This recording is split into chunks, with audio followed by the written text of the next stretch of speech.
My name is host Eric, and with me today is my lovely and delightful wife Rachel, and together we are talking with famous people. I titled this live stream Weird Media Phenomena. Uh, for example, well, this show that Rachel's, I don't think she's actually watching it, but Recaps. she's watching a lot of recaps of it. Is one example I can't. of like a weird media phenomenon where it seems like the show really most of the response to it is at least to some extent negative, Negative. and yet everybody's talking about it. Well, okay. I think it is an interesting thing to talk about. There's different like um there's different reasons I think why it's Right, being so talked but about. the fundamental problem is no matter what the various critiques of it are, he's winning on the only metric that matters to production companies, advertisers, and whatever Yeah, else. Everybody's talking about it. that's as It's you say, any any publicity is good publicity. yeah. Yeah. But that's not actually the media phenomenon I wanted that made me make the title weird media phenomenon. Hi, what's his mom? There's this guy. I don't know exactly how to say his name. He's the guy who wrote "I Can't Wait to Know." Oh, I never think about things they leave me. Oh yeah. I will always be there, so you can tell me anything. I'll listen. Anyway, that track of his is absolutely phenomenal. It is so good. And he makes a lot of music. He's put out a lot of different things. He putting out a new album now, releasing it like one track at a time on YouTube. And here's the thing, like I was just listening to one of them, and it's doing everything right, and it's still not good. Mm. It's like it's not bad either, right? There's nothing bad about it. It just it just reaches to the very top of not quite good enough all the time, except for that one track of it. It's weird.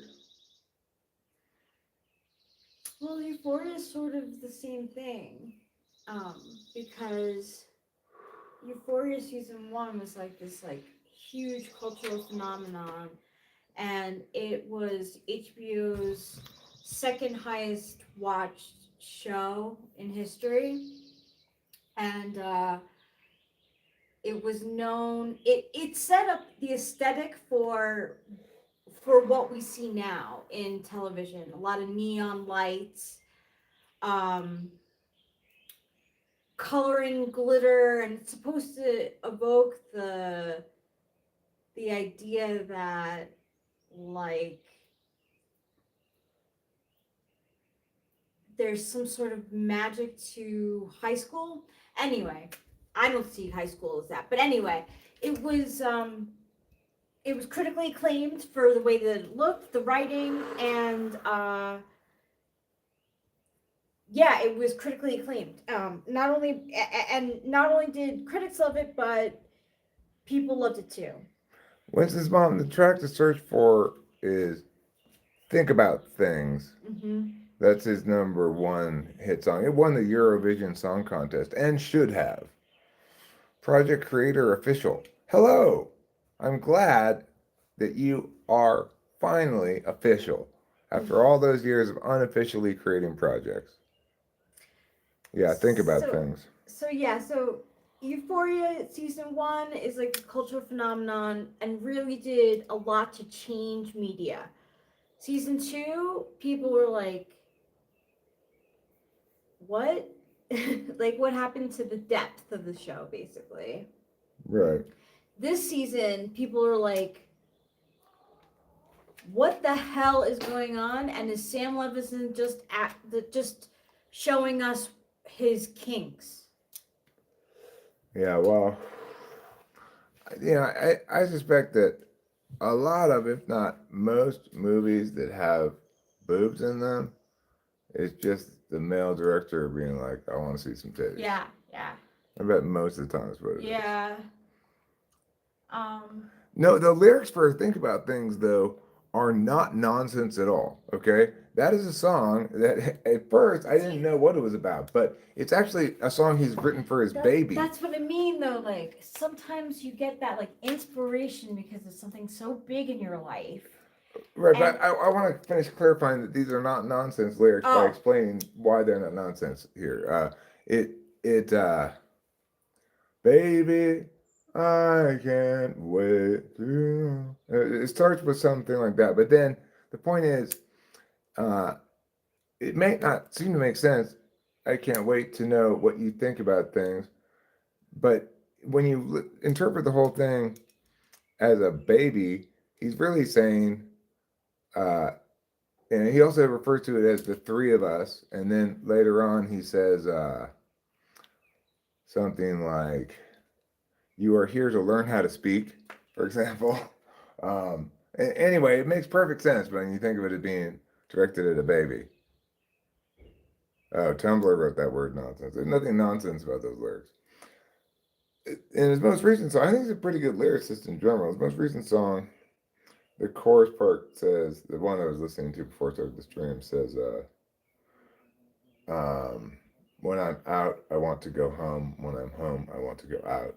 I think that's a good lyric, you know. Yeah, it is. It's just not quite a good enough song. So you were saying about inspiration. Yeah, how, like, you can catch lightning in a bottle when you're inspired by something really personal. Yeah, it's happened to me. And then, like, it's hard to, like, match that because it felt so genuine and kind of. I bet this is totally guessing and assuming, but I'm guessing that Think About Things flowed out of him. Yeah. Probably. The thing is, the best example I have of making something that's directly responsive to inspiration is that song.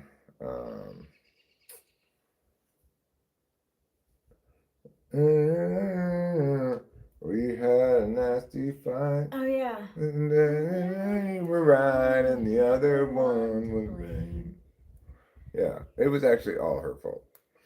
Well, maybe at the time you were. Yeah, but I was in such a heightened state of emotional, like, fuck. Yeah. And that song just like came out of me accordingly. Yeah, and I think About Things. He was such in a heightened state of love. You know, like a new feeling of love, like that he didn't experience before. That like he was inspired to write it. But it's interesting. I think my emotional inspiration songs are all when I'm mad. Yeah, they are. They're not when I like. I know they're not about positive love. Emotions don't motivate me to make music. Really. Okay, so I guess it doesn't. It depends on the person, though. Yeah, it depends on the person. But basically, that like a good that I find with artists that sometimes, especially like on competition shows and stuff,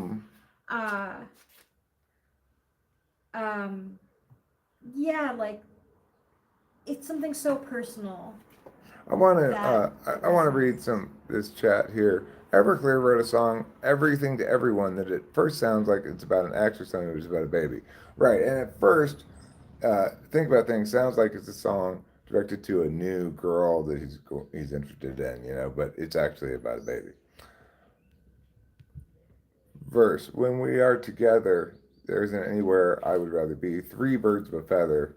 I just hope you enjoy our company, right? Like that makes it pretty clear that it's a baby. Happy songs are basically Christian. I have no problem with happy songs. It's just, and the thing is, I don't necessarily write my best songs when I have inspiration like that. I think some of my best songs are composed in like a they're not motivated by anything in particular. No, it's a thing. It's definitely a thing. Well, yeah, yours aren't. In general. That's the thing. That's the thing about music writing. Like you're able to make great music that isn't personal. Yeah, the thing is, probably my lyrics would be better if I were more F, you know? Okay, Like, well I maybe. think Big Problem is maybe my best lyrics. And what's the big problem? Uh, so he came in here with her. What's the big problem that you can't endure? And then it's all about how basically this lady should get out of this relationship with this guy, right? Mm. And like the chorus says, yeah, you guys both have lots invested. That's not a reason to stick Yeah, around, you know. yeah. Like those are lyrics about an emotional thing, and so I think they're better lyrics because they're going to resonate with more people. Yes. But that was a conscious, purposeful decision to write lyrics like that. This especially to like appeal to a female audience of by like making something that would resonate with them. Well, this is a really interesting topic because you make me think of two artists. And on YouTube, they recently talked about Megan Trainor and how I'm all about that bass and like something about like Love Your Mama or something. Um, were such huge hits, and now it's like she It's problematic, as uh, they say, well because now she's all Olympicked out, right? but like yeah, like there's an issue, there's a disconnect from like the fans and her, and some are saying that she's stuck back in the all about that bass era and it's not translating now. um Well, but again she was never a good artist, and the fact that she's not making good art now is not surprising to well me at I all. think she was a case of right song, right time. Yeah, maybe. It was very body positivity. She was singing a song about body positivity. Hmm. So people related to her. Whereas now it's like, who are you, Megan Trainor? Um, so she kind of has that, like she was inspired by something very personal to her, and it came out to be a really big hit. But everything since then has not been the same. Right. Well, even her big hit's not good though.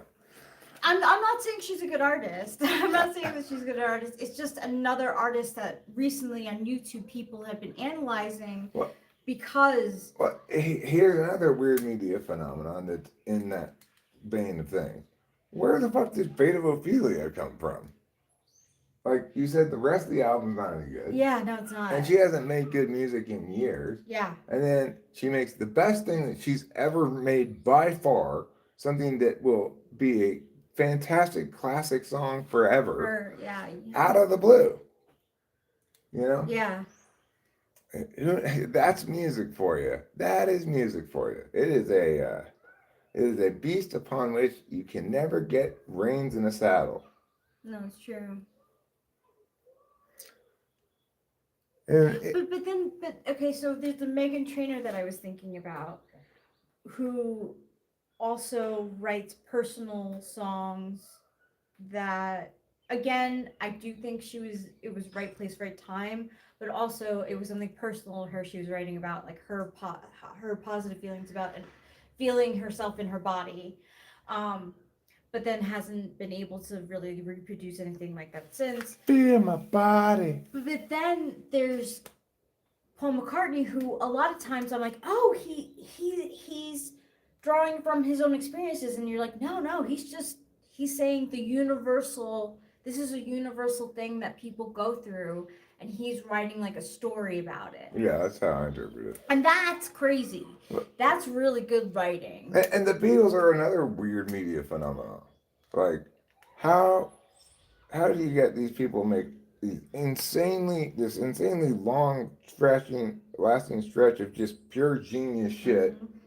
Then they separate, and basically none of them ever make anything that good independently, ever. It's true. It's true. It's a good Like media question the too. best thing any of them ever made independently was probably Too Many People. Yeah. I mean, Paul McCartney made better stuff independently than the rest of them. But Like, it's you know, still you not could think good. of like "Live and Let Die" is a pretty good Yeah, song. yeah, sure. Band on the Run. "Man on the Run's" no, but "Live and Let Die" is I pretty like good. Jet. Jet, I'm not sure I'm familiar with that one. Ooh, ooh, Jet. I can only remember the funny faces. I don't think I know that song. It's pretty good. Do you think all their best solo stuff could be at least one good Beatles album? No, No, definitely no, it not. would not. It would still be. Definitely not. It would still be subpar to. You know, forget about the early Beatles stuff, but you know, starting Rubber Soul. That their music, early Beatles stuff was of their time. Plus, they were trying to get in. And it wasn't bad. I'm just saying, when I'm talking in most lauding terms of the Beatles, I'm talking about from Rubber Soul through maybe the one before Let It Be, Yeah, Abbey Road. Abbey Road. So that's that stretch of like 5 or 6 albums or something, maybe even 7. I'm It's a not sure. lot. It's a lot, but just almost nothing but 1,000,000% hits. Like they had a few stinking songs here and Sure. there, but like no other artist has that high of a hit But that's the ratio. thing. Yeah. And then of course they they still seemed like good songwriters as solo people. John and Paul did. Like John wrote Imagine um, and that There is one other song that Se- comes on that I'm like, selfish oh. guy. Like, Yeah, I guess so. that's Yeah. what it's called. Yeah, and he may have written something else that's worth something. I don't But know. still, it's not. Yeah, it's not good as the Yeah. Beatles. I feel like you could probably get one good Beatles album. That's probably it. Jealous Guy. Thank you, Alistair. Oh yeah, Jealous Guy. Yeah. Um, even if you took all those songs, put them together into the single best songs each of those people did solo, and I can't think of anything that Ringo or George did that was good solo. A lot of people like My Sweet Lord. That's featured in a lot of movies. Who's it by? George. I'm not familiar with it. My sweet Lord, I really wanna know you. I really wanna talk with you. Maybe I've heard it. I'm not sure. It's been in movies and stuff. A lot of people like that George song, and then there's the George song. I got my mind set on you. Oh yeah, that's a fine song. Isn't that a Traveling Wilburys song? Oh, I don't know if it's a Traveling Wilburys or just George Harrison. But anyway, and Ringo has basically like nothing. There's like one song, but I can't recall it. While My Guitar Gently Weeps is a Beatles song. So Yeah. even though George may have written it, I don't know if he did or not, but He did he? did. Yeah, okay. Is that doesn't we're talking about solo Solo. George stuff, yeah. Yeah, they don't have enough to even make a good album. Right. And most of the album would be Paul stuff. You know. But even that would be like what? Like maybe 3-4 songs? Well, 5? you know, John, he you have did 2. he did a lot of stuff for movies, I think, maybe sometimes. Oh, with I can only think of one at the moment. I mean, like, look, yeah, he did. There are songs of his that are in movies. When I was 13, I was obsessed with the Beatles. I bought like Flaming Pie by Paul McCartney, and there's like a song that's on there that's like really sweet.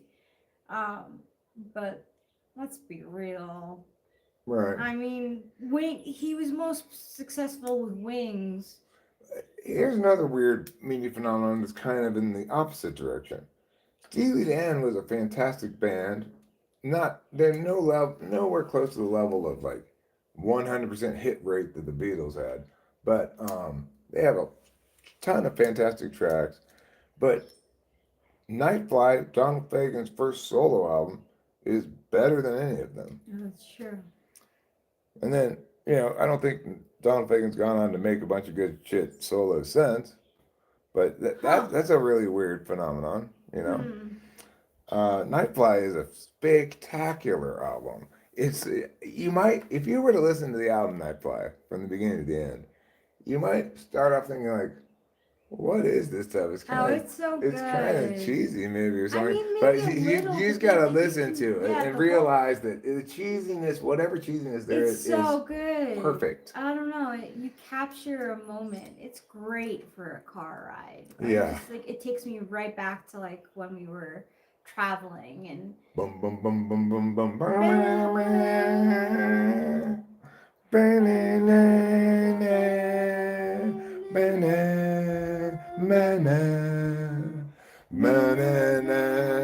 Yeah, it's such a good album.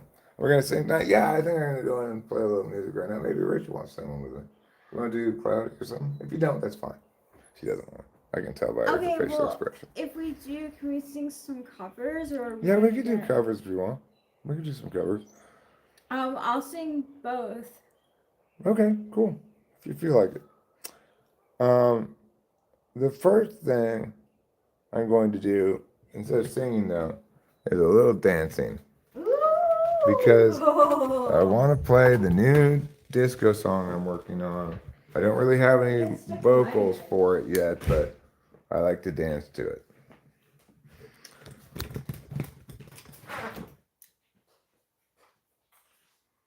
It's a dancing song. It's a song that dance. If you want them, and then you met the prince. Okay, so working title, that disco song, but long-term title, I don't know. It doesn't currently have any vocals. You need to stop with your meowing, kitty. Okay? I don't want to be deafened by your meows.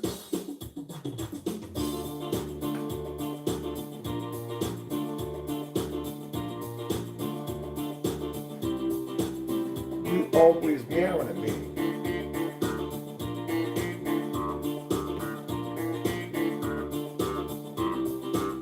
This is the disco song. You can sing along. You can disco with me and not be wrong. You can disco here, you can disco there. You can disco while you're sitting in your chair.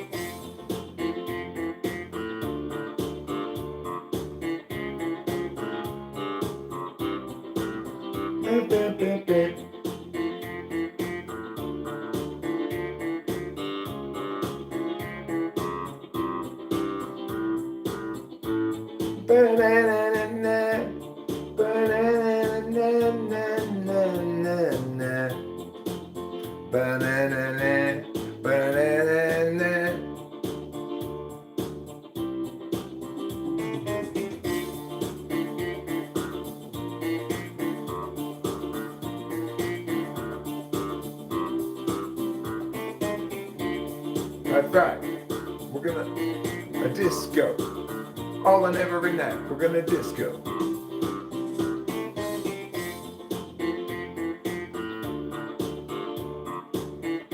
I just don't know what to do with this song. Like, I don't really think it needs any vocals, but then, like, what is it even?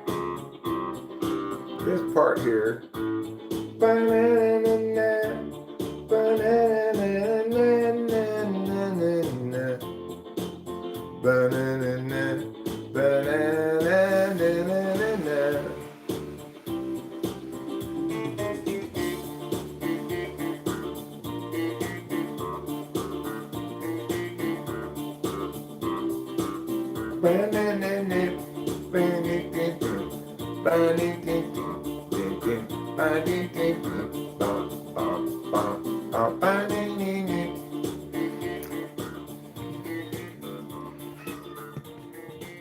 It's good. Wins the prize for a thing I'm enjoying working on right now. Yeah, I made that. Yeah. I made that.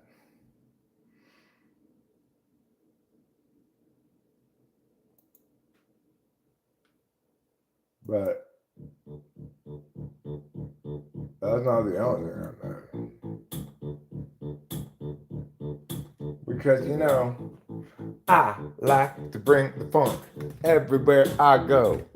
I'll bring the funk out with me and take it to the store. And this particular exercise of funk, well, it asks an important question. WHOLOVEAS BABY, who loves you, baby? Who loves you, baby?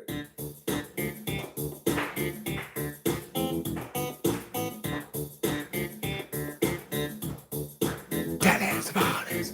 WHOLOVES BABY, who loves you, baby? I guess I know the answer to that why question that I just asked you. You know who loves you, baby? I will tell you what is true. Who loves you, baby?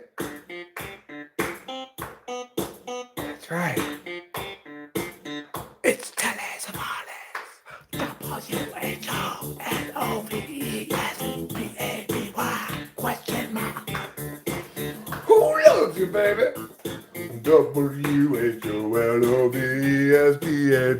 question mark. Who loves you, baby? That's right. It's Telly Savalas. WHOLOVESBABY. That's a question that I'm asking you tonight, and I will tell you why. The answer, a Greek man of law. His name is Telly Savalas. Thank you. I don't really have the vocal determined for what to do on that yet, but I like to call it Who Loves You, Baby? Telly Savalas. My Lord Eric, my wife and I both watch this from our bed. You bring us joy when our farms may not. Well, thanks a lot. Who's that beautiful woman in the background? That's my lovely and delightful wife, Rachel. That's sweet. Thank you.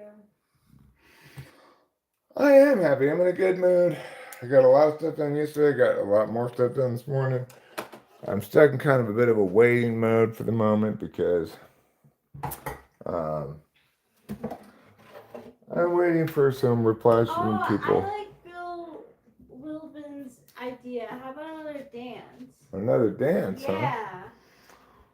Okay, well then. I kind of feel like dancing more than I do singing. Okay, well. The next song that I like to dance to is this one right here. There ain't nothing funky about your 2-bit version of God. No, there ain't nothing funky about your 2-bit version of God. Nothing funky about your version of God. Get your butt out the God and go reside in the land of Nod. Cause there ain't nothing funky about your version of God.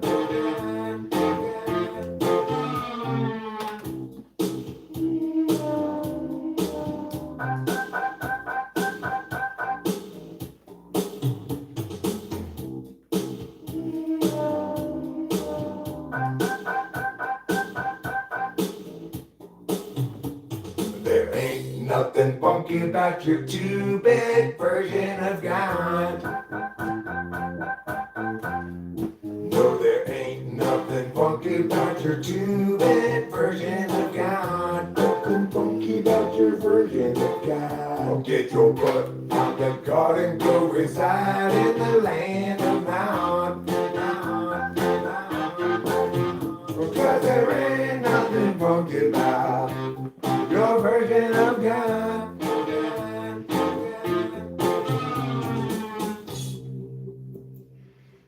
I kind of super love that track. That's great. Hi, Ike. Hey, Nice to Ike. see you. Delightful as always to see you. If you don't feel like singing this time, I think I am going to play one on the guitar, sure, maybe. Of course. Yeah, That's totally fine. You do you.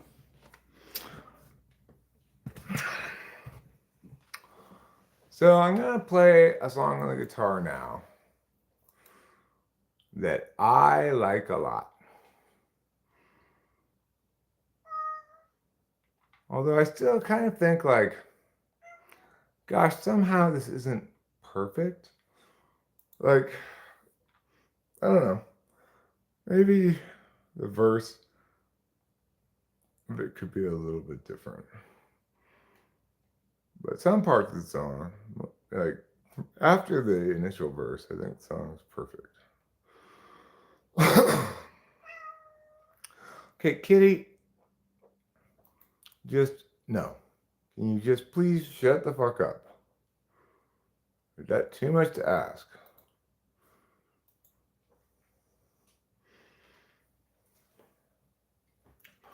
Am I really gonna play this on the acoustic guitar? Boy, it's fine.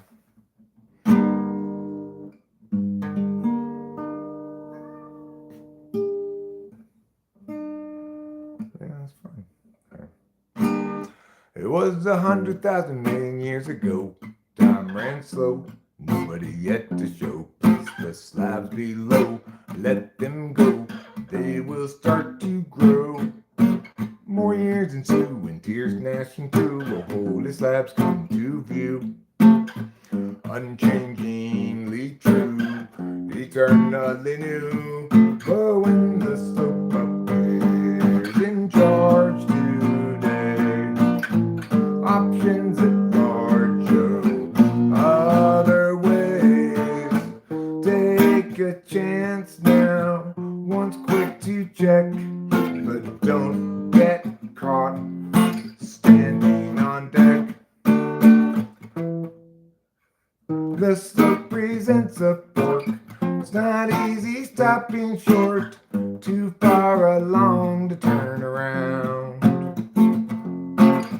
Perhaps the better course was headed ever north. Now there's a bitter force. Enemy ground, enemy ground. Once more through. Hopefully I won't mess it up a little this time. It was 100,000 million years ago. Time ran slow, nobody yet to show. Place the slabs below, let them go. They will start to grow. More years ensue and tears gnashing through. A holy slabs come to view. Unchangingly true, eternally new. But when the slope appears in charge today, options at large show other ways. Take a chance now, once quick to check, but don't get caught standing on deck. The slope presents a fork, not easy stopping short. Too far along to turn around. Perhaps the better course was headed ever north. Now there's a bitter force. Enemy ground, enemy ground. Thanks. Thank you, thank you. What else am I going to play today? Not a whole hell of a lot, I don't think. Maybe I'll play something else.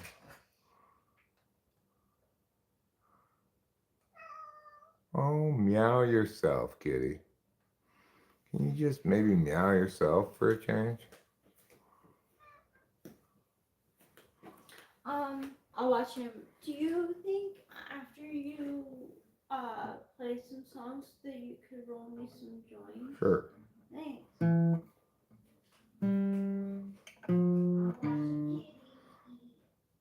Oh, well, he's Pucker Tart, Lemon Squeeze, the friendliest guy that you will see. Yes, he wants to be your friend, but he comes from around the bend, and it will be a while till he sees you again. He's Pucker Tart, Lemon Squeeze, he's a friend to you and me.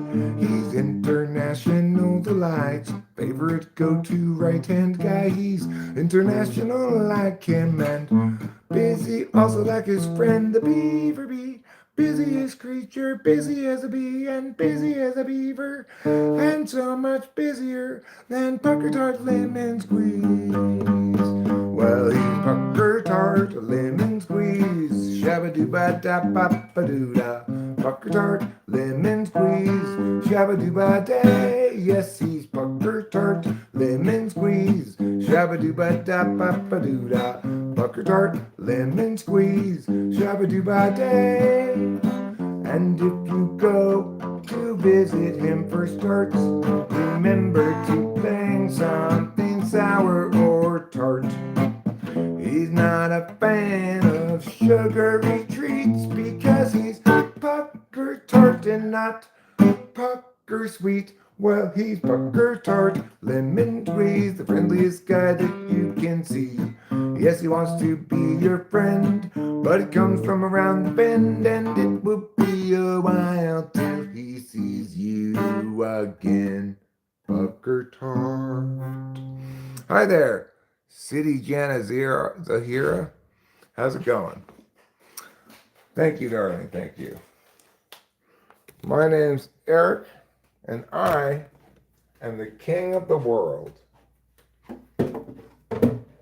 Everybody voted, and I was elected king of the world. I also won the Nobel Prize in rapping,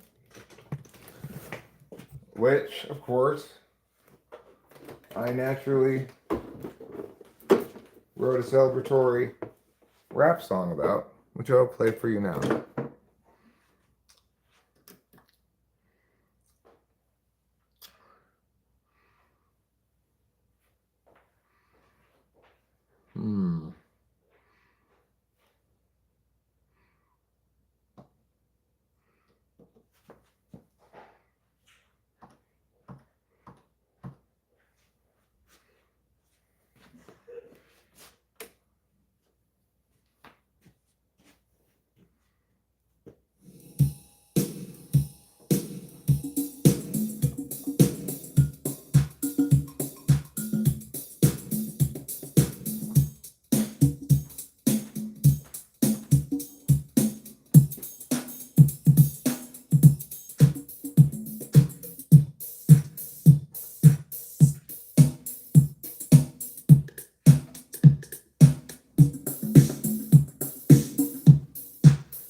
Everybody said to me the other day, we want you to do something for us, okay? I said, what is the thing that you want me to do? They said, we want you to write a rap song, dude. I said, what do you want me to write about? They said, about the time you won that prize, about how you could do that thing.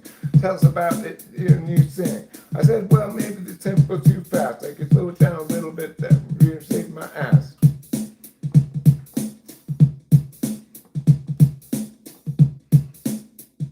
Okay.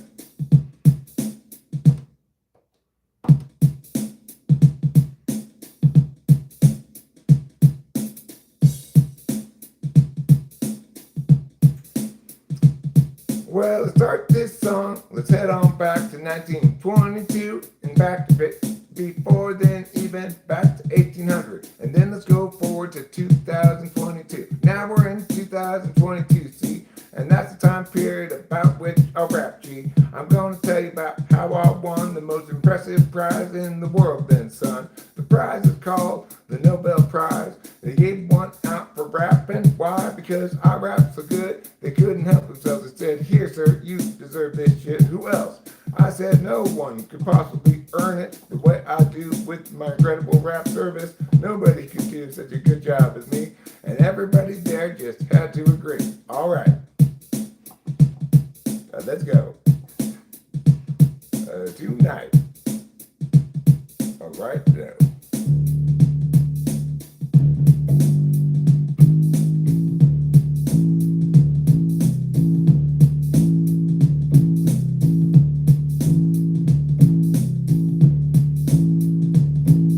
To win the Nobel Prize, you gotta do more than just rap for us, though, son, that's for sure. And so I said, well, I could do this too.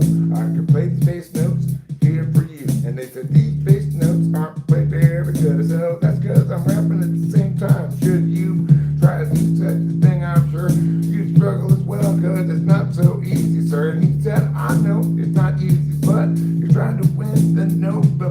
son. And I was like, well, I could win it with this, because I could rap so good and you'll be impressed. All right, let's go. Tonight, just so. I said, well, you don't like my bass playing, then maybe you like the way I play the piano.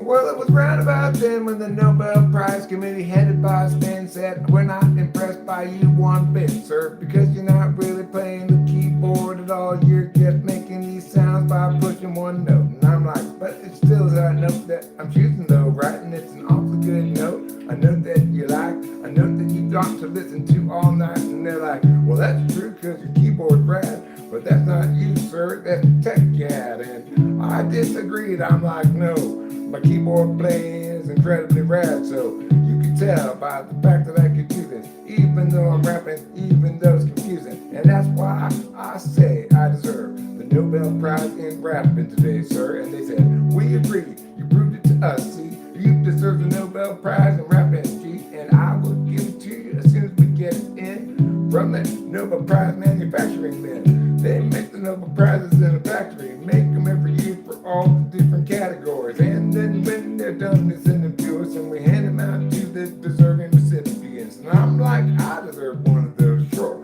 That's true, but maybe 3 or 4, because I'm so good at rapping and singing and everything else that Nobel was bringing up as things that you should reward with this prize. I deserve $1 million and I deserve all the eyes on me because I can do this so well and easy. I can rap a rap song about the Nobel Prize, easy. Top couldn't do this. Why would they? They had long beards. My beard is shorter. I could do it, sir. Sure I could, and that's why I'm purred.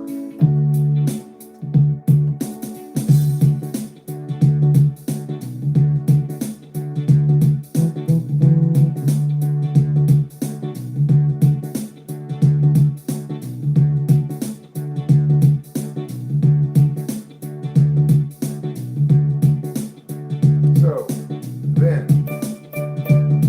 then they told me I had to play keyboard too. It wasn't gonna be enough for me to just do this rapping and singing stuff while I go. The keyboard I'm playing not enough quite, so I said I could solo up here with my right hand. I could do a terrible job like any old man, but I could do more than that as well. I just had to stop singing. Oh hell, alright. Here we go. Here's the solo, Nobel Prize Committee.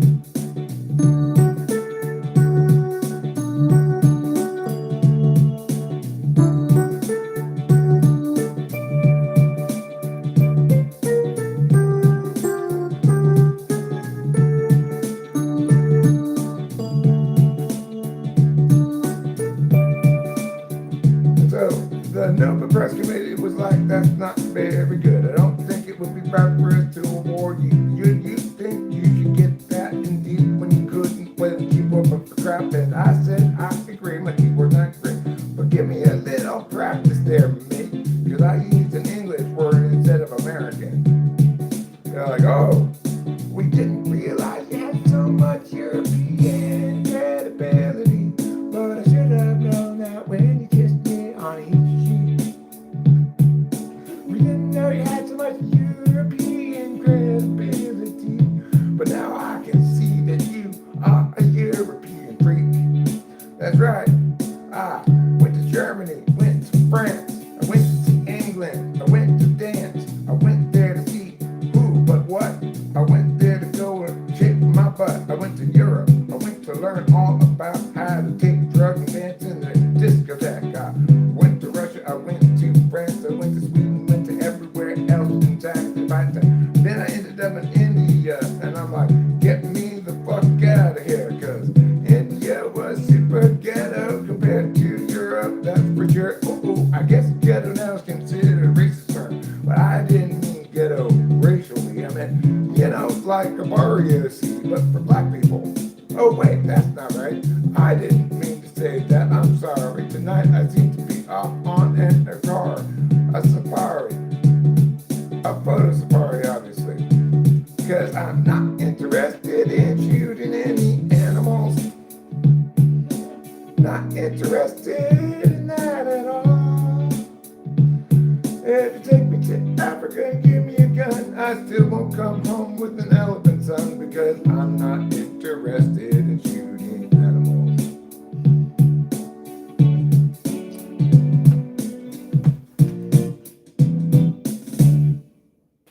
Thank you. That's my Nobel Prize winning rap song about winning the Nobel Prize for rap.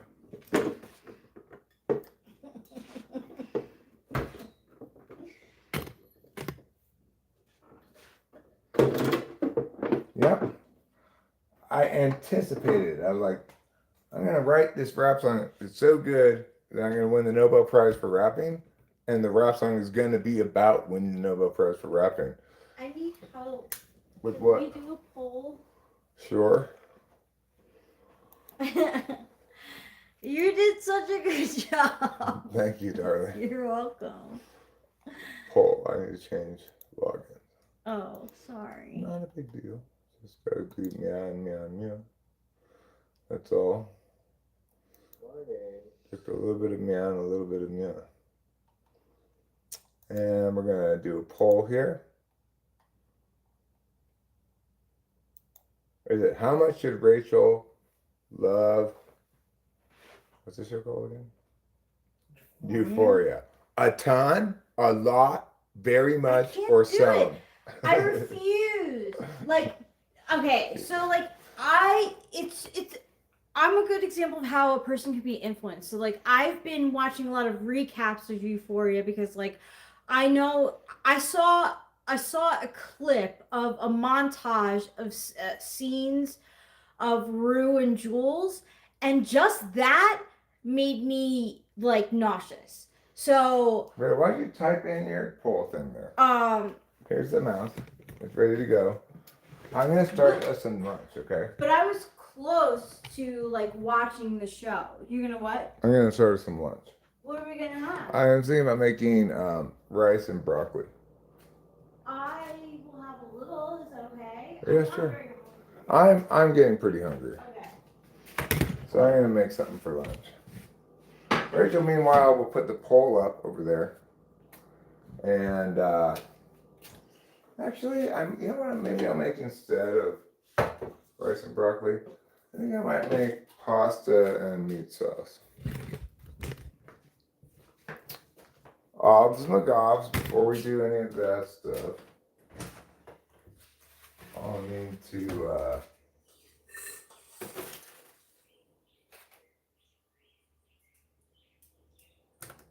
to empty this trash can.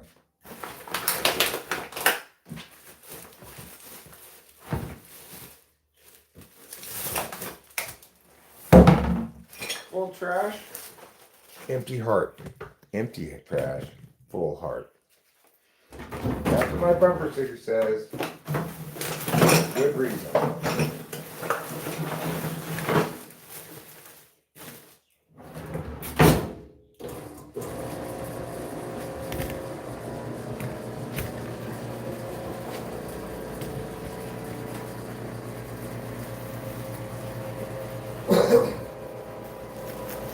Get a new bag.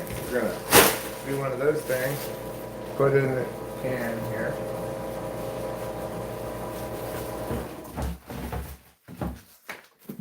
Then we can. I'm gonna bring this trash can to the work area where I need it. And I'm gonna take the compacted trash, put it in the trash can outside where it belongs.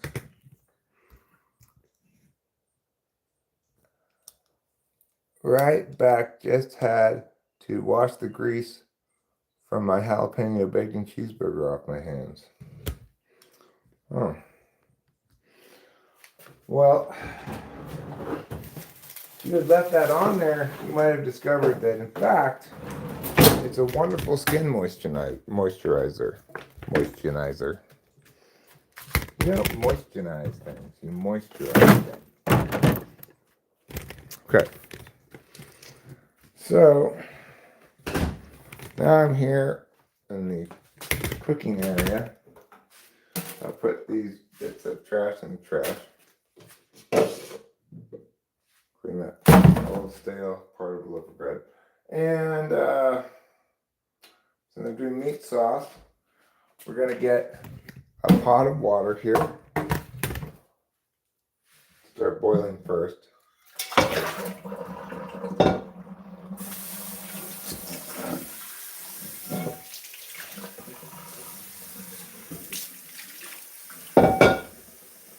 a little soap in here. Get this scrubber. Get a little scrub that up.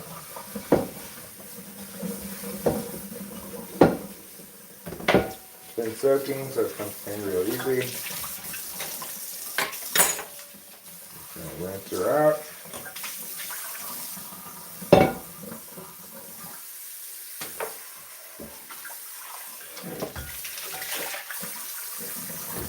Now put some water in here. How much water you need to cook this pasta? About 6 or 8 cups. I just fill it up to, meow full.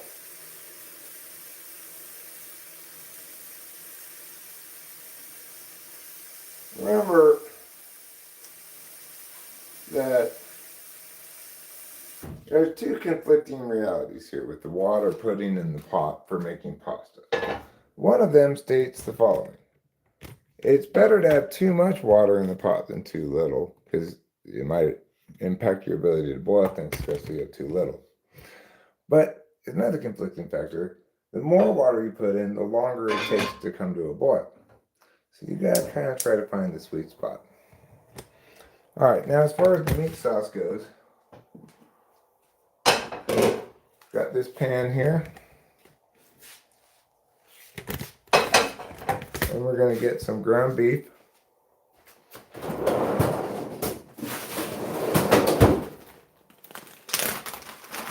I think this is the last of my ground beef portions. I got this big, I don't even know how many pounds of ground beef it in. Over 2 pounds, I think. And might have been more, might have been like 3 pounds. But regardless, I sectioned it out into usable size portions. And it's lasted a long time. I've gotten a lot of good value out of that. A lot of meals out of it. It's a good way to buy ground beef in the big packages and then separate it into smaller sections, portions, Ziploc bags. Because if you just try to put the whole big thing of ground beef in the freezer, obviously, yeah. Well, that's a good way to speed up the process, I suppose, Ruben. It's probably not necessary in this case for me. It's also a good way to save propane to do that, but it's not necessary here for me because this meat sauce is going to take a while anyway. So this will probably come to a full boil, and I'll turn it off before I put it back on for a full boil because this is going to take a little bit of time.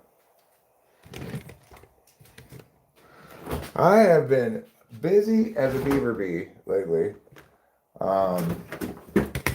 Just absolutely putting a handle on everything that I should be putting a handle on. Applying to jobs, getting my resumes clean looking as possible. Yesterday I went to the DMV, paid the fees on the little car. And I scheduled an appointment for tomorrow at 11 or 12 for the verifier to come in. It's one of these weird requirements in California for a lot of boring tea reasons in this instance that there's no reason for me to go over it all. Because who cares about boring tea stuff? That's why I wonder if it's still good. It doesn't seem soft at all. It's kind of got a weird color to it. Yeah, it's not good. This one's not good either. These ones are fine. I could conceivably get another one to replace those. But I'll tell you,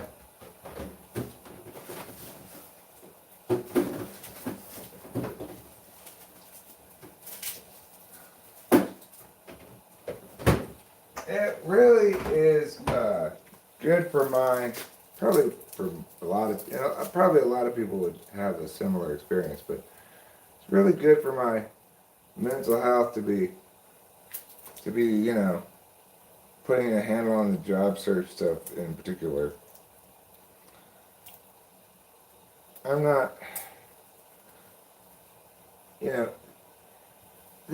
that process can also make you feel bad if you're not getting much reply, But I'm not at that stage yet of being like, well, it's been a while now, I haven't heard from anybody. So hopefully everything will turn out great. I think it's a good effect AI to improve my job hunting protocols, what have you. For example, AI recommended that I, in addition to applying to the Harker job, which I did today, that I send the Harker hiring guy, or the guy in charge of the Harker debate, an email saying, meow, meow, meow, meow, which I did, to coincide with my applying through their formal channels as well. That's good. Yeah. And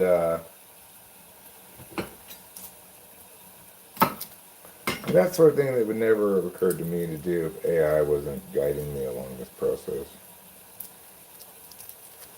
I'm happy to hear that. It's something useful for you. Yeah, I one other thing I did today was I fixed up my Indeed thing and my LinkedIn thing. Oh, not to be a pain in the ass, but like maybe you can ask AI about the Right. dryer.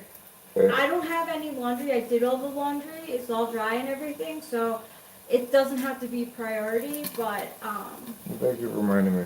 you're welcome.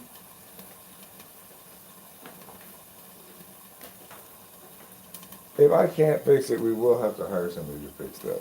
Because that's one of those things where it does need to work. Right. Unlike the chairs being or whatever, that needs to actually be functioning. So.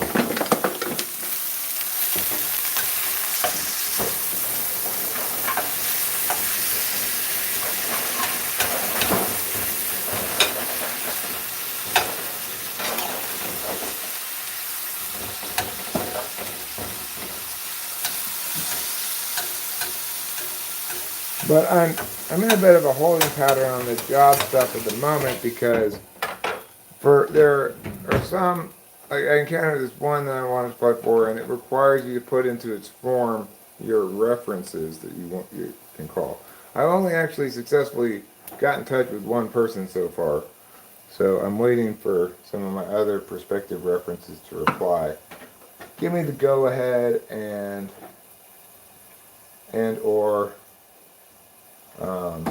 like tell me what their phone number is, because I by and large don't have any of these people's phone numbers because I used a different phone back then. I had a different phone.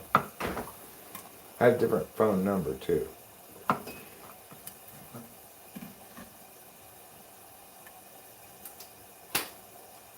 All right, we got this garlic here. We're gonna chop it up.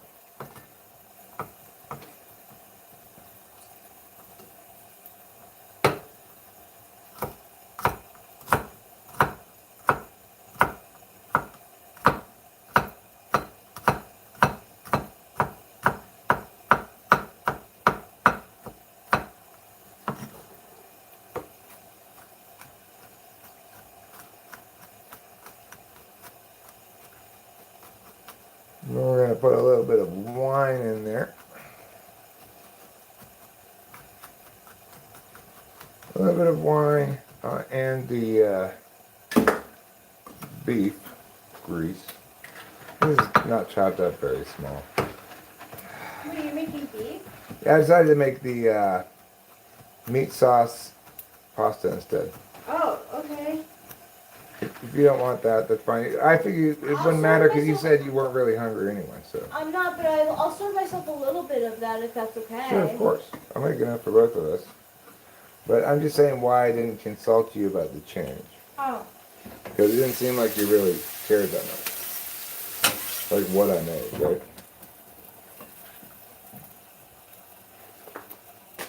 You know what I'm saying? Like, Yeah. because when I said I'm gonna make this, you're like, well, I might have some of it. I'm not really that hungry. I know. So then I figured I could, if I changed to this, I didn't need to consult you about it. You know what I'm saying? If you had been like, oh good, I'm hungry, I want that, then I would have talked to you more about what about changing what I'm making. Okay. I just like to know what you're thinking. But what I was thinking was initially I wanted rice and broccoli, and then I decided I'd rather have meat sauce and pasta. Okay. Well, you seem upset. I mean, I'm not upset with them. Well, it seemed to me like you weren't hungry at all. You didn't really want what I was cooking. It's So nice to be like, I don't know, like a shout out, like, hey, I'm like thinking about cheesy food. This is fine. I love pasta, but like, okay, well, I did say that, but not directly to you. So that's fair.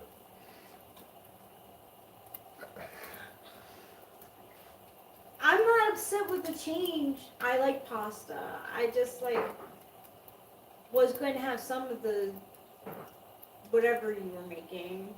It's like nice to be thought of. I did think of you when I asked you about when I talked to you about the broccoli and rice. Okay. Oh God.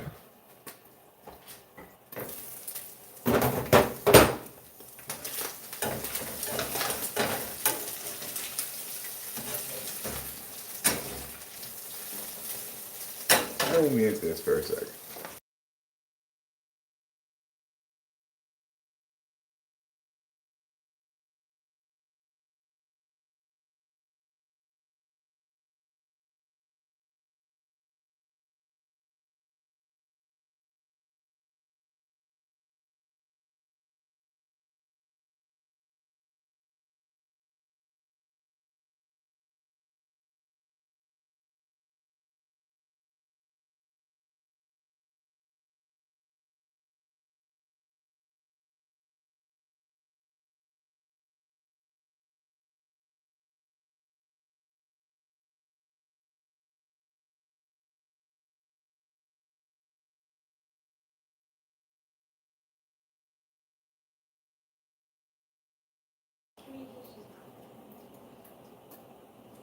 It didn't occur to me that you'd care really.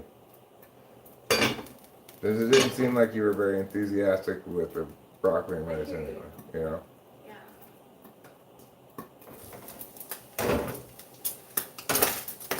Alright, we're going to turn this off. That's plenty brown.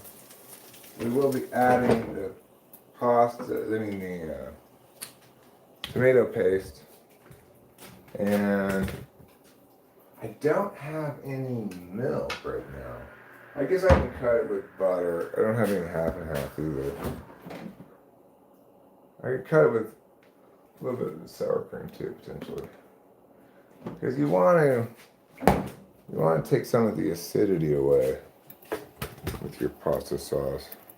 You can do that with some butter. That'll help a little bit.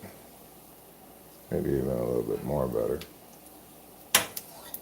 And then something kind of I've never tried before. This is almost cast anyway. Let's put a dab of sour cream in there. As a replacement for milk / half and half.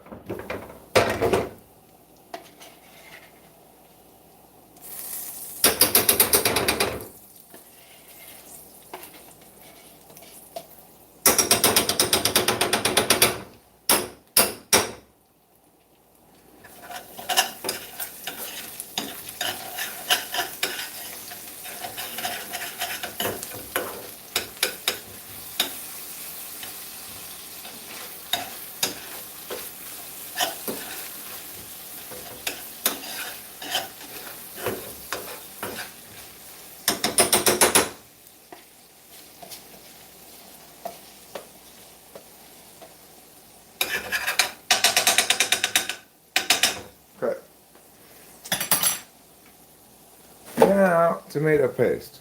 This tomato paste here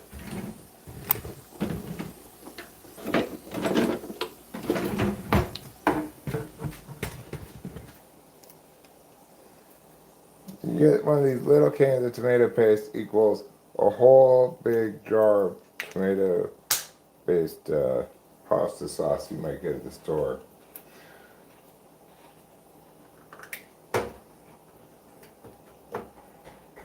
So, to get this out, get this thing.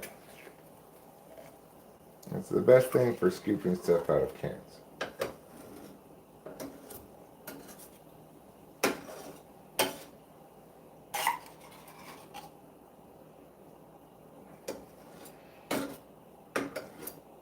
Then you're going to add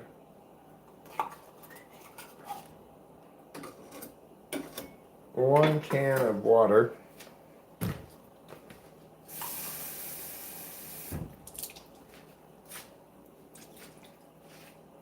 And I'm going to add one can of wine.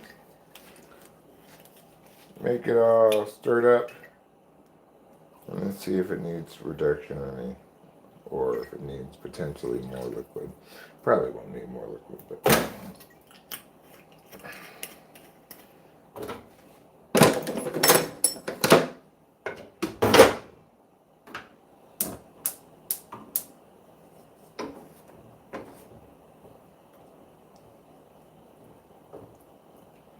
You want to get this paste all evenly mixed in with everything.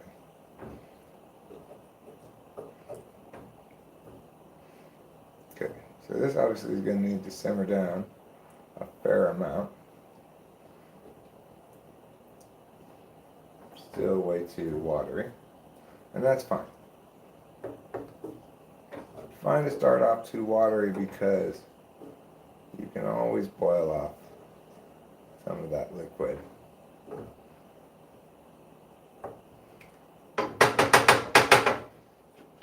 Just hope the addition of the wine without the cutting power of half and half isn't going to make that too acidic. I don't think so. I think my compensation is going to be fine.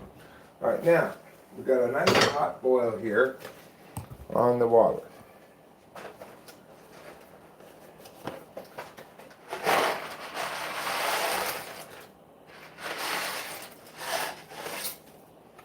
All right, that seems like we had just about the right amount for one more meal.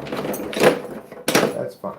Now we'll take this one and we'll stir these around a bit. These don't need as much stirring as, say, spaghetti. They're a little less prone to sticking together. I think it's 11 minutes. Look at the box.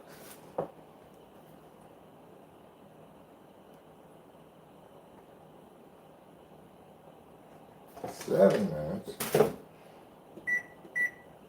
Call it 8. Okay.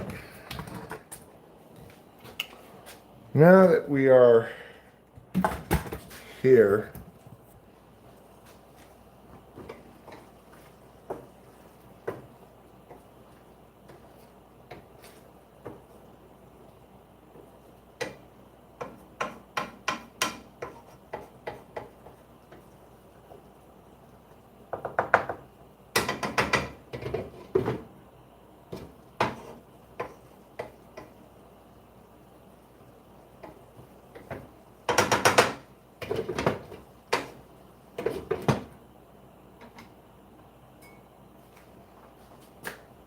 I'm going to wash off this spreading thing, put it back in the drawer. I forgot to chop up onions today. It's not too late, I guess, but I think I'm going to go just with these kind of onions.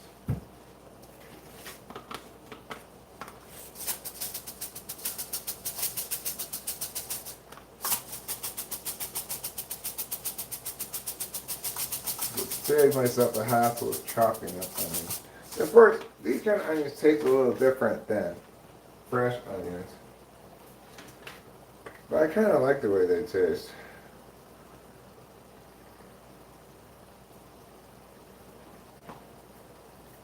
We have plenty of oregano because it's pasta sauce. We're gonna give it a bit of the old salt and pepper. S&P as they call it in the cooking industry. And there's the pepper.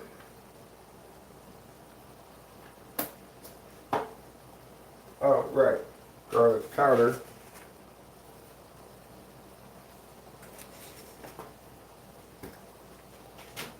Now we're gonna stir it up. Little darling, stir it up. This obviously still needs to boil down a fair amount. It's quite liquidy still.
It's still a little loose, but I don't want to.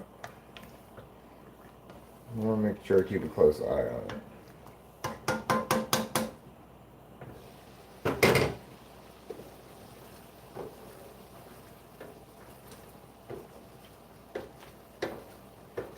Because we are getting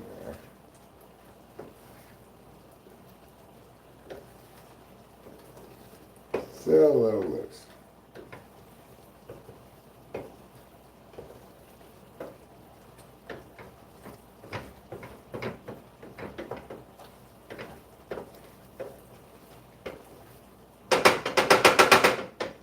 Alright, that's going to be good enough.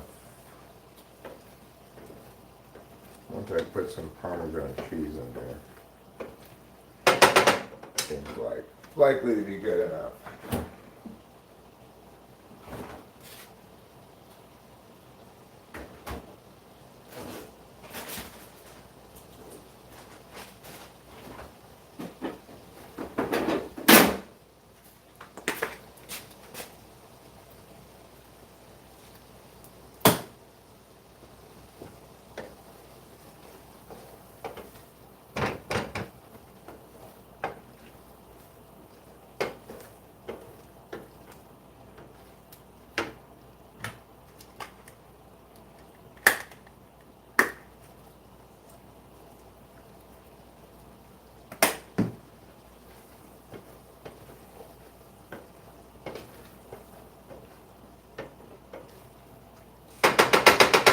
Alright, let's go. Pasta sauce is done. Now we just gotta wait for the boil to finish. And then when it does, we'll strain that over the sink.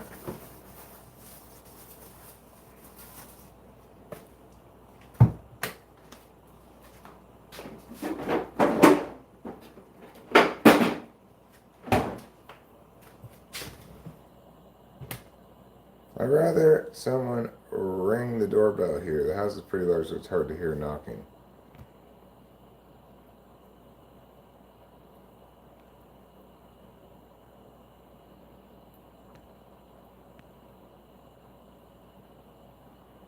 What has rings?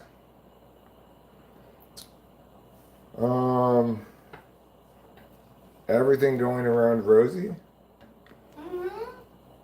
Ring around the rosy, sure, that counts. The Olympic logo. Yes. Yes. So-called ring species. They don't really have rings though. Okay. Let's see.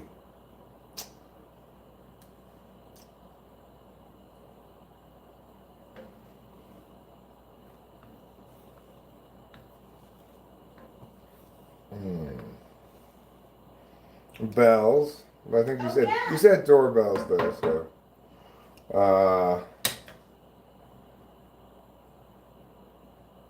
But like we were saying, like onion rings, like you know, Mm. big circles. Like It makes you wonder why they don't make potato rings. true. The answer is because potatoes don't naturally come out in those circle shapes. What else has rings? Well, obviously Saturn. Yeah, Saturn. We said Saturn. Um, boxing and Yeah. boxing is a ring. Oh, ring around the collar. Good one. What do you got? Ring on the collar. Yeah, nose ring. Sure.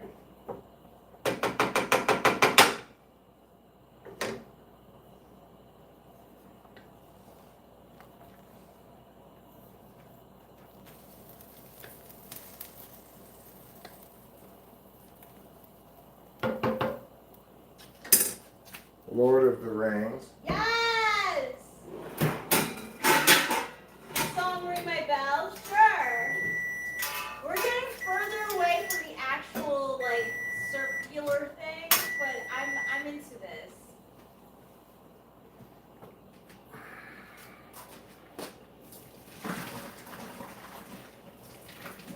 Well, yellow ribbons kind of make a ring around a tree.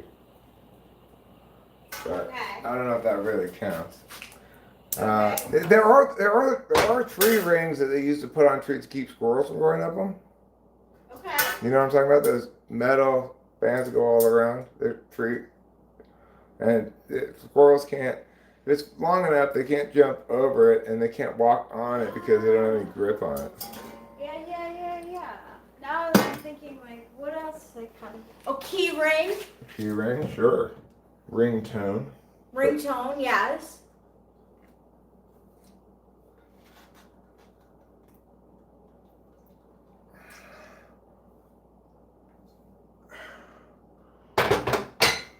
Good job. Thanks.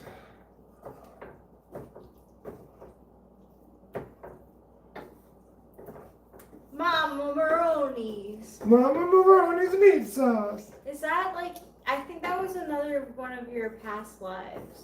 Yeah, I was an old Italian grandma. Yeah, you were from New York who like immigrated. Eat your pasta. Yeah, and like there was like a large family. You know how there's like in like movies, like I feel like in The Godfather there's like a scene where like it flashes back to like the family at the dinner table and like they're having pasta. What happens? It's just like that's the whole thing. Like they feed like the whole family. Mm-hmm. So like there's the uncle there, the kids, the dad. There's also a Godfather scene where one of the gangster guys says to the other gangster guy, "Let me show you how to make a bunch of pasta in case you ever have to feed a crew of guys." Yeah, exactly. That's the notion. This onion is going to go back in the fridge where it belongs.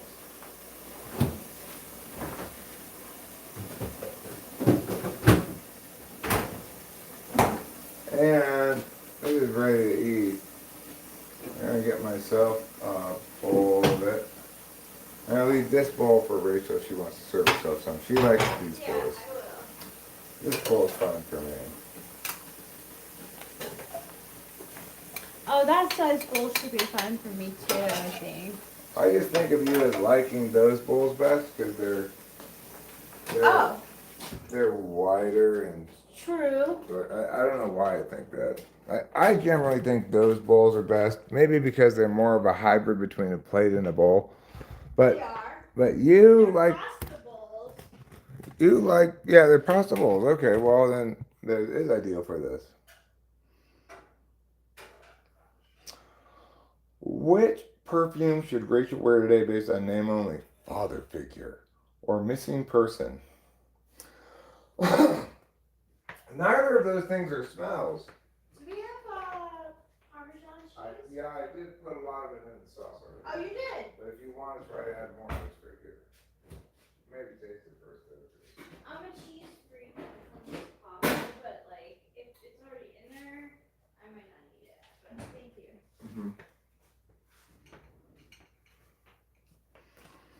All right, so we're gonna chill out here for a second. We're gonna eat some of this food. Then then maybe smoke a couple bong rips. Then maybe smoke a cigarette, and then make progress on a couple things. Maybe the first thing I'm gonna make progress on is bringing containers down from the attic. Second thing, I need to research this dryer. I mean,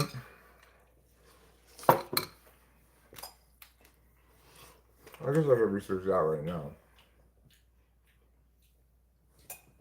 Delicious. Thank you. Thanks.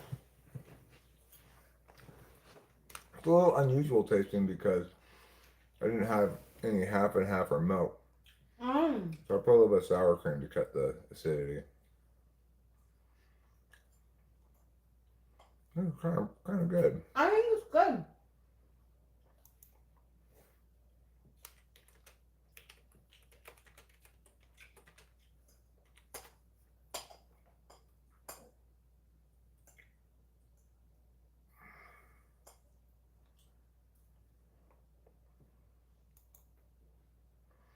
If the door doesn't click when you close it, then the door switch may be broken. Okay.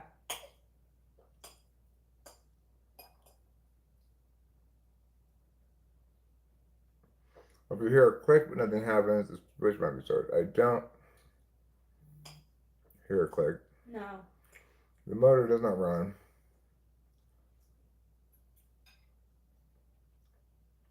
Maybe the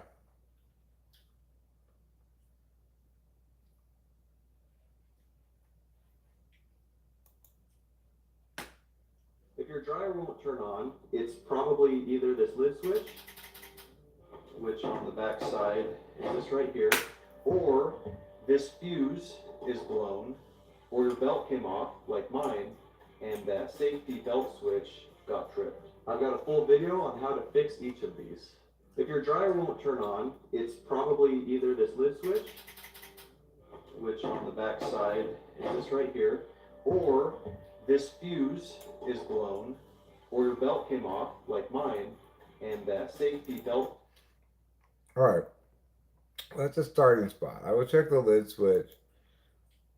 Based on what I saw there, I think your initial diagnosis was probably right. But the thing is, we've had a thermal fuse blow before, and it didn't prevent it from turning on. But it has two thermal fuses, so it could be the other one, or it could be both of them. Okay. I don't know exactly what it is, to be honest with you. I know it's not the belt. No, I agree it's not the belt. But actually, I don't agree. Okay. Because, well, the reason you say it's not the belt is a good reason, but That's the reason AI gave me. But what I'm saying is, even though I was thinking wrong, I was thinking, well, if it were just the belt, it would turn on, but it wouldn't turn the middle thing. But in fact, like I just said, if the belt's off, it has this like automatic shutdown thing. Oh, interesting. Okay. It could be because the clothes were stuck. But I do think what you said is probably correct also, which is that if it doesn't turn freely, in other words, if it takes a little pushing, then the belt's fine. If anybody here has any notions on dryer fixing and such, let us know. Please.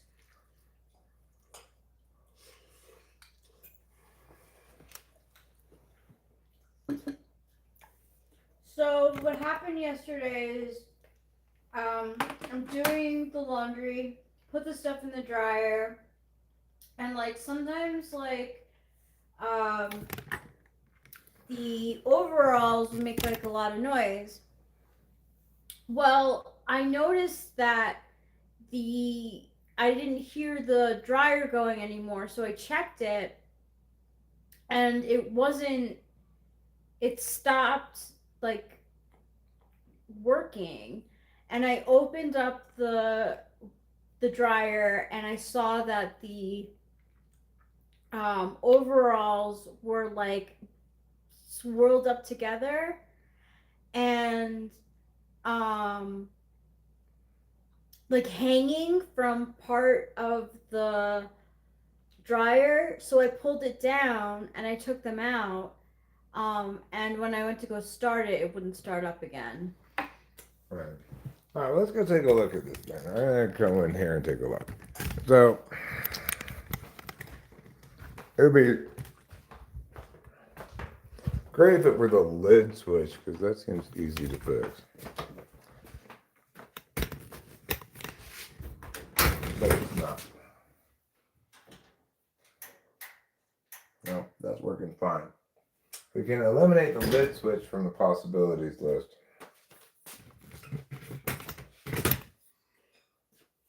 All right.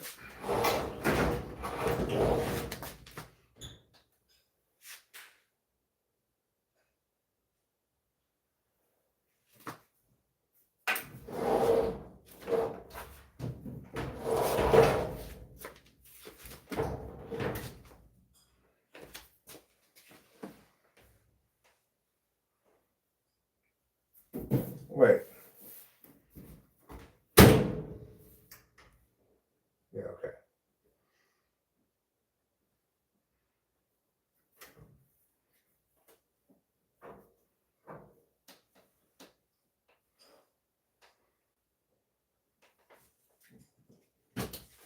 Unplug this first before I start doing anything with it, so I don't get electrocuted.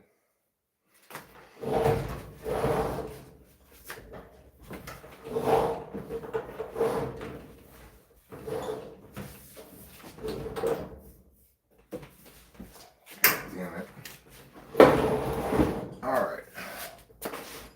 Let me do the following. Let me turn off the gas here.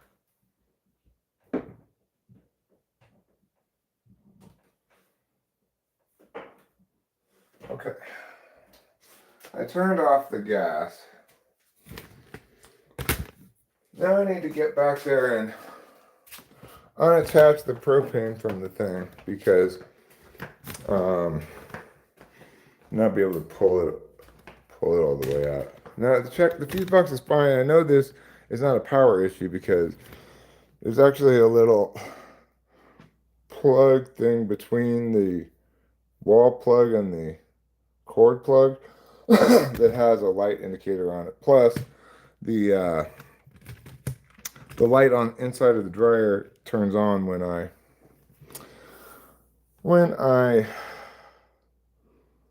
open the door. But actually, I guess it wouldn't hurt to check the fuse box. Maybe it's conceivable the different. No, it's not conceivable. It's one outlet, so it couldn't be two different fuses. If it got its power from two different outlets, it could theoretically be a fuse, I guess.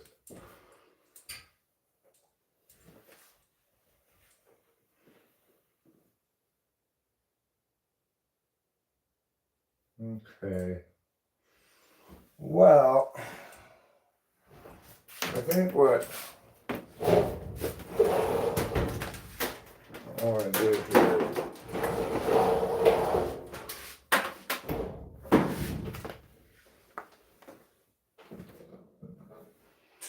All right, I can get back there. I just have to climb over it. Let me get a pliers wrench thing so I can turn that thing. It may take that tube off. This should work fine.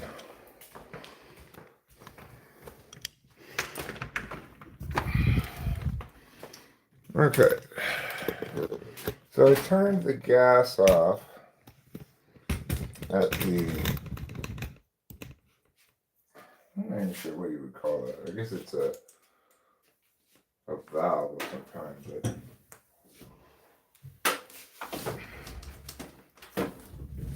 all right, get back here.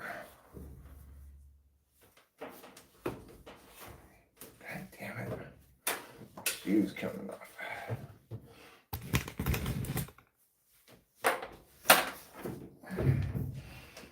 Okay.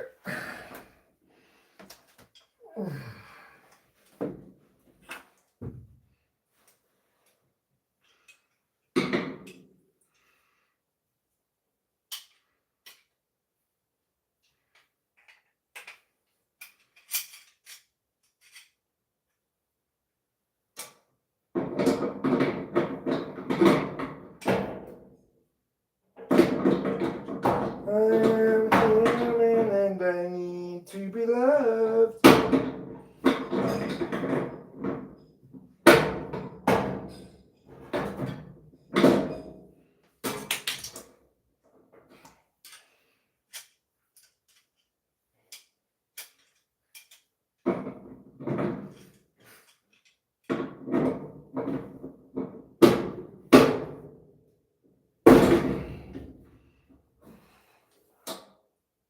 For fuck's sake.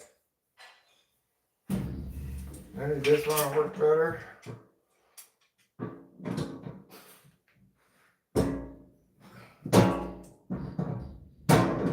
Oh my god. How worthless. This fucking tool needs to go in the fucking garbage. When I try to close it like this, it just slides it down further. It's complete garbage.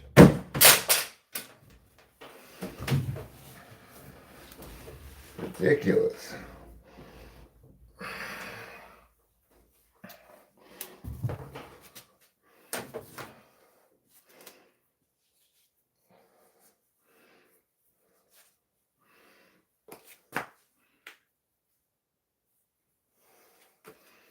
Alright, let's find a better wrench.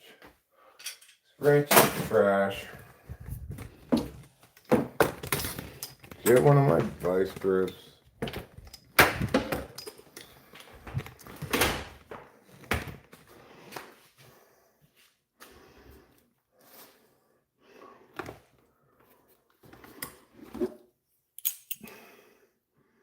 The smaller one probably is big enough. Yeah, for sure. Get this smaller one. This will be big enough.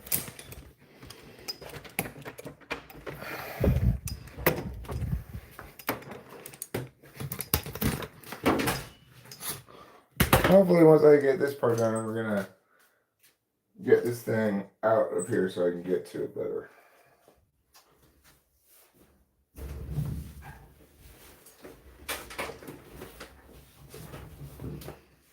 You just stop coming off of my foot, shoe.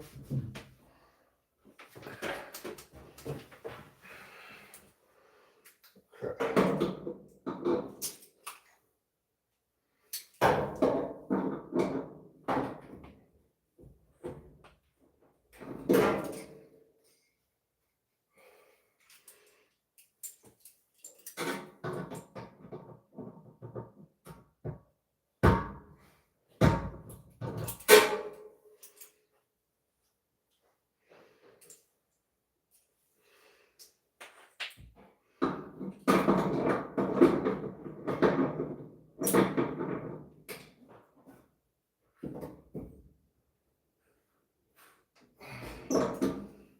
Wow, why won't that come off? I'm just not putting enough elbow grease into it. Let's see.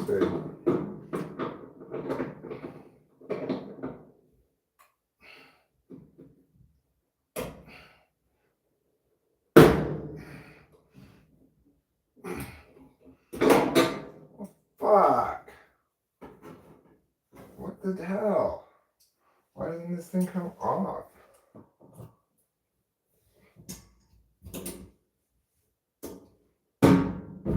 There we go. Got this one to come off. Good enough.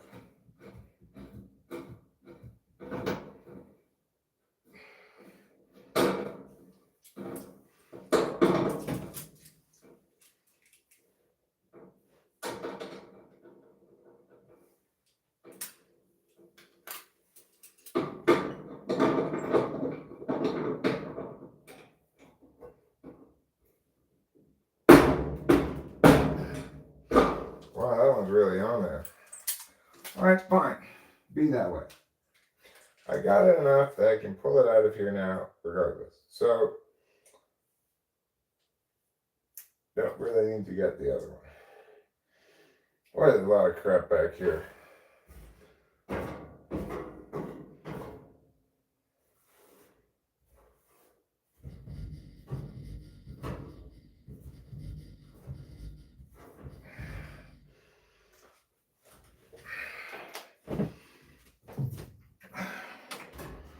Okay.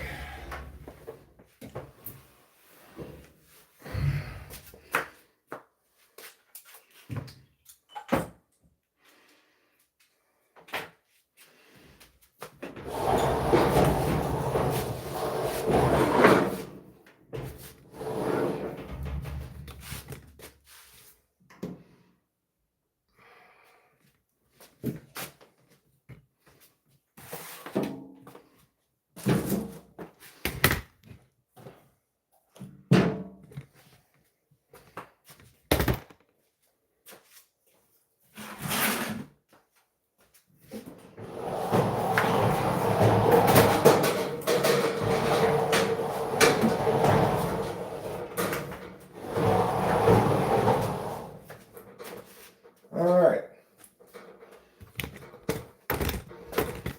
Now I can get to the back of this.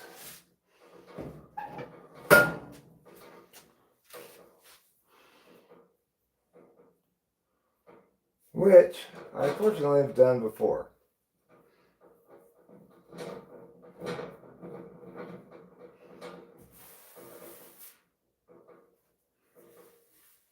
Some of this lint off of here. Lint galore.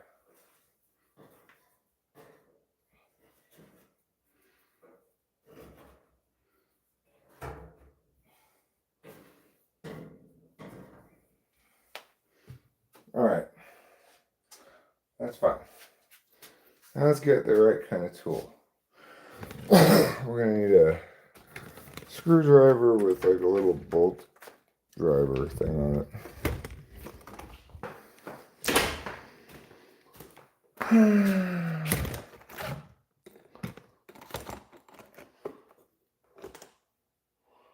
Something like this.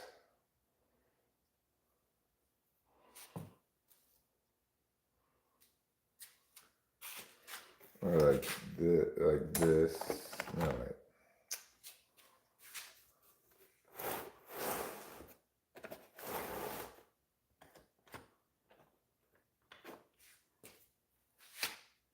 That's probably too big. But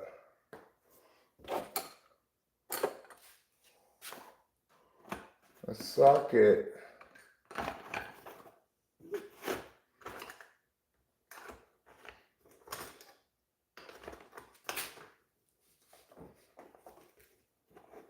You know, a socket's a good choice.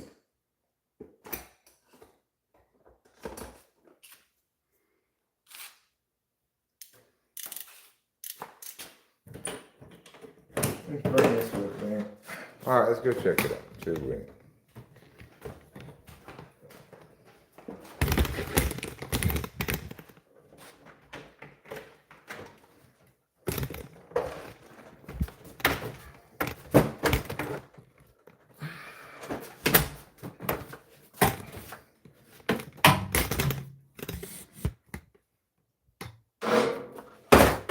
Okay, so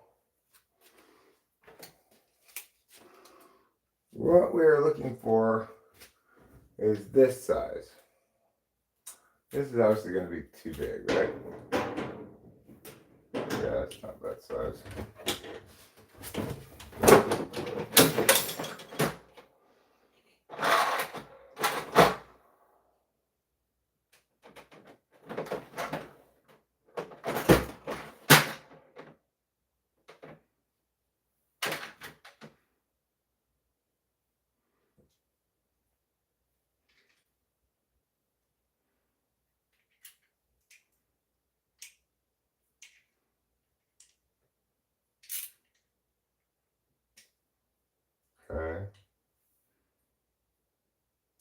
What about this? This is too small. What about this? Also too small. Okay, so Putty Cat says that excess lint, because you saw a lot of lint back there. Excess lint blocks airflow, which leads to drier overheat. Yeah, but that's not what happened here. Like that's not why it stopped working in this instance. It's not? No, because you already explained that the overalls had gotten stuck in the thing. What I would have expected would be the engine to burn out based on that, but I didn't smell any indication of that.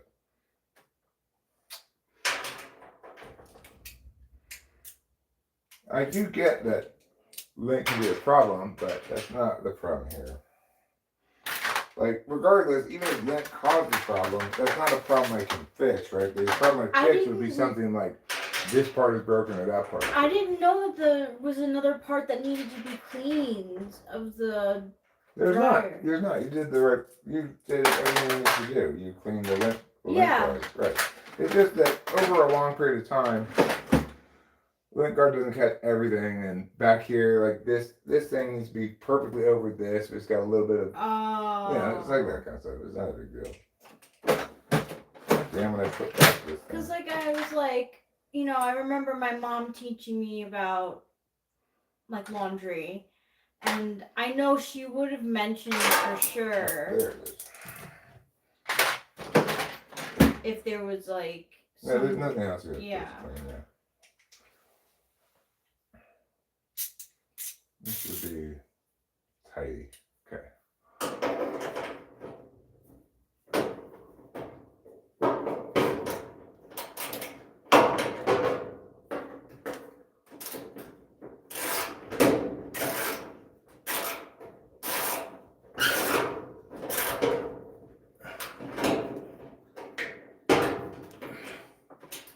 Okay, now I need to keep track of all these little screws. So, what I'm going to do is get this jar. I'll put all the screws inside of this jar. Put it right here.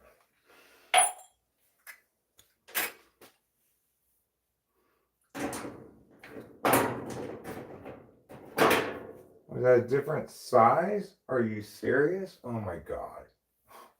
I guess I probably don't need to take this one out actually. Fucking Eric. Okay. And the ones I need to take out are actually a different size than this.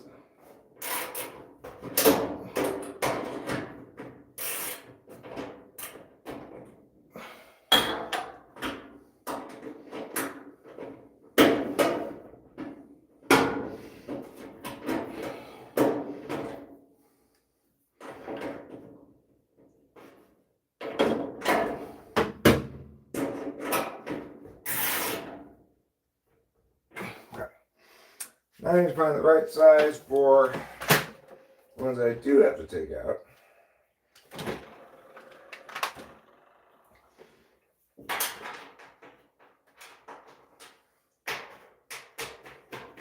That's too big. That's gonna be too small.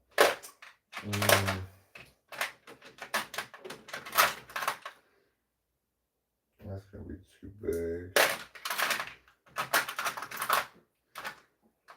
Too big. But this one. Perfect. Okay, I found it. It's this one. So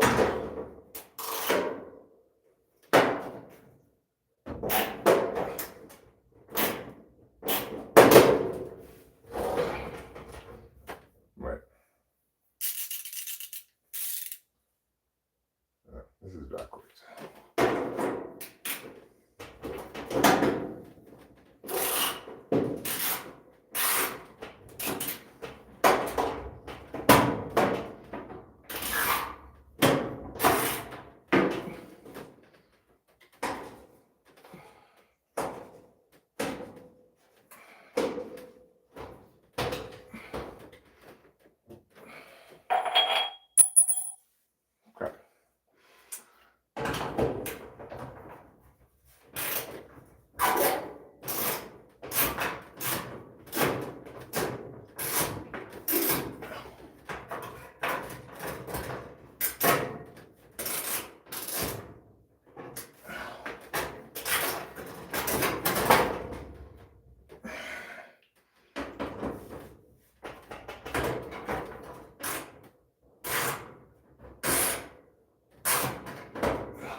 That's 2. Get this box out of my way.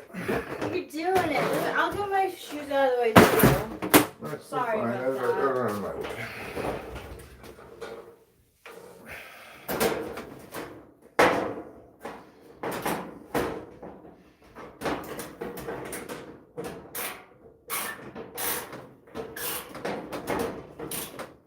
What a frustrating place for it to be.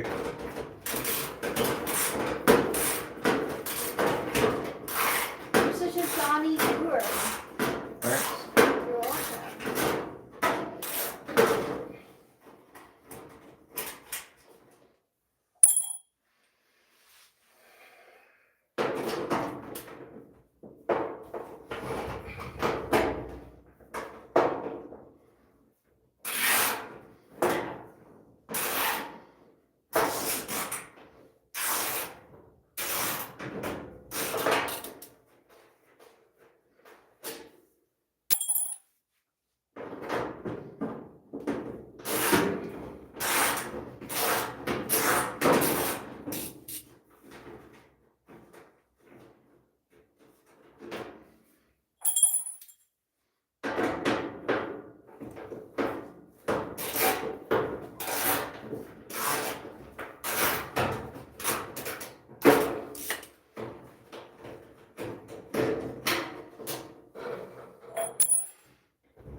I guess if I want to lift this up, I'm going to take this 2 off.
Does this need to come off?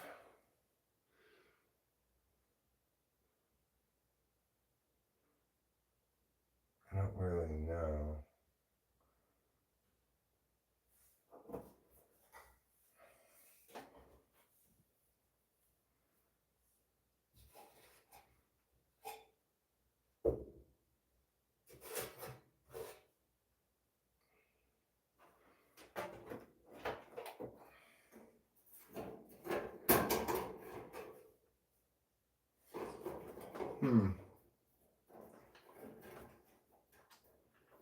Well, this is the fuse here, I think.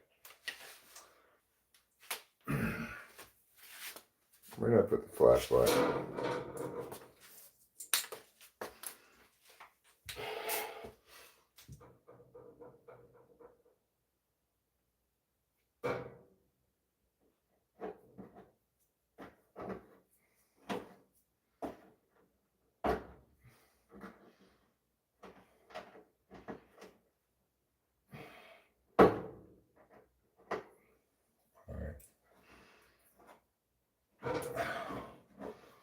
Blue top, red bottom.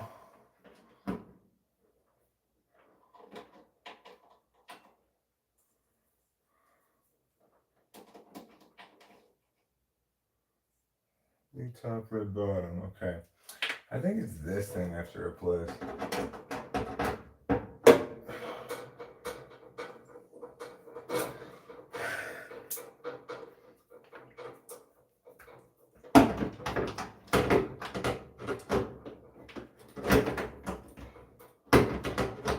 Okay. Are you actually serious though?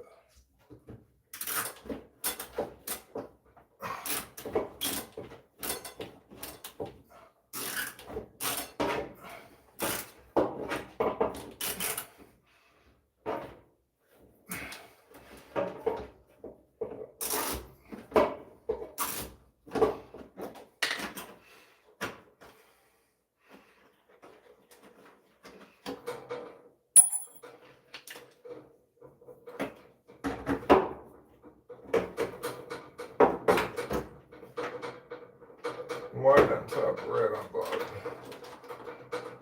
White, red, blue, red.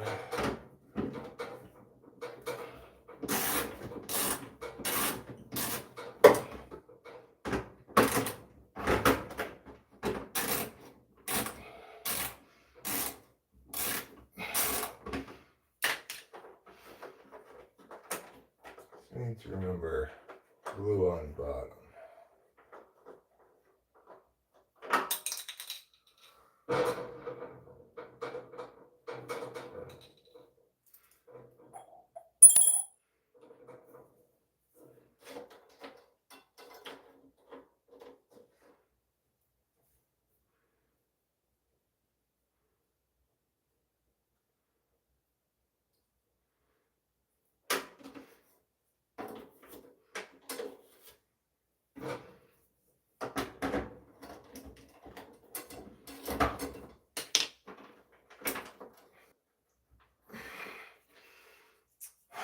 Fuck me, Amadeus. Okay.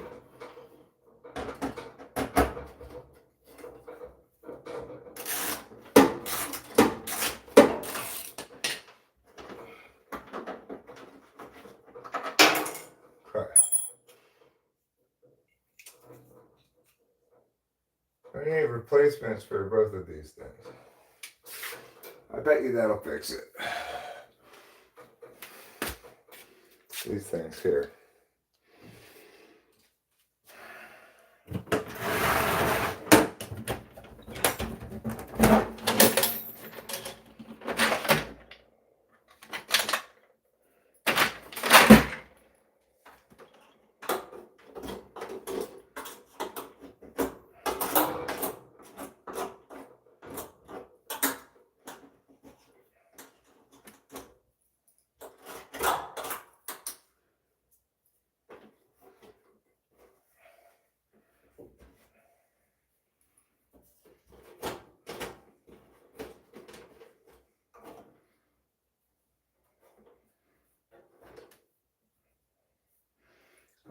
I could possibly get a vacuum in here to get the rest of that stuff up, but let me order these parts first.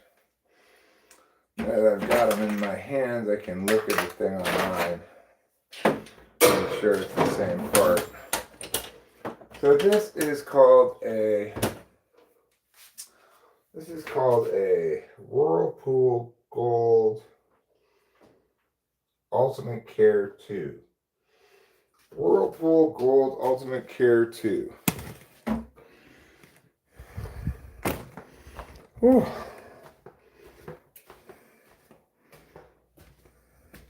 Good job.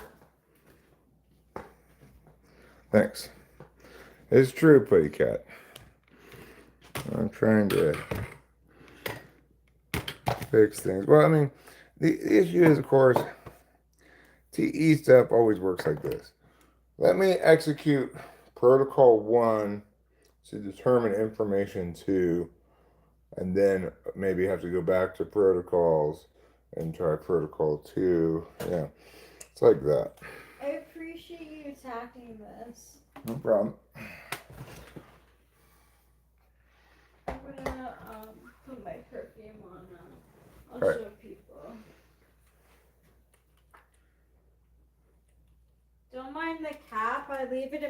purse and the cap gets dirty from the stuff in my purse.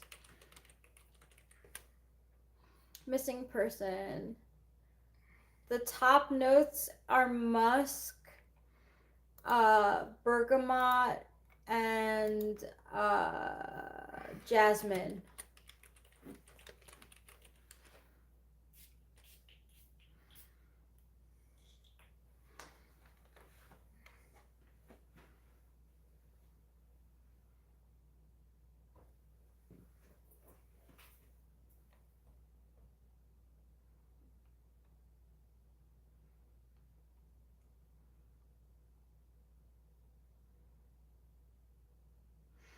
Located on the blower wheel housing behind the lint filter.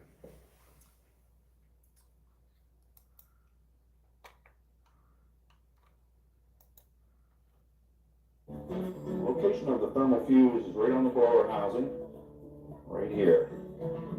Yeah. With the back removed, we now have access to our thermal fuse.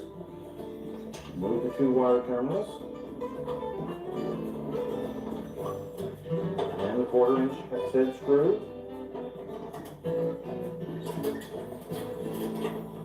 Okay, well, my thermal fuse doesn't look exactly the same as that, but. Doyle has some info. Oh yeah. Yeah. Yeah, I saw in the video that this is in fact the thermal fuse. This one doesn't look exactly the same as the one in the video, but this is in fact thermal fuse. It's right above this, just as it was there. This, I don't know what this is. I don't know if it's good or not either.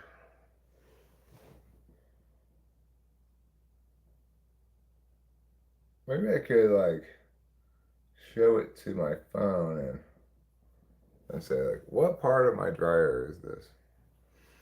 All right. Yeah, So you can. I do. Remember we did the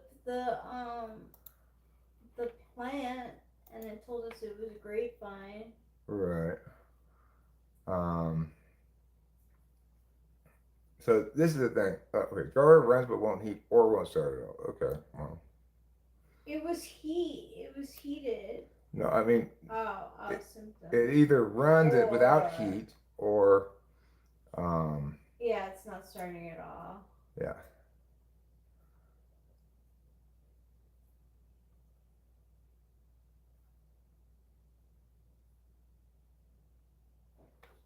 All right. I mean, God damn it. No. Mother of pearl.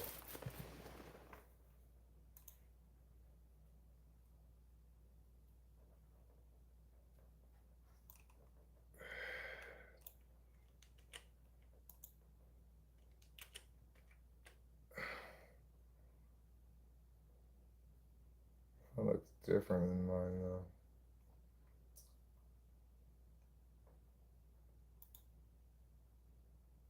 These ones look the same.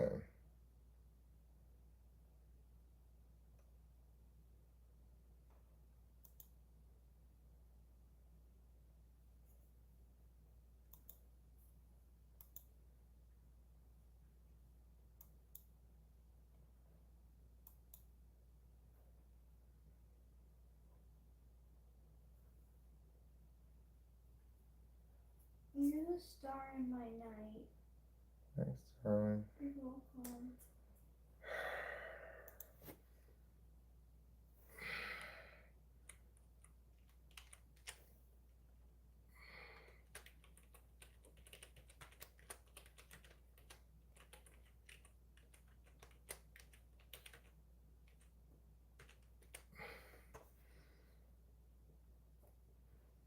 This one is kind of what it looks like.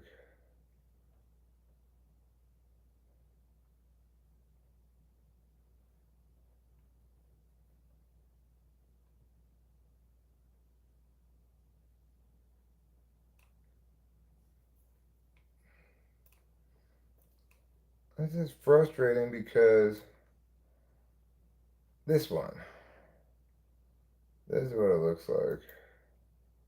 Okay, I'll get this one. Yeah, this is it exactly. Yeah.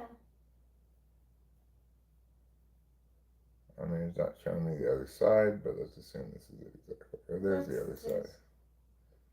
Yeah, perfect. Good stuff. Good finding. Thanks.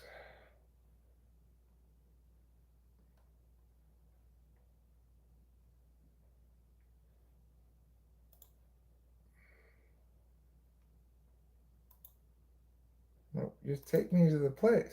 Just, I want to buy it. No, just take me to the website. Thank you. They're recommending buying a millimeter to test it. No, I already have one. Multimeter. I bought that thing last time, Yeah, I thought and you I did. regretted it because there's absolutely no reason to buy a thing to test things that cost $10. Plus, it turned out that the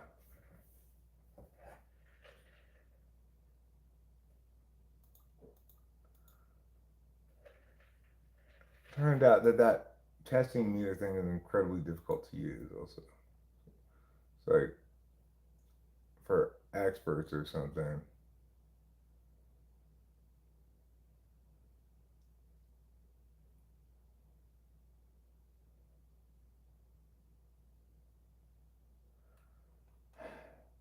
Come on, there.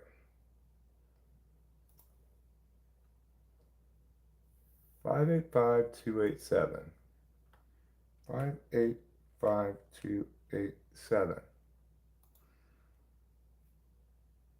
Doyle says, "Can you entertain me by using your multimeter and test it?" LOL. I mean, if I could find it, I could test it, but regardless, I'm going to replace this thing, and I'm going to. Free shipping arrives Hey, Heather P. Tuesday, May 19th, so 6 days from now. That's kind of a long time. Can I change the shipping?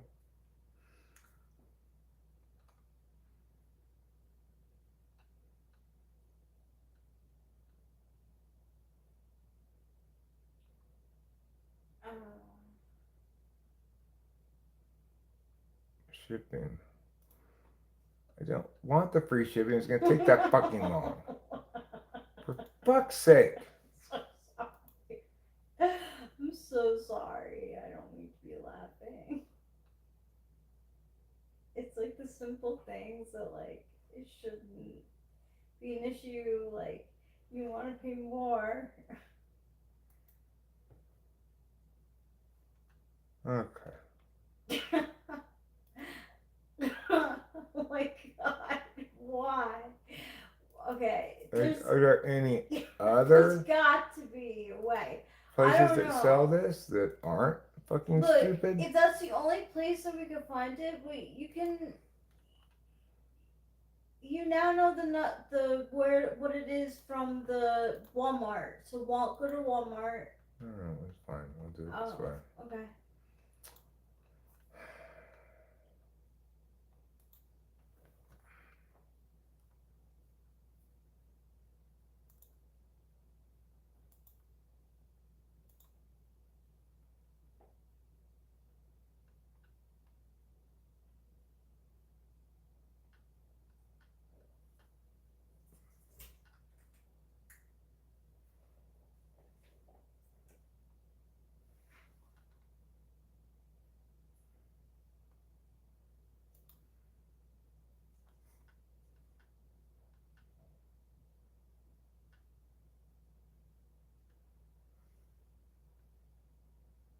Oh my god, I literally don't see it anyplace else.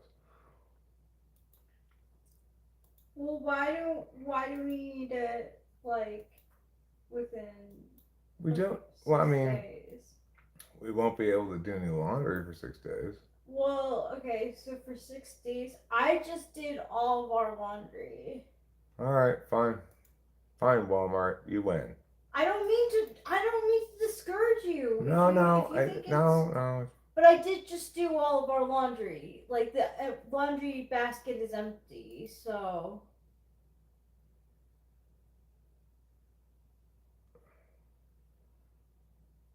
All right.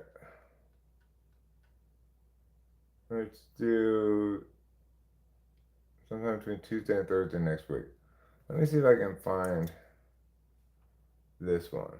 So this, I believe, is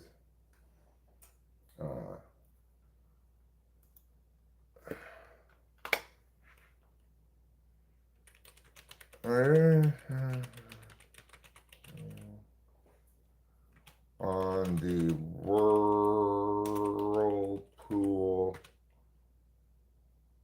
Gold Ultimate Chair 2.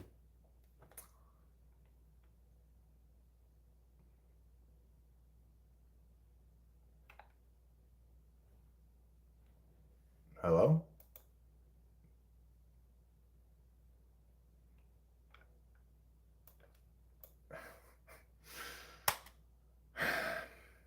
Again, are there two thermal fuses on the Whirlpool Ultimate Chair 2?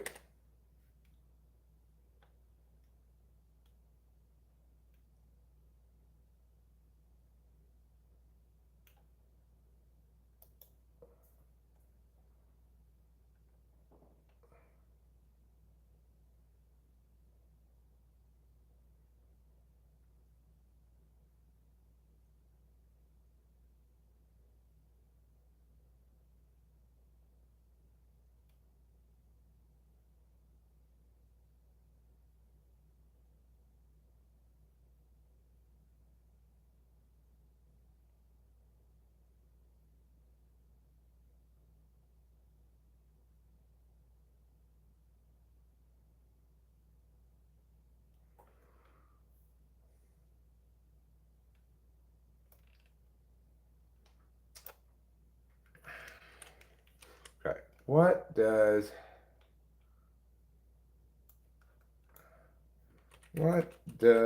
Mia look like on Mia?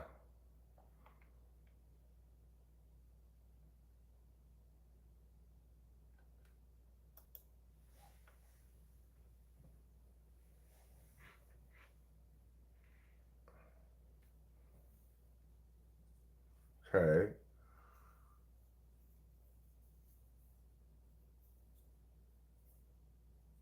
So what's this thing?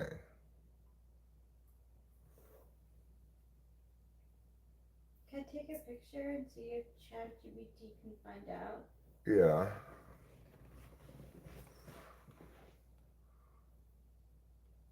Let me look at this. What are the two heating fuses? What? The two different heating fuses.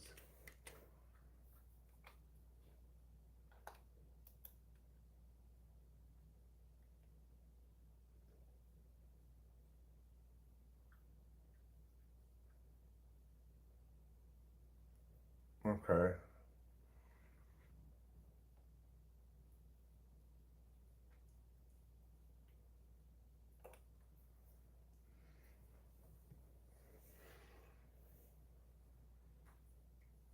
Oh, you found it? Well, What is our dryer called? Whirlpool Gold Ultimate Care 2. Whirlpool Ultimate Whirlpool Gold Ultimate Care Gold 2. Care 2.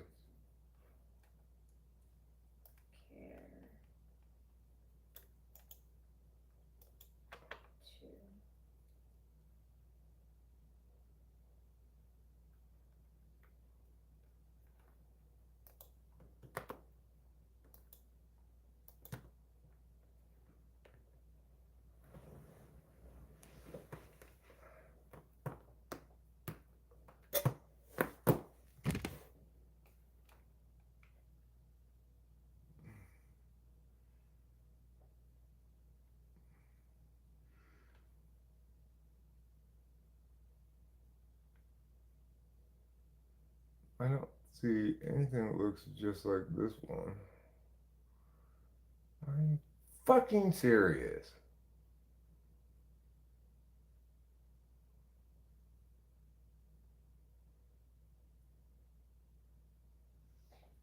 That looks like the dryer thermistor slash exhaust temperature sensor from a Whirlpool Ultimate Care 2 dryer. Likely part is a number and a code. Tell me the name of it again. So read what it says again. Dryer. No. Read what you've read before again. That looks like the dryer thermistor slash exhaust temperature sensor. Dryer thermostat? Is that what you're saying? THERMISTOR. Okay. Dryer thermistor or exhaust temperature sensor. for a Whirlpool Whirlpool Ultimate Care Gold 2.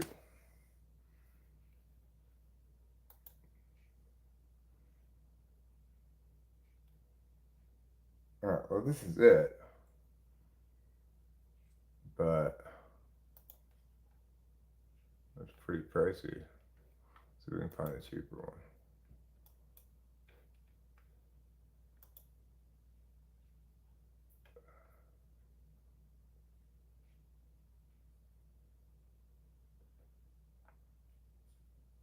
I have a replacement code. The commonly listed replacement is WP85777274. Alright, tell me again. WP 8577274.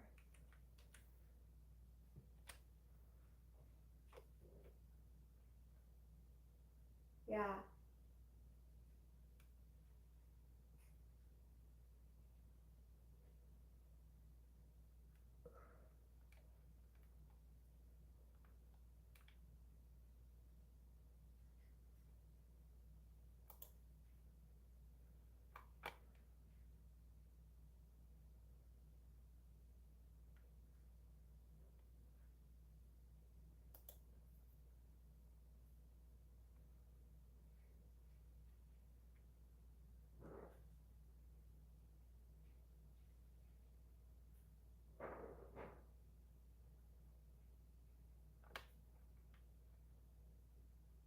Okay. Check the third picture. What third picture? Not yeah, like Ooh, what's the problem? That It's not as tall. on that? there looks like the coil or that metal part. Does that matter? Well, I mean, presumably that metal part is. Here's this one. This one looks exactly Yeah. like it. I guess we just get this one. Okay. I don't know, it's a little more expensive. It's fine. We just get this one.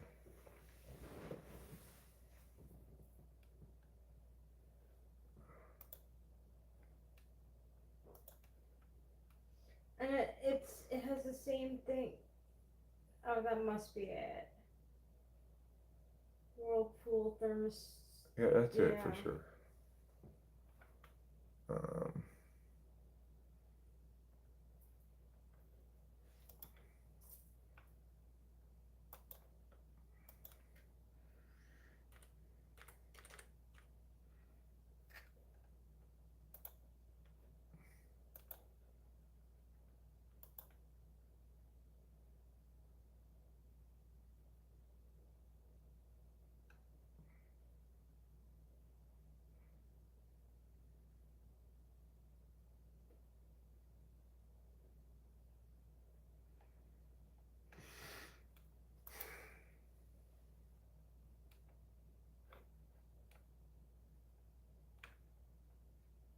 guess that's just the best I'm gonna be able to do. That's fine. That's fine.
All right.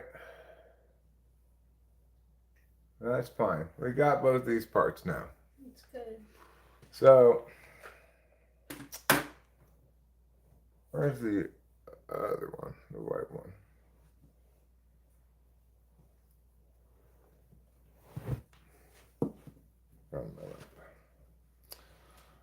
All right.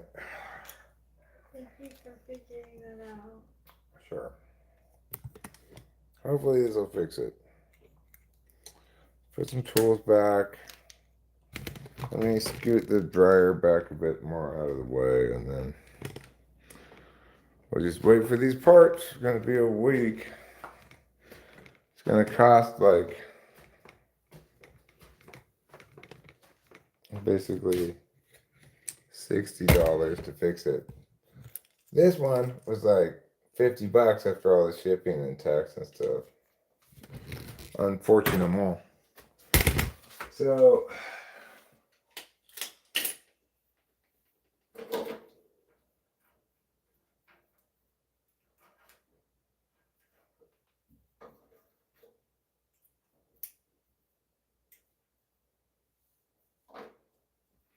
all right, I just leave these in this jar with the screws.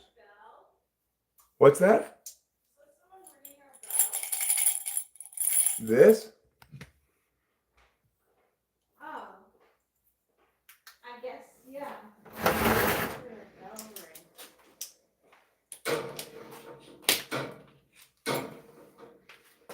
Okay, so I kind of want to get back in there and vacuum too, but all right, let me just put this here.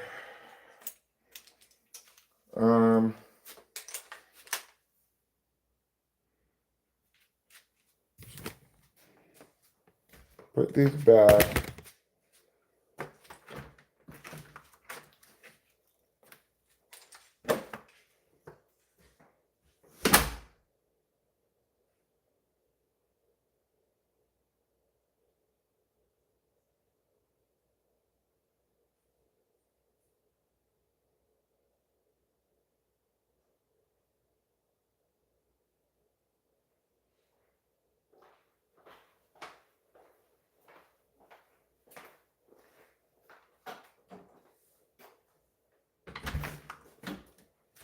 All right.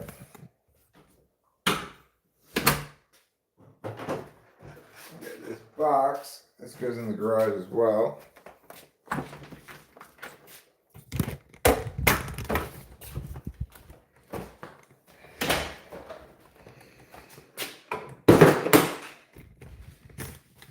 Okay, now what?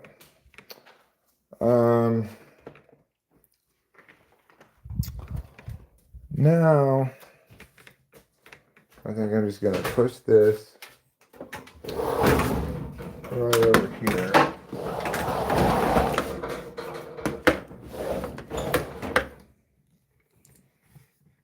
I need to get all that stuff out of there.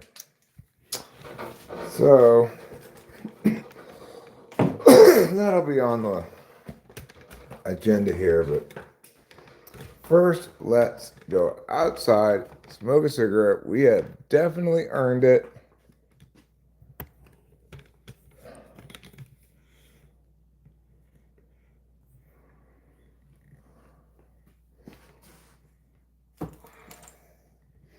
Eat a couple more bites of this food.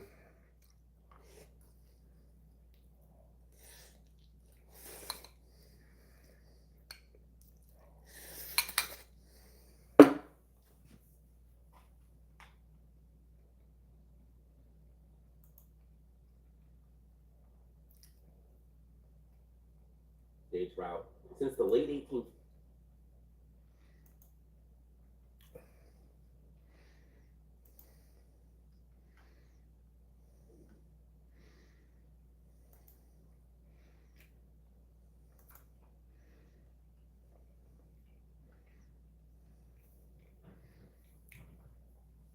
Well, missing person won the poll, Rachel.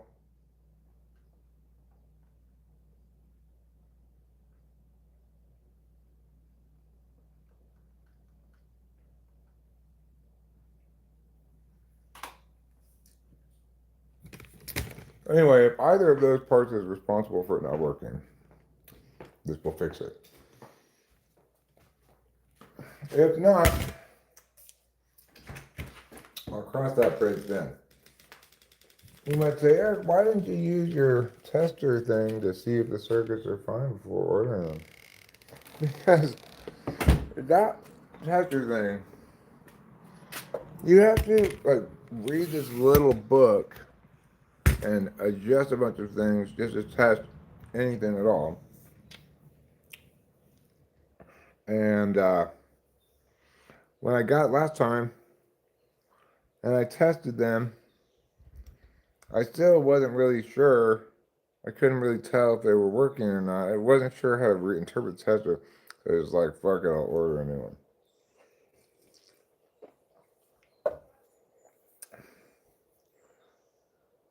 In other words, I already know I don't know how to use that tester thing well enough to be confident in whatever results it shows. I mean, in that dream world,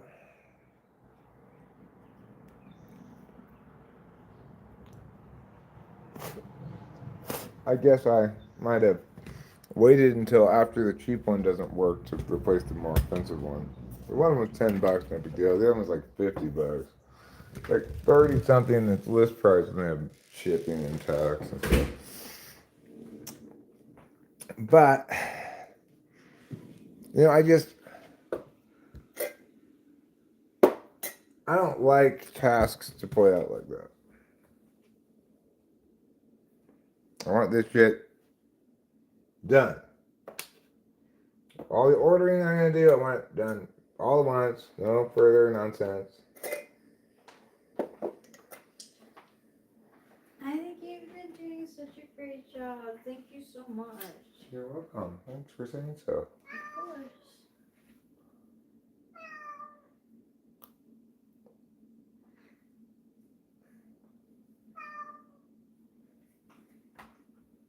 Cognac is basically liquor made out of wine. Is it good? Well, if you get super expensive cognac and drink it from a snifter and have it warmed up a little bit over a candle before you drink it, then yeah, it's pretty badass. But cognac's one of those things that you cannot get the cheap version of it. If you get the cheap version of it, it's going to make you hurl. What can you get successfully get the cheap version of? Vodka and whiskey. Don't bother getting cheap gin. You don't have to get expensive wine though either. That's a bit of a misconception. You know, any bottle of wine between like 10 and 20 bucks these days is going to be pretty good if you like the varietal because of advancements in winemaking tech. Like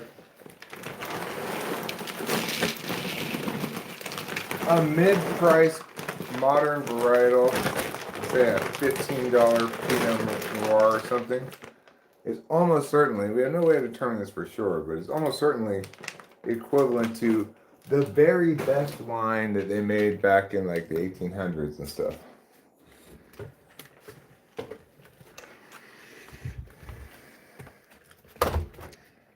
You can drink cheap beer, okay, I guess, but you know, even when you're going cheap with your liquor, though, I go cheap like Smirnoff, not like Ralph's brand, you know. Go cheap like Jim Beam, not cheap like Evan Williams. I don't even know what Evan Williams is. They're super cheap brand of whiskey.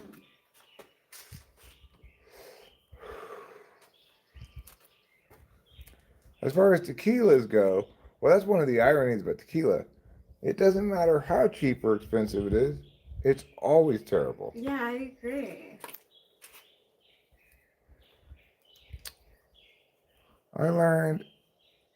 I leaned into the dry reds. Yeah, well, that's a good place to lean. I thought of the brandies and cognacs and ports as too syrupy for my taste. Well, cognac shouldn't be syrupy. Brandies can be syrupy, and ports are always syrupy.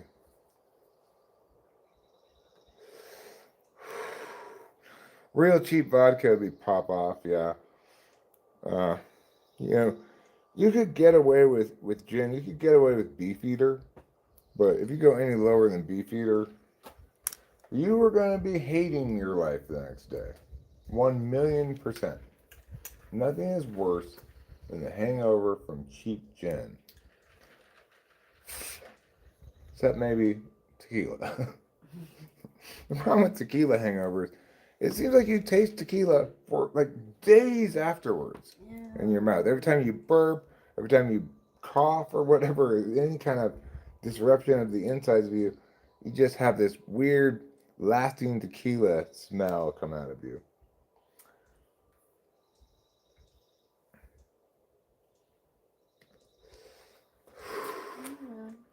I love you too. I'm sorry about like this discourse before, like About the food. yeah, like it's not really that big of a deal. I just hate like I guess I get triggered by like not being included.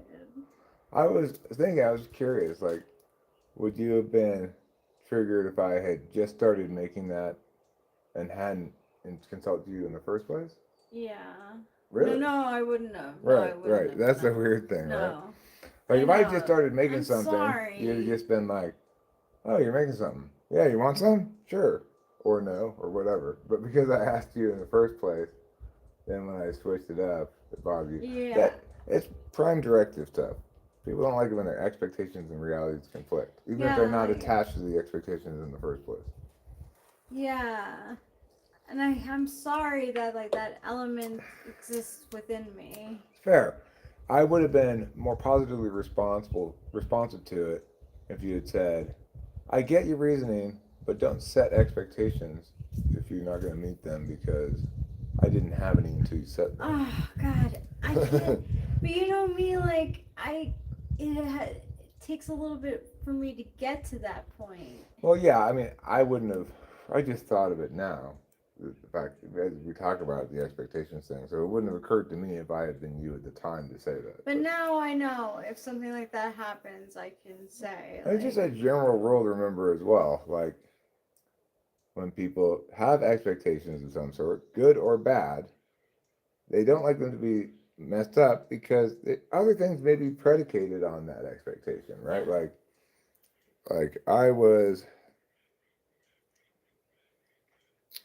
um,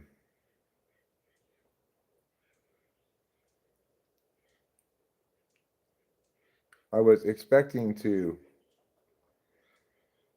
submit this one resume today, but it required me to put references in the form, and that just brought everything to a That's grinding totally, halt. yeah. Now I got to get contact information from references and blah blah blah blah. So Yeah, because usually that's the thing that they ask for after. right, and in an ideal world, I would have done things in a somewhat different order of operations, right? Like I would have done all my resume fixing reference stuff before I ever applied to the first job. But my TE's not that great, I guess. Once I applied to a job or two, then I felt like I had momentum in that area. And so it was easy to, after the first day of applying for jobs, to direct a lot of attention to my resume more, my Indeed.com profile, my LinkedIn. I haven't done LinkedIn. I haven't fixed my LinkedIn profile yet, but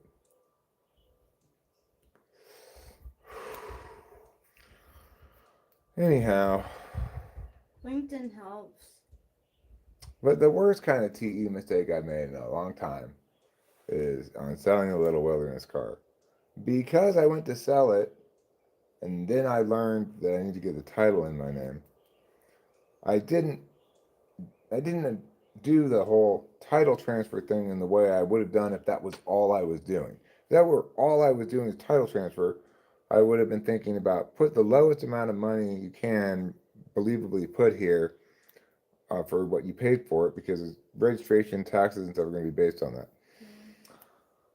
But instead, because I just filling out these papers to send to the company that's going to buy it, and wasn't thinking about the fact that I was going to have to put the title in my name first. I put the actual purchase price of the car on the bill of sale thing. Then when I realized I had to go get the title in my name, then I fixed that price to make it 10,000 cheaper than it actually we paid for it, but it was still 7,000. I should have somehow managed to change it to $1,000, because it turned out that this transfer of title comprises the first sale of the car in California, which means I'm getting sales taxes on the purchase price I'm having to pay. Oh, Eric, come on, bro. Draft beer is the worst for creating hangovers. My fear it has to do with the dirty lines from the keg. Huh, that's an interesting theory. Draft beer is the worst. Hangovers come from dehydration is true.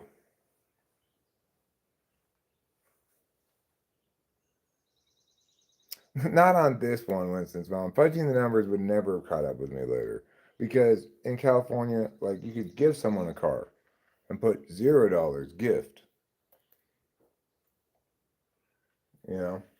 I wouldn't have put that, but if I had put $1,000 instead of $7, there would have been no risk from that. Anyway, wasted a few $100 in the process by doing it stupidly, but such is life.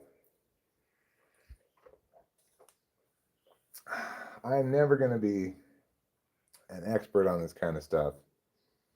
It requires too much anticipation of future steps. You know, that's TE in a nutshell. Anticipation of future steps. Like, and that's what makes TE so goddamn frustrating too. And it's one of those things where my original plan is move to New York, get a job, yeah. But I have been convinced since then that I should do the job search first before I find the place, because you know, at least I could find a place closer to where I'm going to work.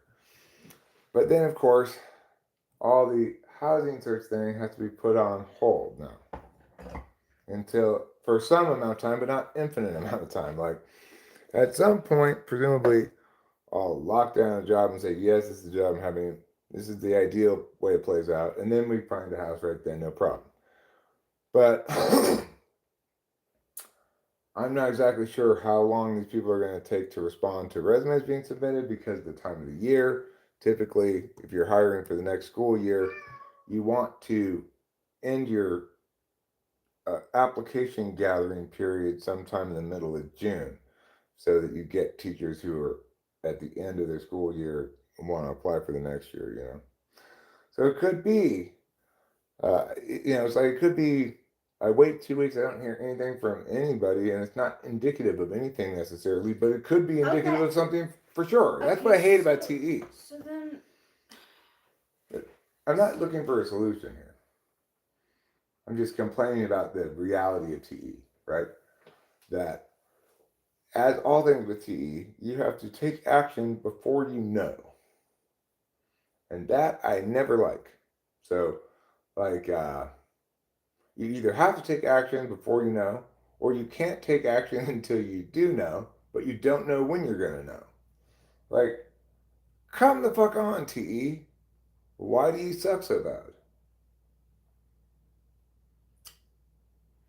It's not a big deal. I feel great because I am hurtling forward through all the various things I need to accomplish. Could not have been more like meeting my own expectations for myself in this area, you know, which it feels like it's been a long time since I've met my own expectations for myself about much of anything. So that feels good. that's good. And we're just gonna have to let it play out and see. I hate shit like that. Let it play out and see.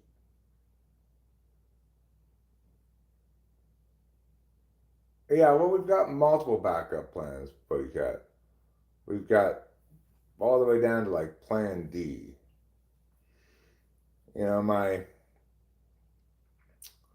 number one plan is full-time debate coach job in New York.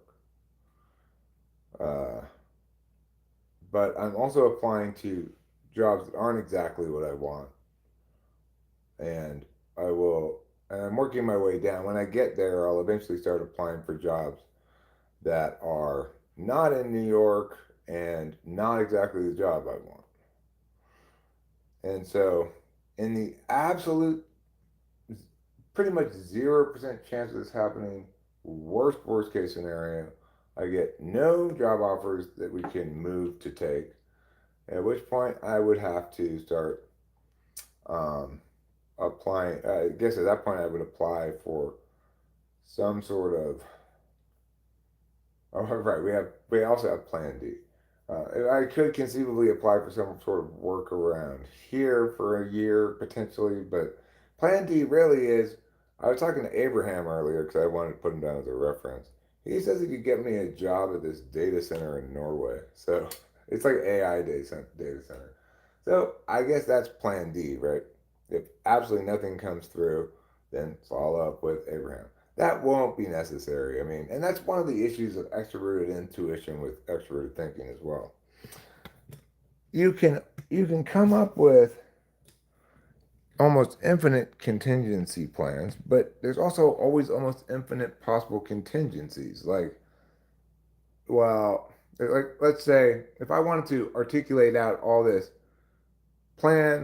backup plan stuff, it would be like, well, if I get a tier one job in tier one location, then we'll take that. If I do not get that, but I get a tier one job in non-tier one location, then I have to check to see if I get a tier two job in tier one location, at which point we'll discuss what I should take. If I get blah, blah, blah, that's too much. That's too much conditionality and ideational stuff, right? It's like nobody's well served to imagine contingencies for things that are very unlikely to happen unless the things that are very unlikely to happen are catastrophically bad, pose some kind of existential risk, you know? So, regardless, I've got a lot of backup plans, and,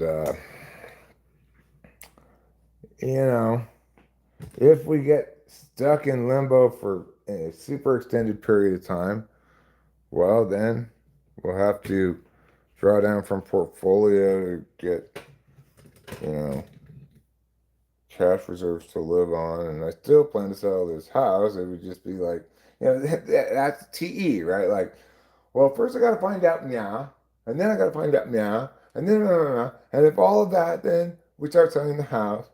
Yeah, it's like, But eventually, like, we are going to go, like, help my dad out. yes, Rachel.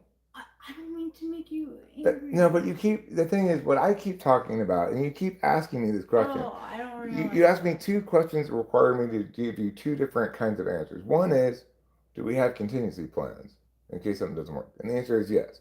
And then when I articulate those contingency plans, you think I've lost my commitment to New York. Oh, yeah. That's not the case. Okay, because I told my dad, and I would be, like, so, like, sad to, like, tell him. I mean, stuff happens. Right. I mean, we are planning to move to New York.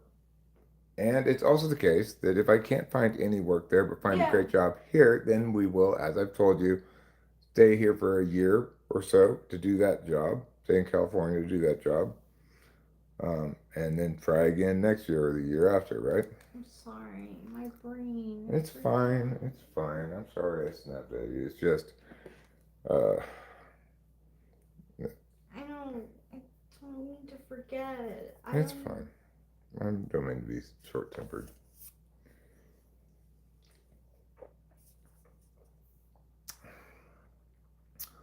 Well, I'm glad that the American Debate League has grown to partner with over 100 schools in New York, Long Island, Westchester, and New Jersey. But that's a debate league. That's not a coaching job. Like, one of the things I plan to do is, even though I know currently Capital Debate's not listing any full-time jobs, because I've competed against Capital Debate so many times, it's a New York debate school, and I kind of know the guy who runs the place. I think I'm going to email him and say, I see in your job listings that you don't have any full-time stuff. Here's my resume.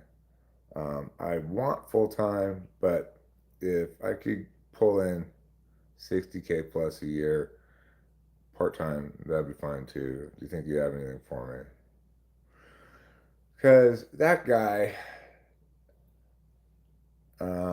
he's well familiar with competing against my schools in the past.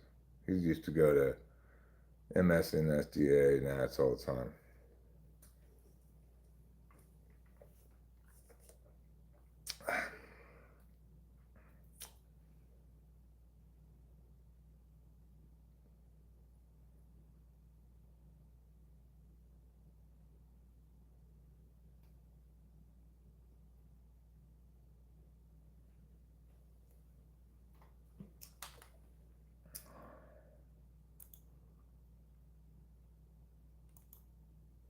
Anyway, also worth remembering is that I just got started on the job search, so spending a lot of time thinking about what I'm going to do if I don't get meow meow or meow is a little bit premature.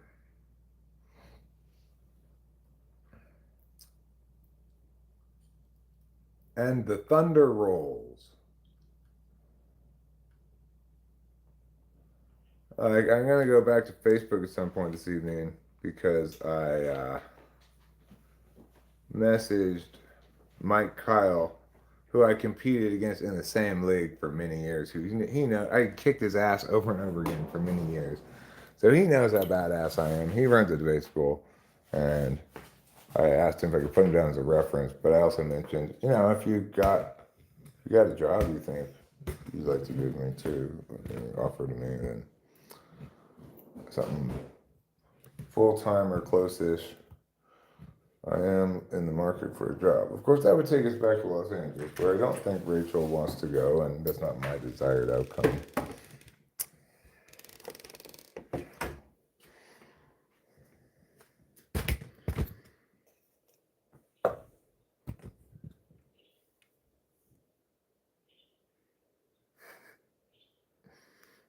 I'm not going to measure my cunt. I forgot my cigarettes, of course, I'm an idiot.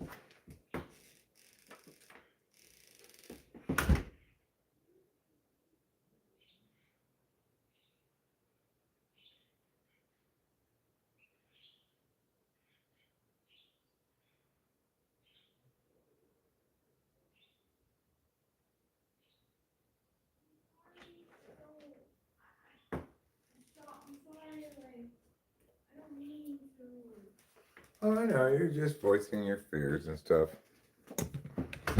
Nothing wrong with that. I don't mean to be such a scary cat. That's fine. I'm sorry I snapped at you.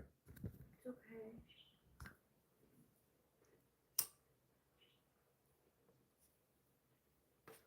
Let's stand on the other side of the fence.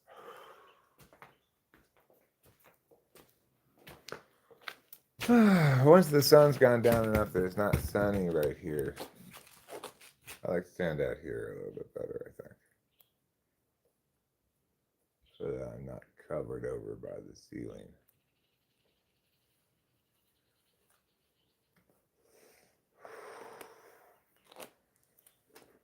All right, so we got the parts ordered for the dryer. And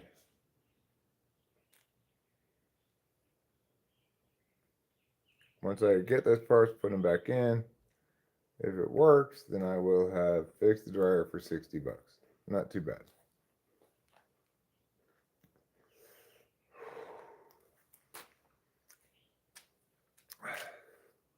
Give you a cookie. I broke my back. Spinal. Mike Tyson. Mike Tyson said that, huh?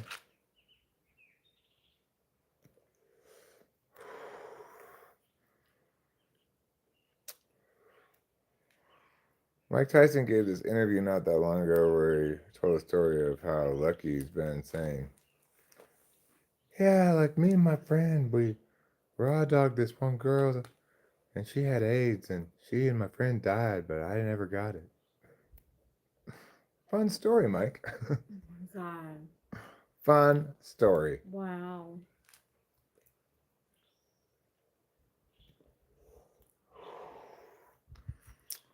Things I didn't know about Mike Tyson. Now you do. Now I do.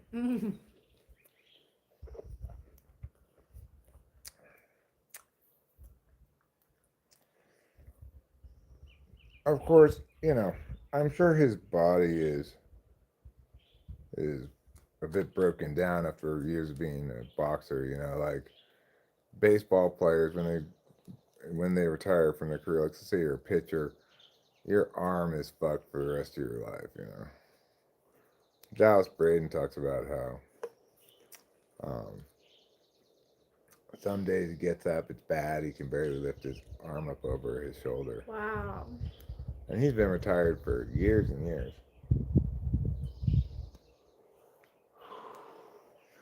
Batters probably don't incur quite as much like breakdown of the body in their older years. Football players certainly do. Mm-hmm.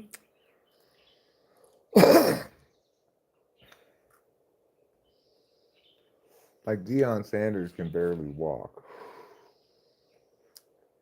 He was the best DB in the NFL for a long time. And he played baseball too. But now he's very limpy when he walks.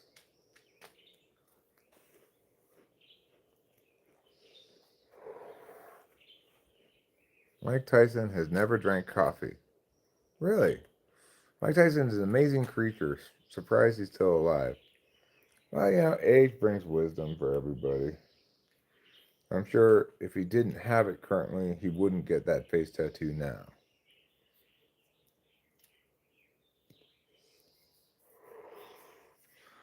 Like I feel pleased by the reality of myself, my contemporary self. Like when I go back to work, I already know I'll do a better job than I ever have before because I'm a little less just wild across the board. I'm more mindful and less prone to like, I've been thwacked out for 2 days. I've slept for 2 nights. Now I gotta get up and go to work. Less prone to that than I used to be.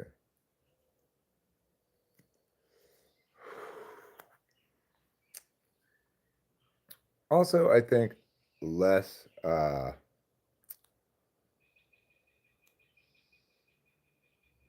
less less arrogant, you know? Like less entitled.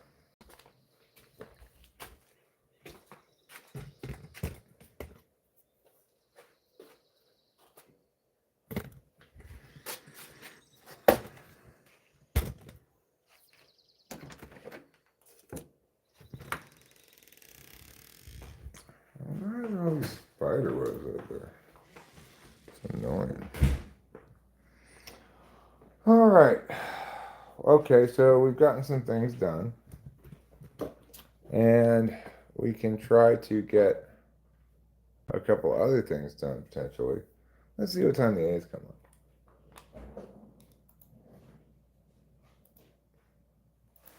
I'm going to check the TV first in case they already came on. I don't want to see the score.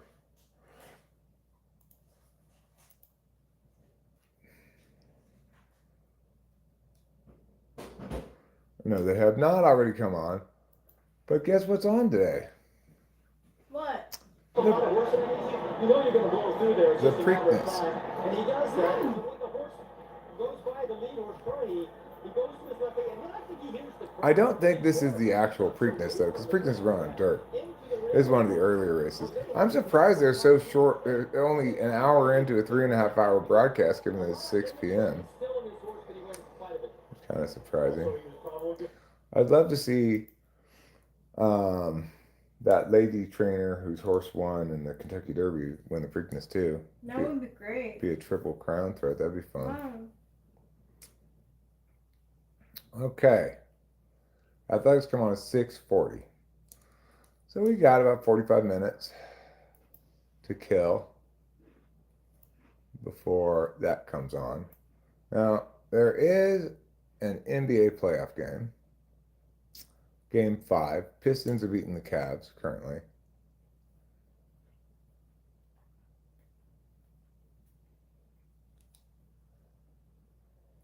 I'm really sorry. People make mistakes. Like, it Don't, happens. don't be sorry. I don't even know what you're apologizing for. You're apologizing for asking about New York. Well, you were just wanting to confirm what you thought you knew and what felt like I was backpedaling from. No, I'm sorry also about like the food thing. Oh, it doesn't matter. It's no big deal at all. And you know, I could have notified you, should have notified you before I changed what I was making, since I set the expectation, you know.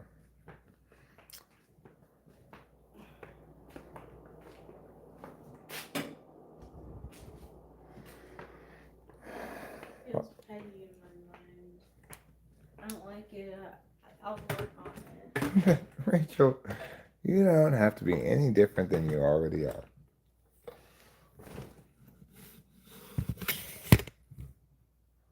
I'm not an ESFJ. I don't think we always need to be working on our relationship. Do you think I do that? No. Okay, that's good. Eric, have you noticed that people that are on YouTube that act real stupid have 500 plus people watching? What's your thoughts on that? I mean, you know, people want to watch what they want to watch, and if you make content that people want to watch, then people will watch it. That's the beautiful thing about YouTube is I trust YouTube to genuinely reward whatever video meets the standards it's using to promote things. Like, I've seen a lot of videos recently, in fact, that have a lot of views and the person has like 5,000 subs or even fewer, but they made a really good video and that one's kicking ass, you know? Obviously, some of the most popular kinds of content include content I will never make.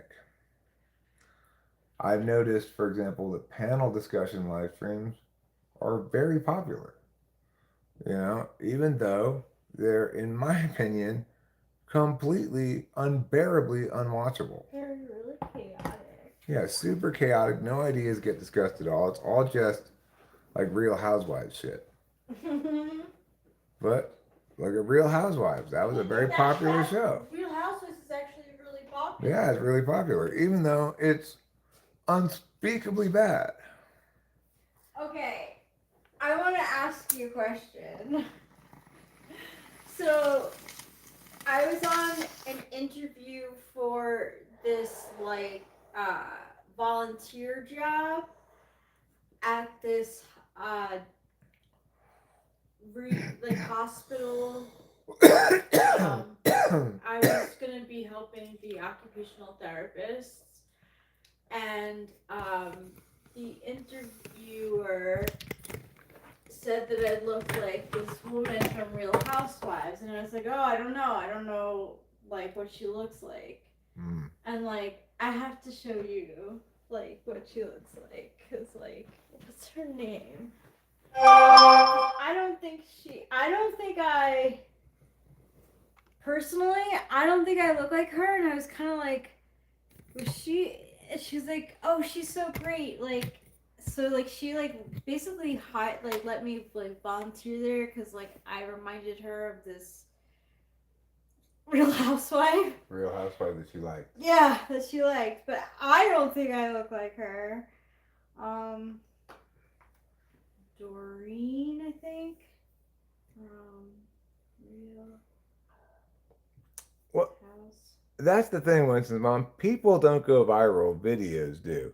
If a person produces consistently the same kind of video, if there's sufficient like stories to tell in that genre or whatever, then they can become a big successful channel that gets a shit ton of views from all their videos.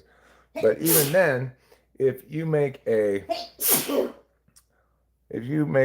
6 great fantastic videos in a row and get a big number of subs, and your 7th video is stinky, it'll do dramatically less well than your previous videos, which is as it should be. It's just like music, right? It doesn't matter how great shit you made before. If this song isn't good, I don't want to listen to it.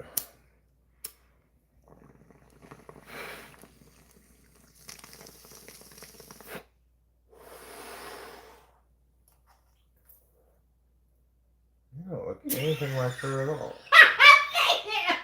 Not that she's ugly. No, yeah. I'm not No, but critiquing. You say you I don't look anything like her at all. She might as well have picked somebody from Real Housewives of Atlanta. That's how little you look like her. Because, you know, the Real Housewives of Atlanta has black ladies. I don't know if you're familiar with that one or not. No. I'm not familiar with any of them because too much drama makes me anxious. The Real Housewives that I think of as kind of quintessential is the New York one, because that's the one where the lady's like, and she thinks she's going to come into my house and talk to my husband like that? That's where I draw the line. Yes. And she was on that show, Dorinda. Apparently she was the most sensible one, so Oh, that's like good. props to that, yeah.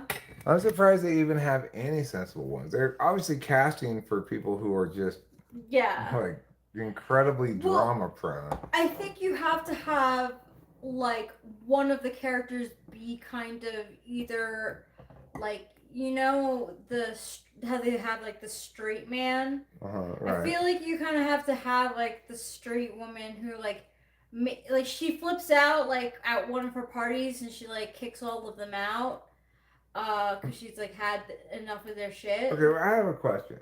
Do they pick a group of people who already know each other and cast them all, or do they pick them totally separately that That's don't a know each great other question. and then introduce them to I each don't know. other? That's a great question because they make it seem like they know each other.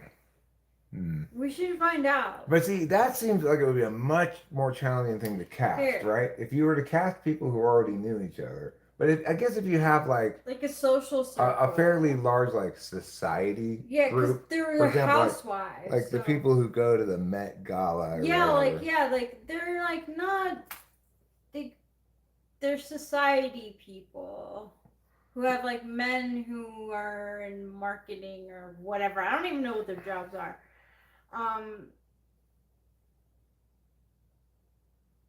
Okay. Let's see. Let's ask ChatGPT. What were we asking? Oh, it's good when you push it. Are the people on the Real Housewives show, do they know each other before the show, or did they meet introduced once they get cast for the show? It's a mix, honestly. Some of them do know each other beforehand. Maybe they've run in the same social circles or are acquaintances. But often the production brings new people into the group specifically for the show. And that's when they really start to interact. So by the time we're watching, it's usually a blend of old connections and brand new dynamics. So it Interesting. starts off, I guess. That's a good answer. Mm-hmm. They probably find a social circle that has periodic, like, I don't know, balls or whatever the contemporary. Galas. Whatever the contemporary version of that kind of shit is. Yeah. They find a group that does it already, and then they find some prime high drama individuals they want to mix in, throw into that mix. Yeah, that makes sense.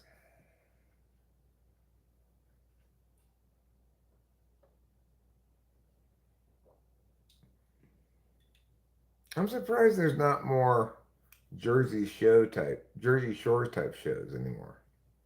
Yeah, that was a huge show. Even my dad watched it. I guess you could call Jersey Shore type shows real world type shows. Because Real World was the original version of that, right? Yeah. Eric, what is the reason an INFJ uses metaphors rather than specific terms? Is this a false pretense? No, it's not a false pretense. INFJs, I don't think, are especially likely to speak metaphorically about something that can be spoken about concretely. But I think their INFJs they feel they're most in their wheelhouse when their epistemology stuff is dealing in archetypes, because an archetype is essentially a word that says a singular identity representing a configuration of multiple things, right? Like the wise old hermit archetype, or the hermit archetype, it includes ideas of somebody who has wisdom due to lots of experience, who has a certain kind of clarity due to being removed from the world somewhat, who has, it's got a lot of different ideas packed into that one word, but it's not a word that defines in the kind of TI way that, like, instead of using the term hermit for TI, you'd be like a person who has extreme social isolation. You pick the specific element you're using to do something, right? You wouldn't go for a broader NI whole, because when you go with that broader NI whole, you can understand things through knowledge, perhaps that way, but you can't really do intellectual work that way, like you can do mythological style intellectual work, which is not worthless at all, stuff like Jung does, but if you're a TI type like me, you won't be using archetypes a whole bunch because whatever element within the archetype you're trying to highlight, and you'll be trying to highlight a specific element to do a specific thing. So that's why INFJs like archetypes, because they like to know. Everybody wants to engage with things in the world that are perfectly suited for their attentional priorities. That means for INFJs, they love things that either work or don't work holistically, and particularly stuff that's media, story kind of media about people, rather than say, like, INTJ and I might both watch videos about how AI music generation operates, what's the process by which it does that. That's a different kind of media interest. Rachel watches, well, like, for example, she likes to watch recaps of a show she's not watching.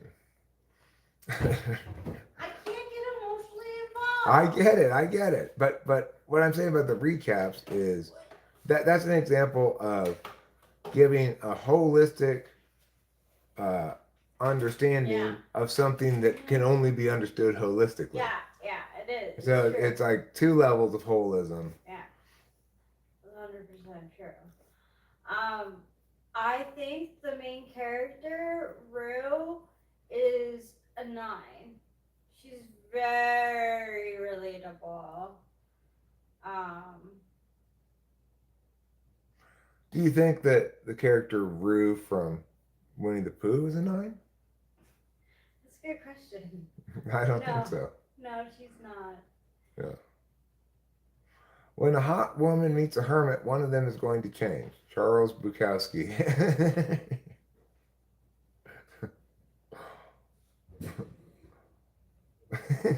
What a great sentence. Wow. What? What a great sentence. When a hot woman meets a hermit, one of them is going to change. That's funny. How much ambiguity could you pack into a single sentence? What a brilliant. He's an INFJ, by the way, but Bukowski. I'm very confident of that. He's kind of a sad story for an INFJ because he had a alcohol problem his whole life. But right there, there's this video of his where he's talking about what he thinks writing should do. And he just says, people want to write and tell you blah, blah, blah, blah, blah. Writing needs to be like bam, bam.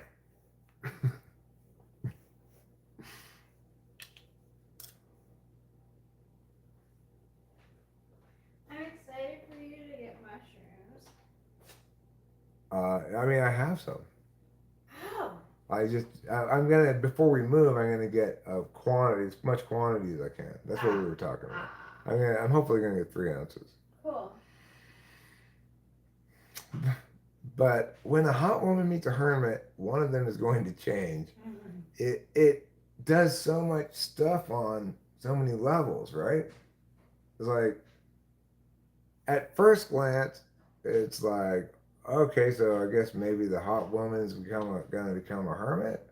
And you go, no, maybe it means the hot woman's going to change because the hermit's going to change her focus of interest. Oh, wait, no, it doesn't mean that. It means only one of them is going to change, namely the hermit. He's going to stop being a hermit because he's going to go after the hot woman. But then you realize that She could change too. right, yeah. I mean, you can kind of get lost in the possible interpretations of the thing, Yeah, right? because like the BPD guy was a hermit, and I became a hermit because he was a hermit.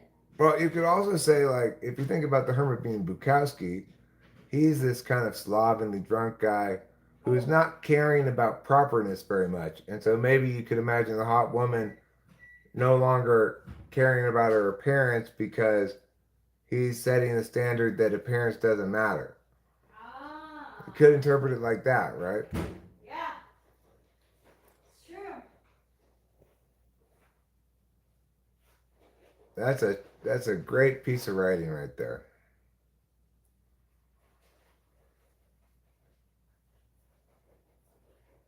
How, and that's such NI fantasticness. It's a single thing that's so much greater than the sum of its parts. God, what is this ridiculous thing they're showing at the Preakness?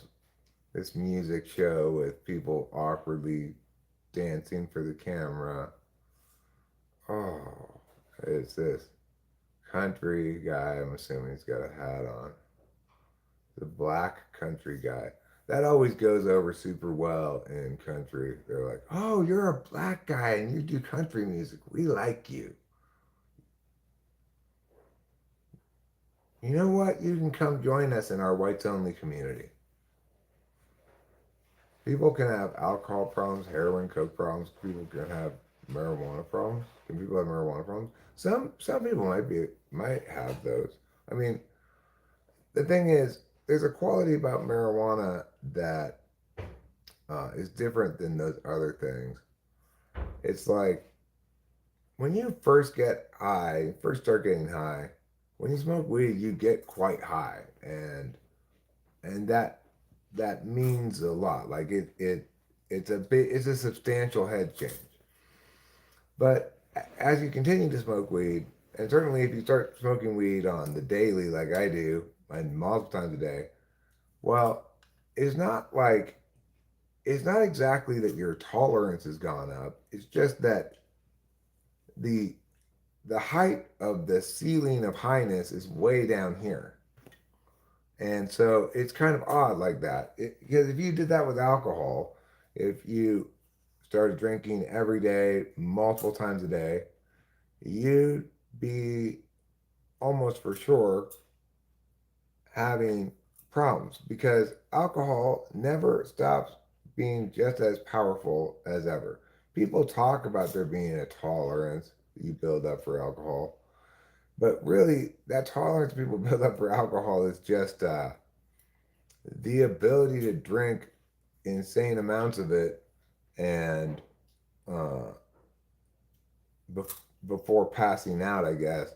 The thing that allows people to drink so much alcohol at all is that no matter how much alcohol you have in you, your body can only process so much of it uh, per hour, you know? So you can get a certain amount of drunk, like blackout, passed out drunk, and then how much alcohol you have in you at that point is going to determine how long you stay that way. So, I'm not trying to demonize alcohol at all or criticize it at all, Putty Cat. I want to stress that. When I talk about Bukowski having an alcohol problem his whole life, he did. Uh, he was, his life, as far as I could tell, comprised two things: alcohol and writing, mostly alcohol. Oh, and going to the horse races. The movie Barfly is about him. I don't know if you've ever seen it. People can certainly have problems with heroin, coke. Uh, you know, like me smoking weed all day, every day.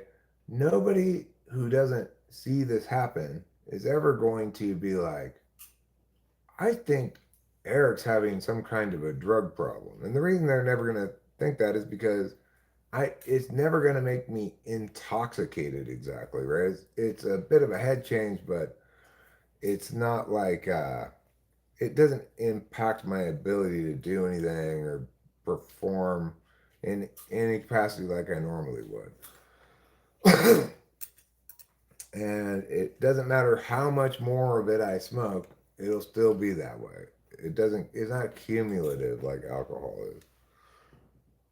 And I'm contrasting against alcohol because alcohol is its own unique kind of like it's a unique drug and it has its own kind of problems that are different than, say, a coke addict's.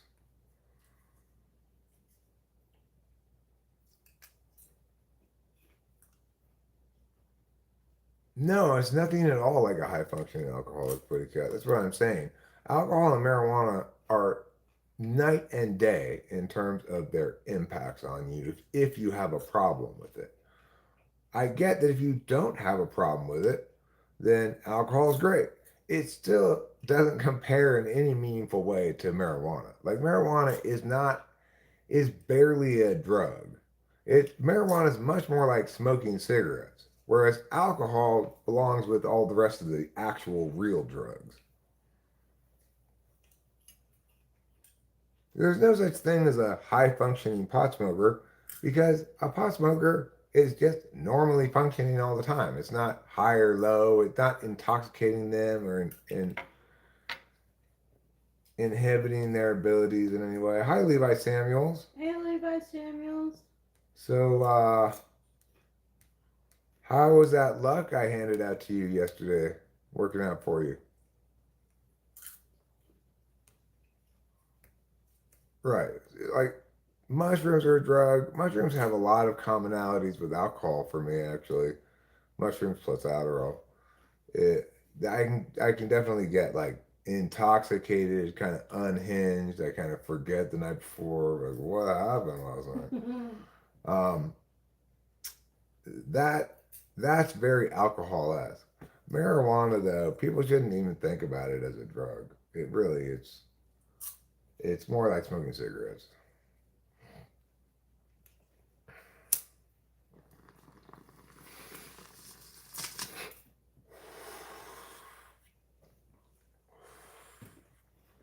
I don't know.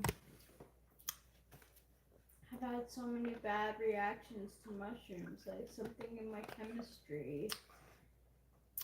Well, Rachel also manages to achieve actual intoxication from marijuana because, and only when, she drinks these drinks.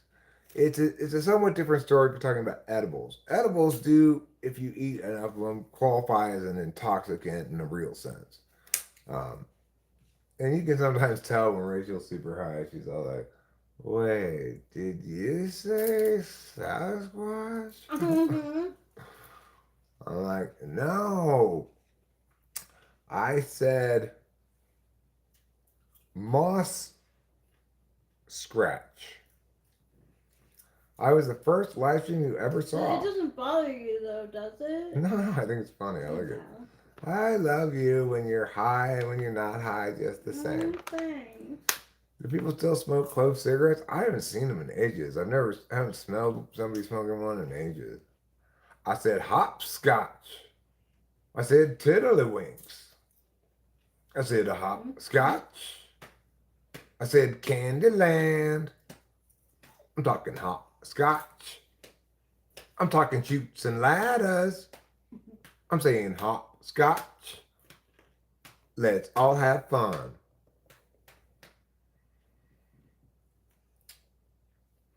Thank you for the beatboxing with your leg and hand. Oh, sure. People don't think of that as beatboxing, but I say it is. If that's beatboxing, Eric, everything's beatboxing. Enough with your yeah. If a clove cigarette appeared, I would smoke it. It's sort of like having a dessert smoke. Apparently, they're super bad for your lungs. I remember the first stream I saw of you in COVID. Was that when you first saw me? Wow. During COVID, huh? I'm sure I was saying, that COVID alarmism is making me so mad. It was making me so mad. Still makes me mad when I am in the mood to think about it and be mad, I guess.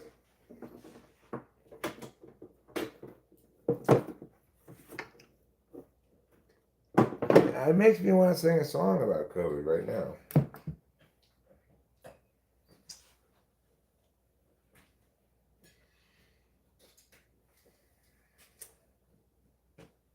Let's see, what kind of song do I want to sing about COVID? Well, let's go for a waltz. We don't do a lot of waltzes around here. Wait, not like that. Stop. What do you think of that guy in the horse suit? Wow. Does he have another person back there? Being the back end of the horse? I don't know. No one wants to be the back end of the horse. That's kind of crazy looking, though. How would you stand like that the whole day? He's got, I mean, you can't do it the whole day, but there's probably a second person in there who's bent over. That's how they normally do that. But You know? like, how do you bend over? You just bend over and there's something to hold on to Ugh. on his back, right? There's something you can hold on to here on his back. And you have to walk around like that. Obviously, you don't want to be the back end of the horse. Swisher Sweets. Swisher Sweets, they're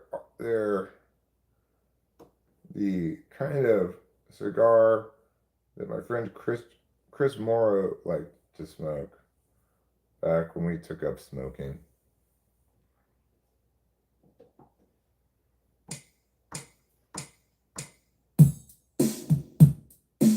God damn it. What the fuck? God damn it. What the fuck, I said? God damn it. Let's turn up the tempo here on this country waltz. Okay, we're going to do a country waltz about COVID. You ready?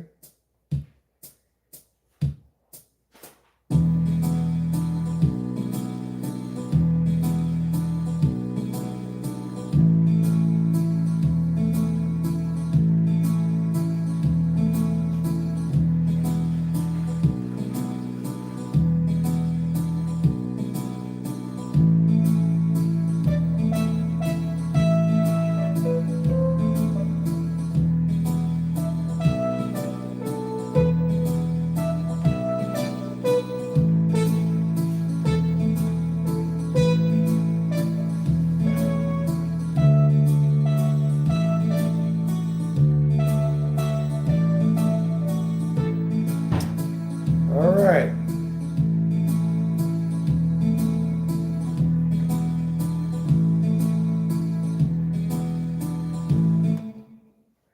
Here we go.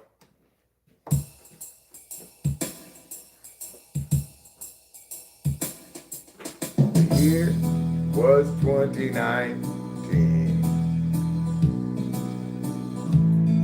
I was smitten, I'd just seen the girl who would later become my wife.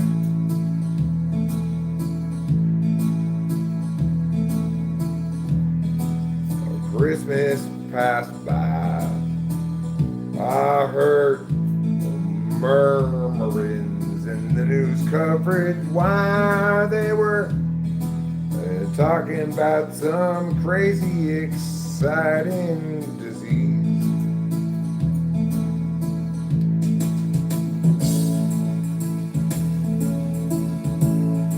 And then when it was time for my wife, well, not yet my wife, to come back from New York, everyone was all like, hey, we're thinking about shutting down the entire world, whether you're headed south or north.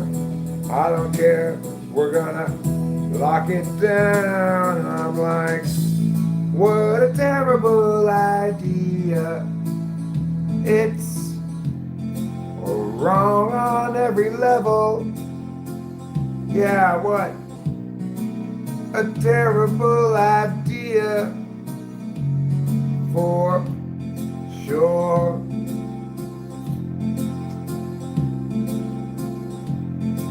If they think this is going to work, they've not read anything about their own here jerk, because from all I can see, their quarantine won't work.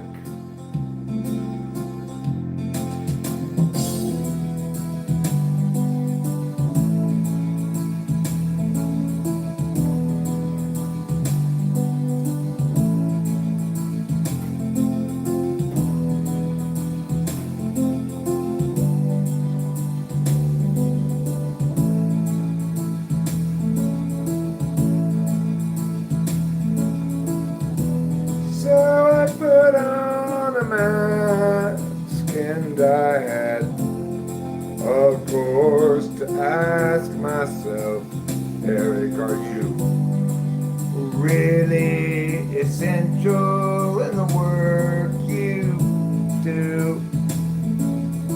And you know, it was true. I was like, I guess that I'm not that essential, but you know what? I suppose I am. After all, can any man determine what person's more essential than another?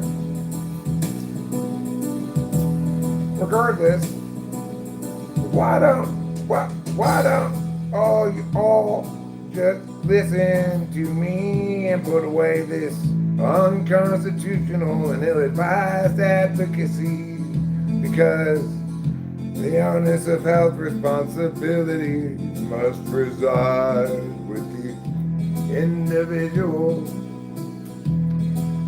Where everyone's like, oh my God, you hate science and life because you don't want to wear a mask everywhere, day and night.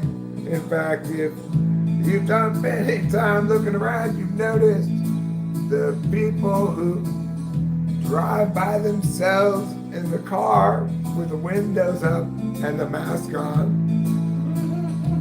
But I shit you not, I saw a lot of them. Like, what are you fucking thinking? Why are you wearing a mask? You're inside your car, the windows are up, and you're by yourself. Are you concerned that some COVID might seep in through the little cracks? Or like, you just don't understand the facts. COVID's going to kill everyone. It'll be a dead body here and dead body there, and they all died from COVID, you see. And you too will die from COVID like me.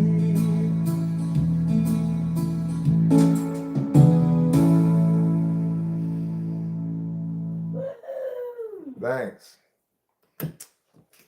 That's one of the crazy things aside during COVID. People in their cars by themselves with the windows up wearing a mask.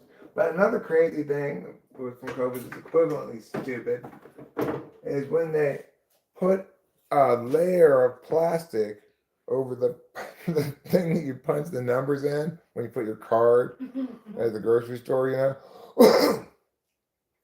Oh no, we can't have people pushing this pad where people push the numbers, because then the germs on my finger get on the numbers, they'll get on your finger. Before you know it, everyone's got COVID, right?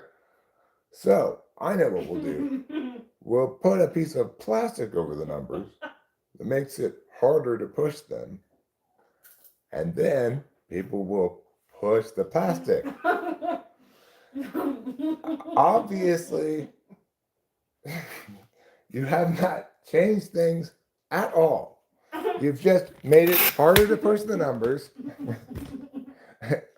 And because it's harder to push the numbers, people are going to spend more time moving their finger on this thing. So to the extent that touching this thing has any possible chance of giving you COVID, you've just increased that chance. People wearing masks in the car. Yeah. Oh, ridiculous.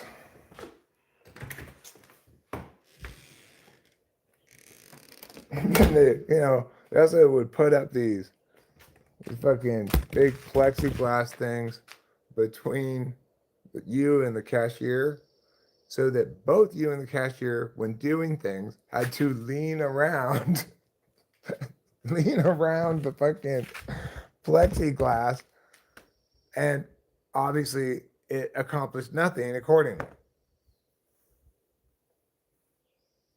Like, I can't fit any of this stuff through that little slot here under this plexiglass. Oh, that's fine. That's why, just come around here to the side of the plexiglass. Yeah. Now we can talk to each other normally, and here's my stuff, and okay, here's how much it costs, here's the money, okay, here's the change. All right, thank you. Sorry we had to lean around this plexiglass the whole time to do it. Like, how fucking dumb. Just, there is nothing to call that except completely insanely dumb.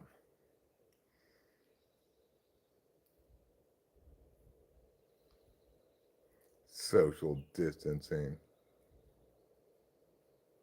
Hey, everybody. Try not to go within 6 feet of anybody else.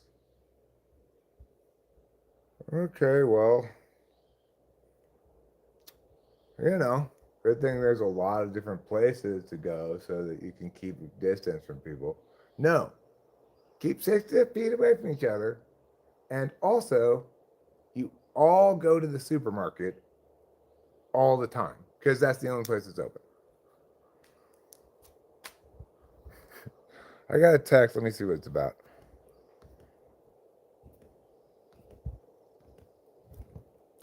What the hell? So that was Christine Stewart telling me I could use her as a reference. That's nice. She was my direct supervisor as well. That's actually what brought me to a screeching halt on this one forum was they wanted me to the first reference to be a direct supervisor. She was vice principal of the school that I coached at and taught English at. And in fact, I coached her son to a national championship in declamation. Ta-da! So I'm sure she likes me plenty. You know?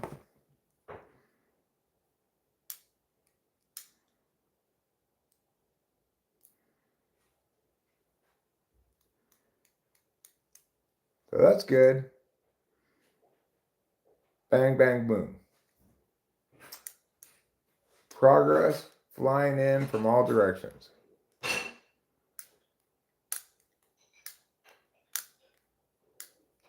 The way I was able to get in touch with her was I Facebook messaged her.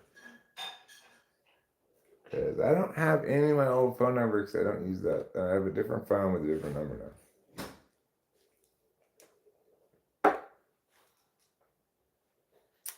So, Now we don't have milk. we don't, no. It's not inconceivable that we could go to the store this evening, I guess. That's up to you. Well, you know what? We have to go to town tomorrow anyway to go to the DMV. Oh, we do?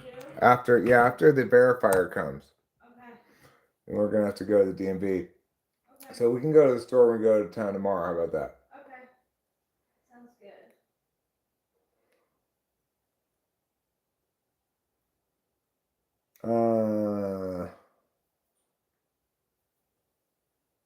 Okay. So I guess I'm going to record the Preakness and put it on the athletics game. We can do a couple more tasks together here before the stream comes to a close. For example, I've been talking about, but not done yet for quite some time, about getting some containers down from the attic. Oh, yeah. But I think before I want to do that, actually, I want to clean out all that crap from behind the dryer. So let's go do that first. I think you'll see that it's both necessary and not a big job.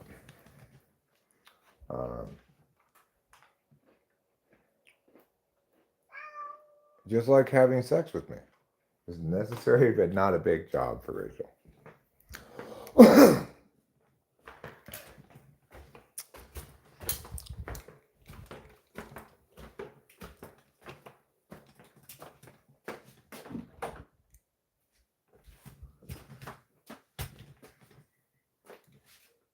Okay. Let me get a broom of some kind. Oh, sure. I know what you're saying. But Eric, why don't you use a vacuum cleaner? Well,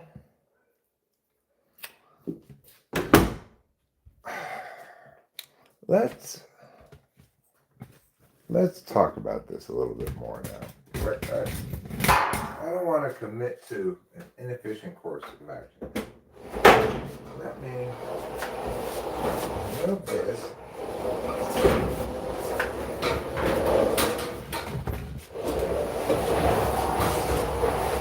All the way back that way. Oh. Now that I've done that, I can now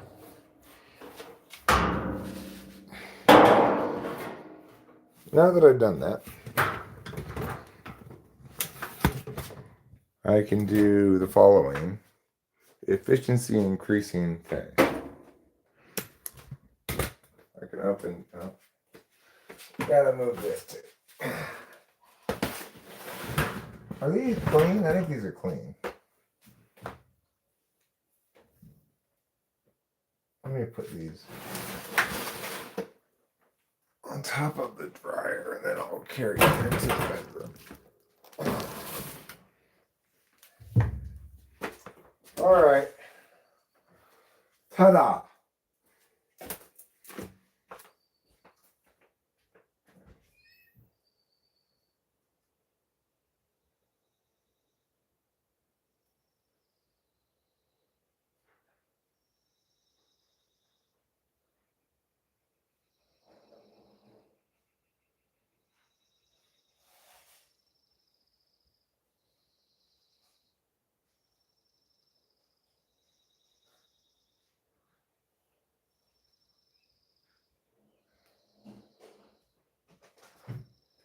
Okay. I'm sorry it took me so long, but I was doing a little thinking about what's the best way to deal with this. I'm going to give it a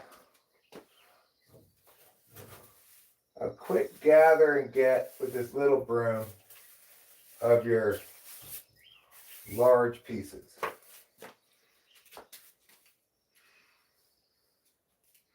I'm going to bring this trash can over from over here too.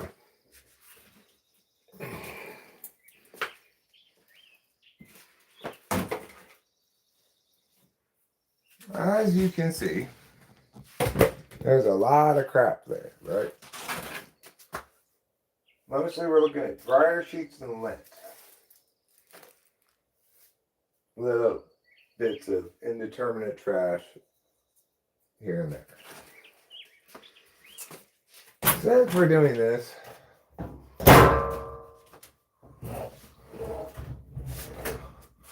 be thorough-ish. And try to get back here too. All right.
Well,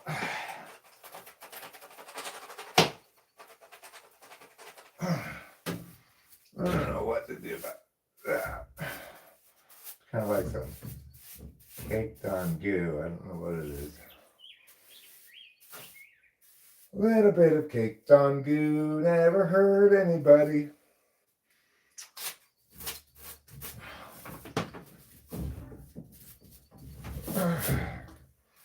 All right. Let's this bulk of the stuff here with hand and broom. Next, I'm going vacuum.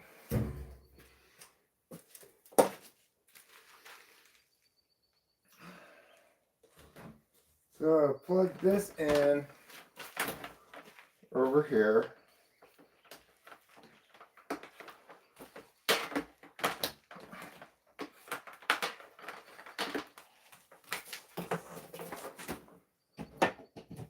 Like so.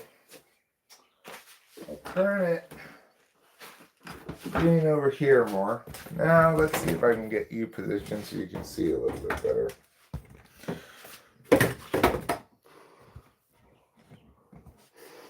Cut.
Alright, god damn it.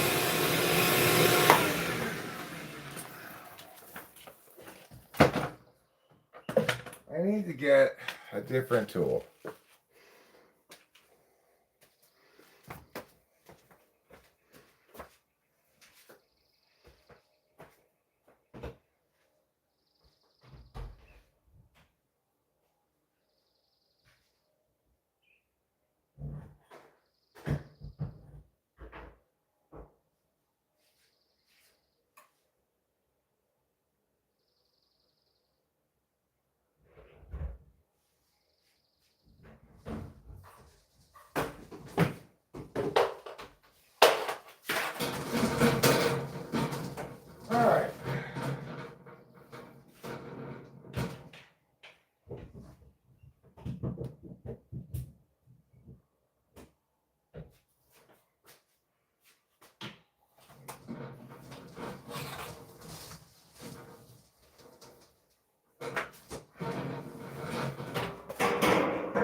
Okay, first of all, we got this thing, which might help a little bit.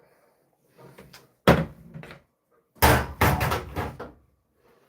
gonna just try to kind of get back here with this and. I don't know. Gather me on in some fashion.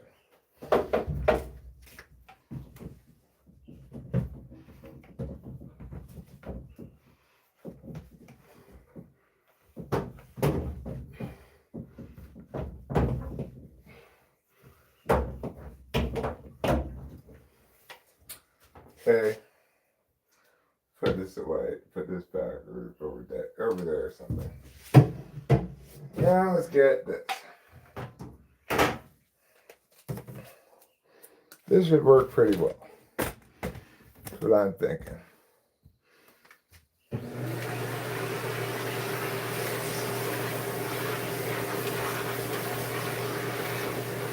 Oh yeah. That's the stuff right there.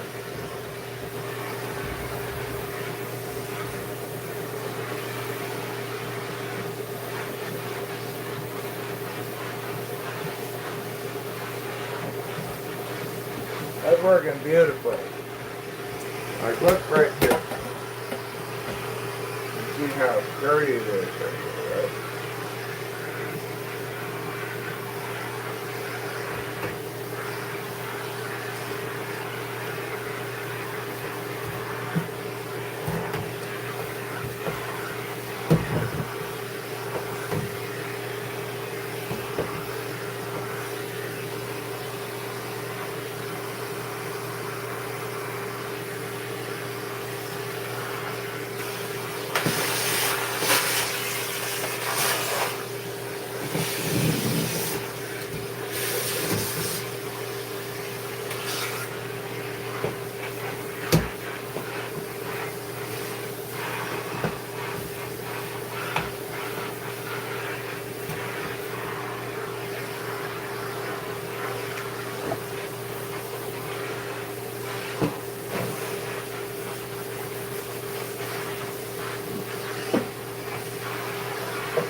Right? Get over here as best we can.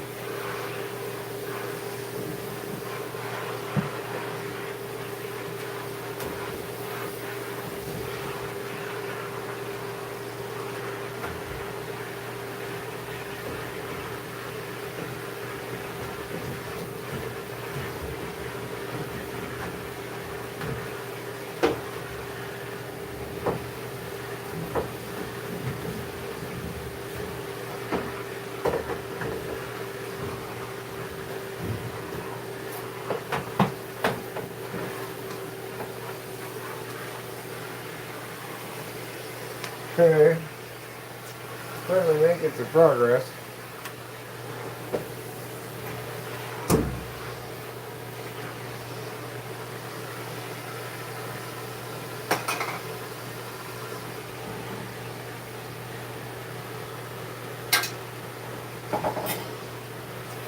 Okay. Clean out the washing machine.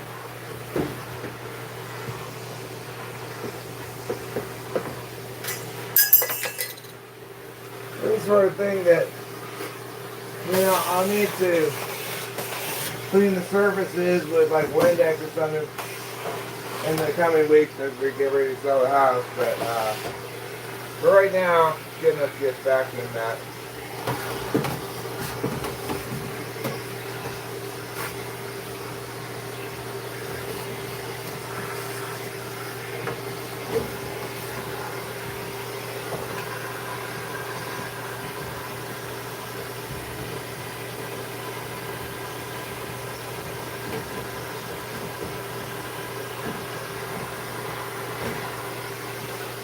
I got one more attachment I want to put on here. It gets kind of hard to reach stuff.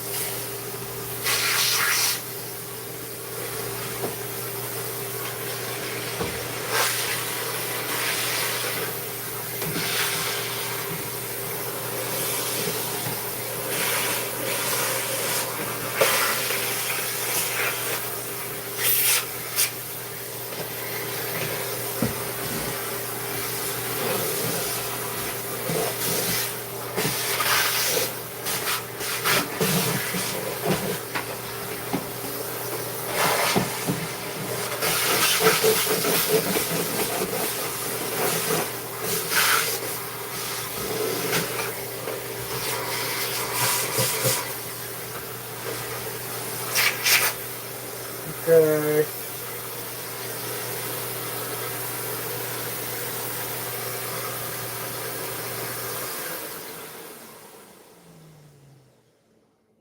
Seems good enough.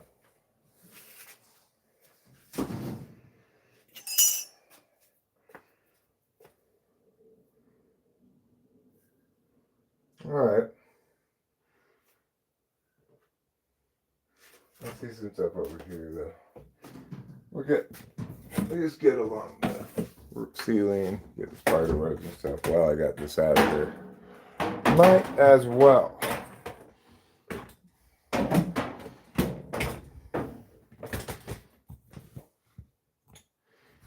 Might as well.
Find out.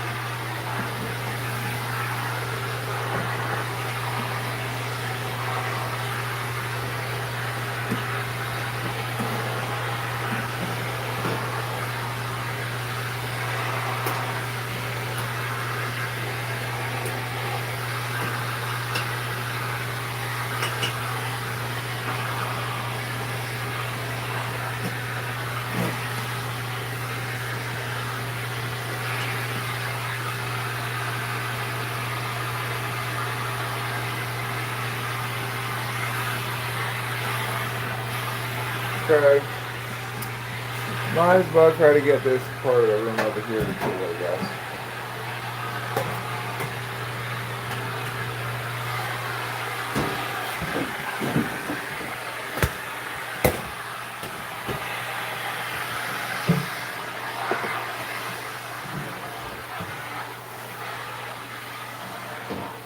Guess you're just getting some spider webs, you know.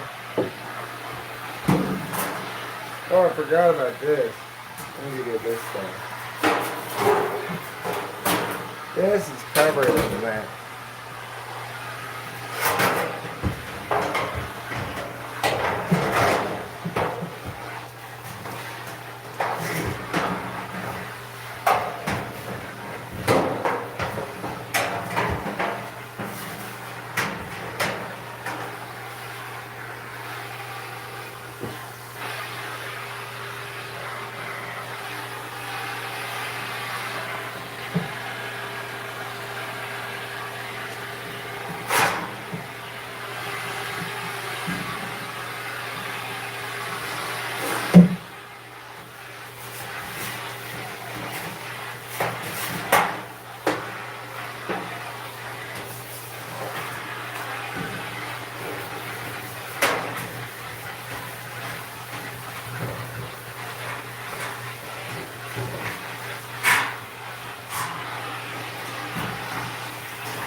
Alright, that's fine for that.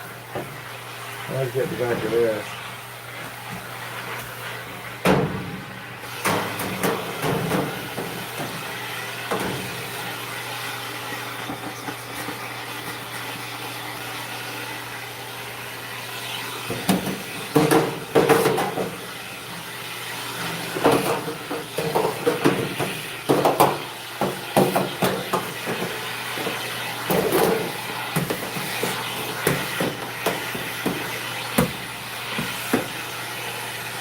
Okay.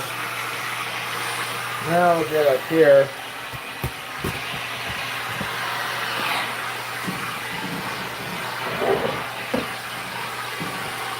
Over there.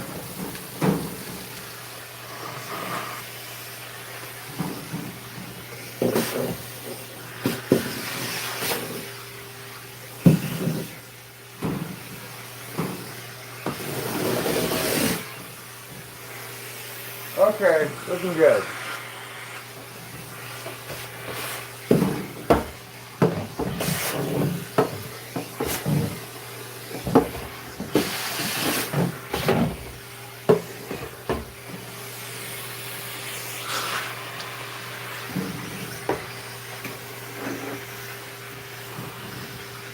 Good job remembering to get the top of the door. That was smart of you.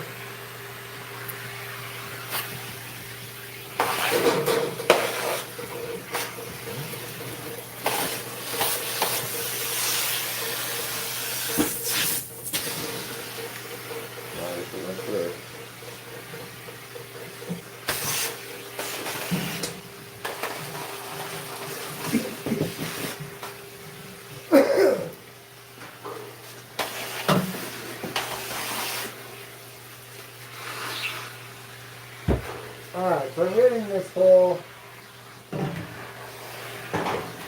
room vacuum pretty good. Pretty good, I'd say.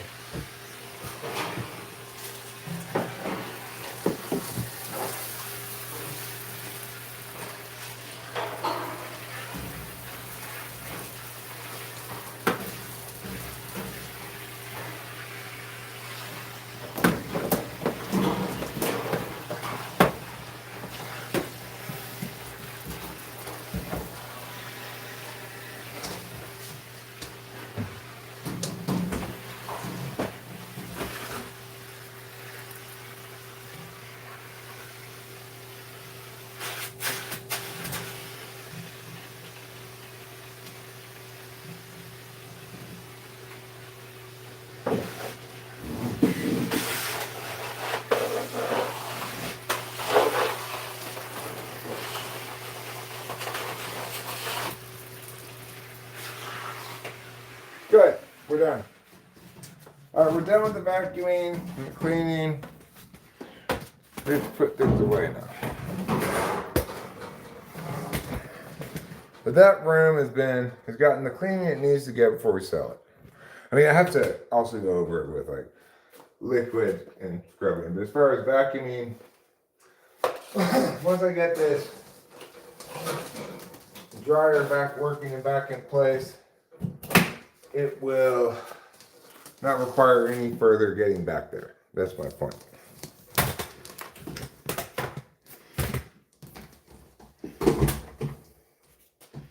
This is ridiculous.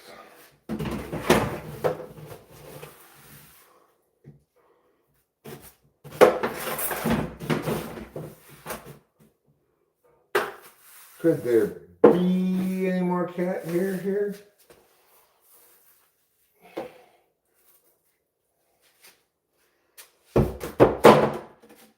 This goes in the trash.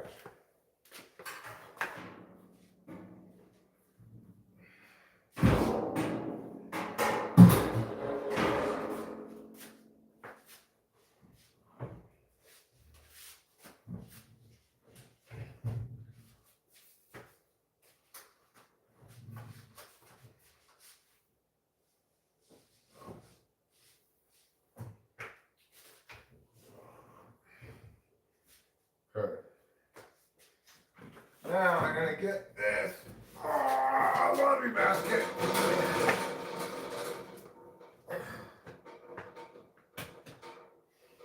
Put it on the bed because that laundry's clean. Alright, next I'm going to push the dryer back over here because it's the most out of way place to put it, you know.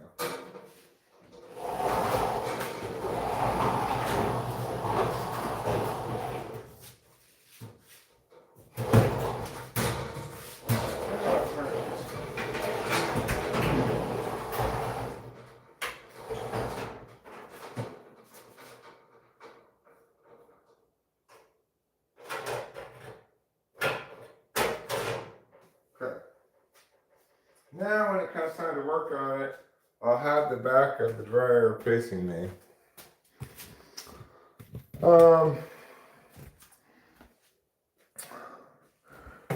Still need to put some things back though. Put this back, this back, this back. Okay, this needs to go back too.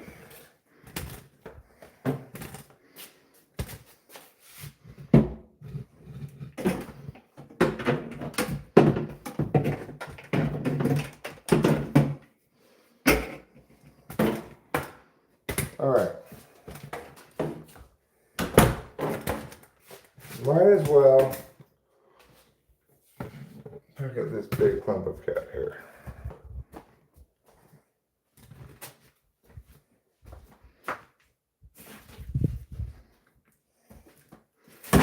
It can go there.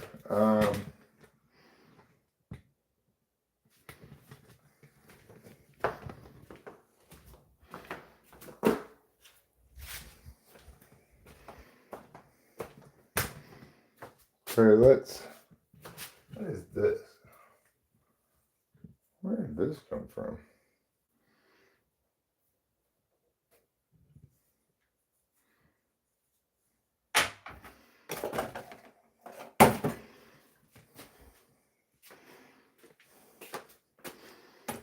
All right, let's put the shop back away.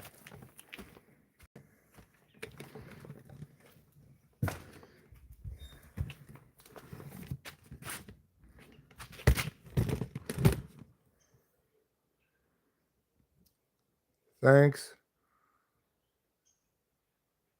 Badoo fault. Now I will mop the floor.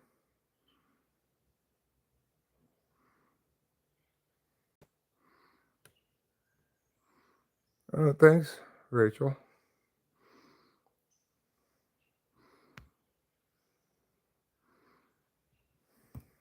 That gray bottle is carpet cleaner solution, like for a steam cleaner, which I'm gonna have to get.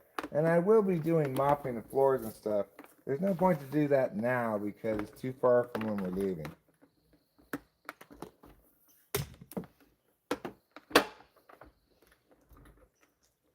A lot of little bugs this year.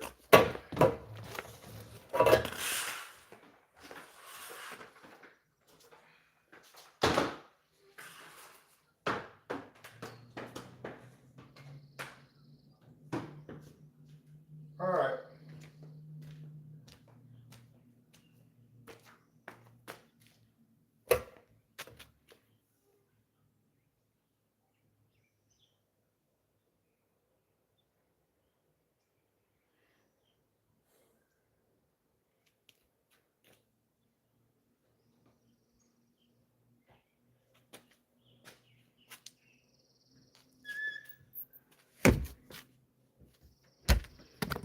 Now let's go through this way.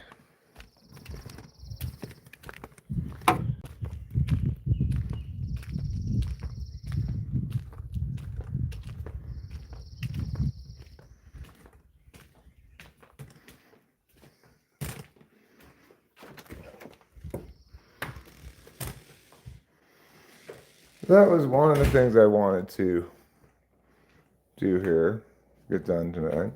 I'm glad I got that worked on.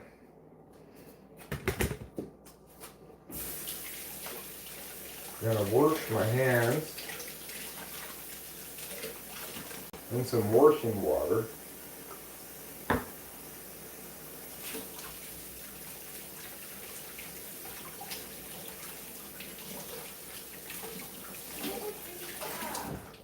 Thanks, darling. I appreciate it. Well, I'm like 100% feeling it as far as this whole. Now that I'm in motion, I've got lots to do. I feel the same way. It's nice. What I have to do right now, though, is just something pretty straightforward. Smoke a cigarette. Here's our new guy, Rachel. Henry Bolte. Oh. This kid, we just called him up to the Athletics Big League franchise, and in his recent stint in AAA, he had 12 straight plate appearances with a hit. Ooh! Wow. I bet they registered that a base hit. I bet they scored that a base hit. That took a wicked hop.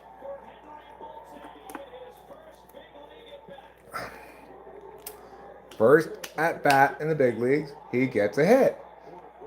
He recently, like I said, had 12 straight plate appearances with a hit in AAA.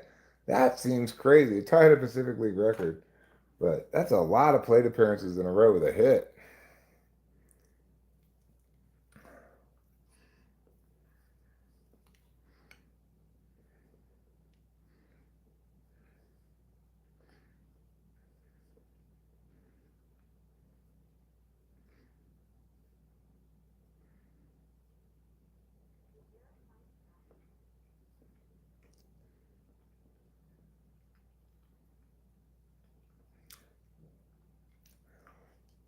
That was a bad hop. That's something in the base path that caused it to kick off lower than you would have expected and faster.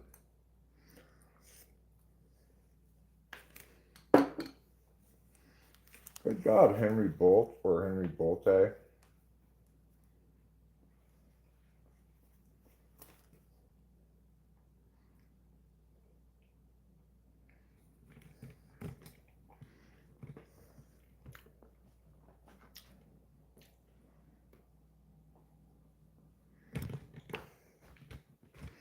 Holy, super fast.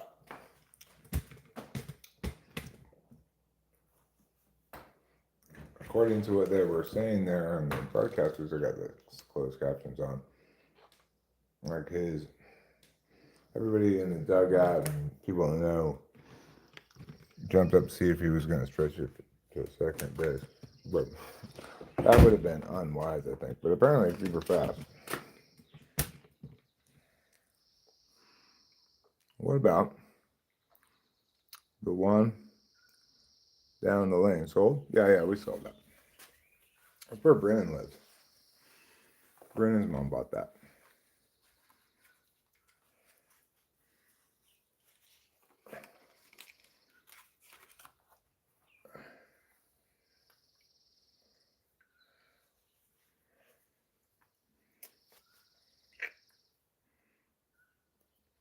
Now we're selling this one. Well, we haven't actually started the formal process of the selling part. But we have, when we have a clear timetable, then we will contact the realtor.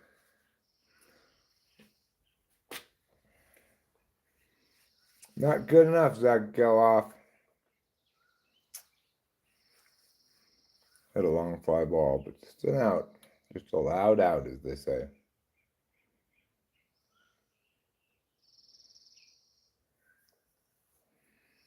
Are you watching any of the Visit to China?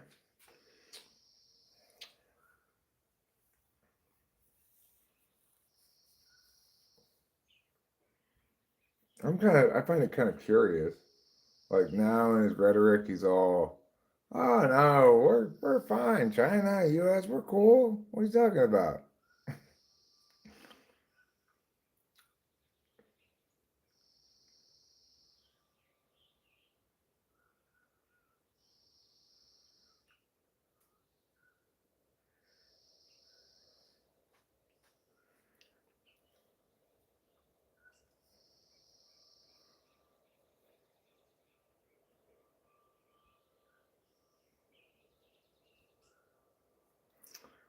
So the next thing we're gonna do when we go back inside and get something else done, we're gonna bring down a couple of containers from the attic, and then I think we're gonna put them upstairs. And if I need one downstairs, I'll go get it from upstairs, because that way they won't be in the way, and it'll be easy for Rachel to access when she's packing stuff upstairs.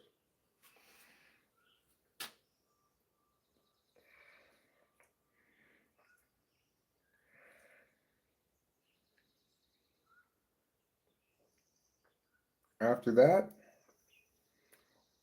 who knows? Maybe I'll put on some shoes, some gloves, make a little pond removal progress.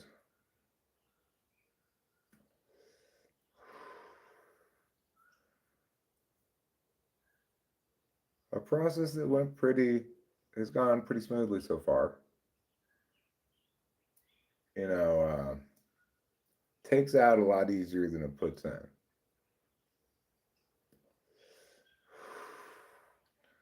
So, all right, Bolty. Let's see how you do playing defense now. He's in the outfield. I don't know if that's his natural position or not. Mark Kotze, the athletics manager, he likes to move people around, switch around the lineup. I think he does a good job. I'm not going to second guess him. Overall, I couldn't be more pleased with Kotze. So, even though sometimes I wonder about, like, are you sure we want Soderstrom playing left field? He's a natural first baseman. I get that you want him in the lineup and that Kurtz is in the lineup, but I guess that's his best option. Now with this Bolte guy, maybe he's got a better option.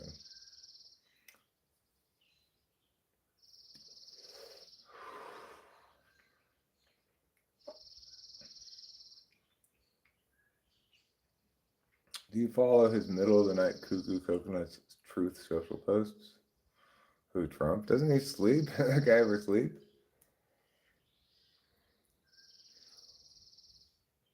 I'm confident Biden got plenty of sleep when he was president. I wish Trump would get better sleep. If he got as much sleep as Biden got, we wouldn't be in this whole big mess with Iran and such.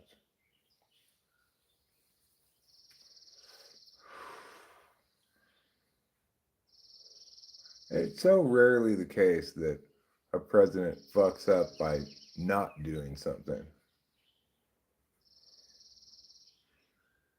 They almost always fuck up by doing something.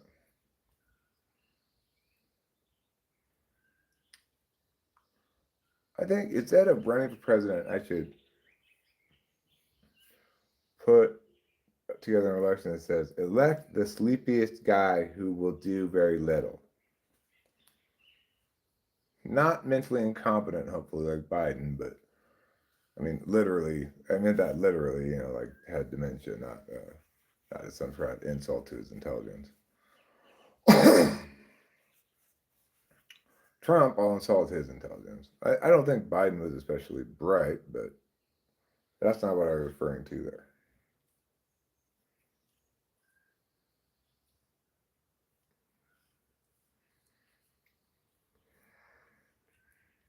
You know what? How about I not do that? Do that. Yeah, okay, I guess. See? If that turned out well or poorly, it didn't turn out at all. Isn't that nice?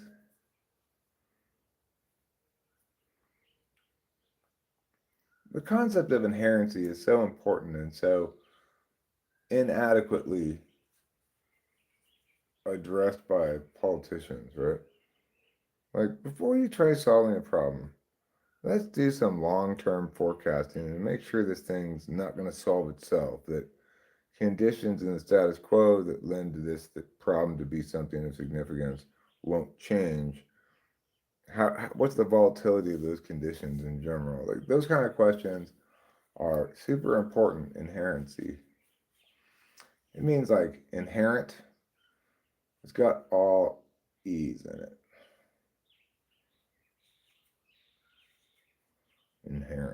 Inherency.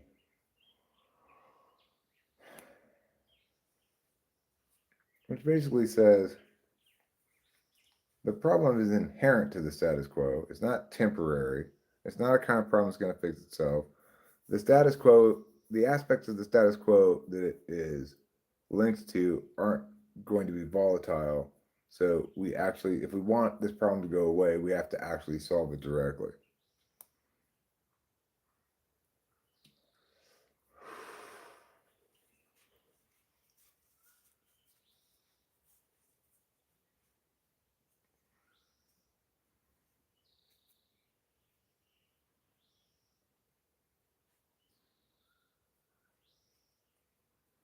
The nice thing, there is some nice things about measurable harms.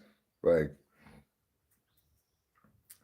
no matter what anybody thinks about the Iran war, they don't like the increased gas prices.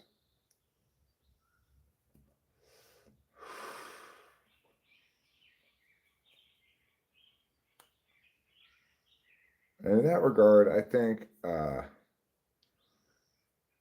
the extent that an impact has simple, direct, and universal economic impacts, then that is convincing to people. Like, oh, you did this, and I can easily see because it's such a simple link that caused this economic harm to me. When it's not simple, like, it doesn't even have to be complicated.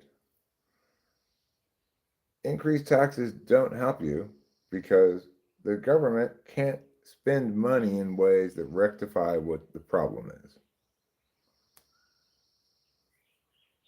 They do hurt you by negatively impacting the economy as a whole and by, sup?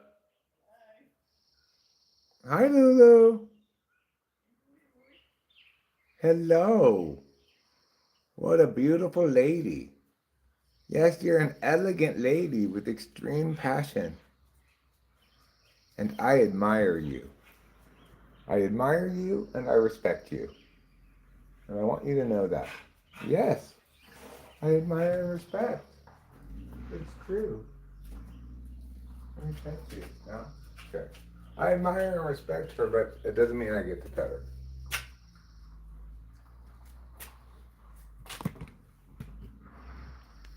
Know what I'm saying?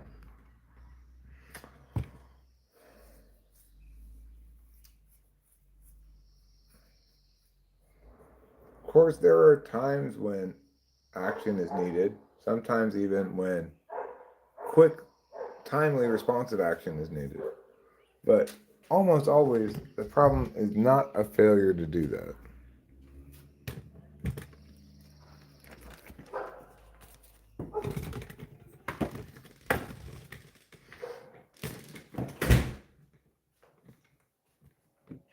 All right, we're gonna watch a little bit of this baseball game by watching the Athletics half of this inning, and then we're gonna get containers down. So try to contain your excitement until we do.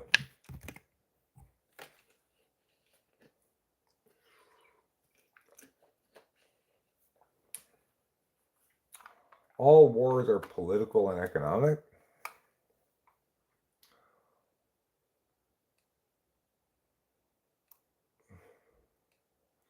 The roots of the creation of war is greed. Oh, it's wars spawned by greed that are always lost in the long run. I think it's hard to say what caused this war with Iran. I really do. I don't believe Trump has at any point articulated his reasoning for it, right? And it's not like war with Iran is a profitable undertaking. Oh, that's tough luck. Line drive. It looked like it was maybe going through. Got caught, and then base runner on third got doubled off. That's unfortunate, but it's okay. Good try, guys. Good try. Gee, will you stop with that stuff? If you want to blame in that fashion, then blame Israel. Jeez, for real.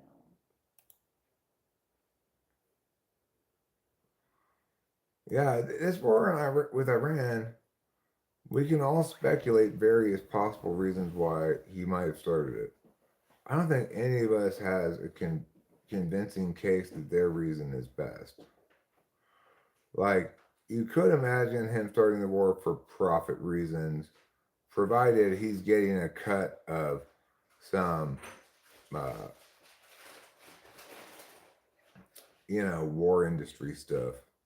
But we are spending a lot in the sense of we're using a lot of very expensive things, but I'm not exactly sure if we're currently spending money to replace them. Oh, god damn it. Geloff. Way to fucking boot that single into a double. Thomas. Sorry, that wasn't Geloff. That was Colby Thomas. Colby Thomas, you look like you belonged in Little Leagues on that play. He's like, oh.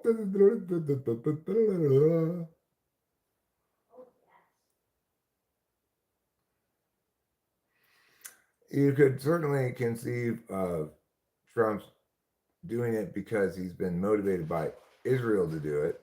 You could conceive of a world where he just loves Israel so much and hates the rest of the Middle East so much that he wants to do it. You could conceive of a world where he is convinced by Israeli lobbyists because he's gullible to certain kinds of argumentation. You can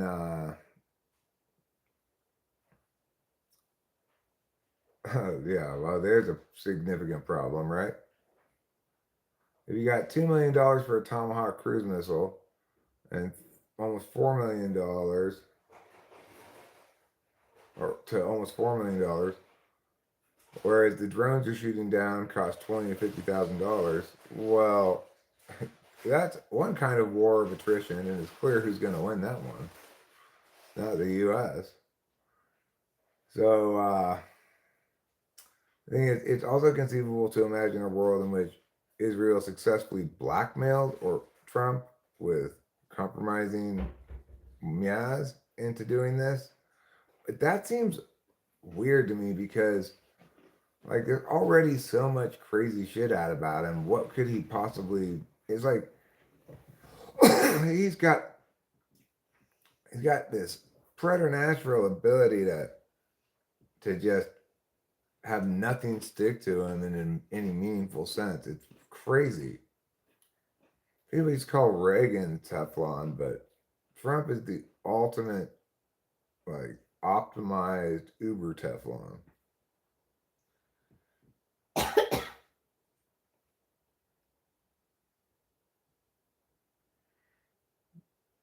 So, like, what's Israel potentially got on him, conceivably, that they could blackmail him with? If there's like, oh, it's footage of him R-ing a minor. I mean, that's eyewitness testimony slash what other kind of evidence has been already read into the congressional record on that exact point. So I don't know. I don't know what to make of it. What other possible reasons could he have for invading Iran?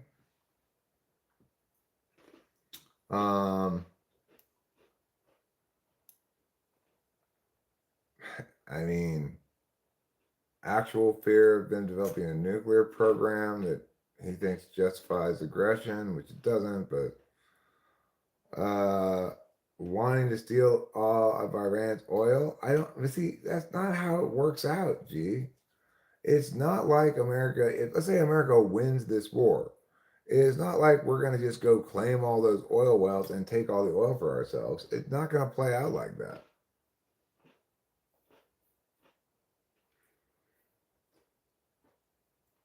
If what you're saying is, well, we'll put in place a puppet regime that'll sell us oil at a fraction of the cost it sells other people, I don't think it's going to play out like that either, because global oil markets, I mean, it's a fungible commodity. It doesn't count as a yeah. Yeah, well, the world's a depressing place, Casey Jones, full of depressing realities.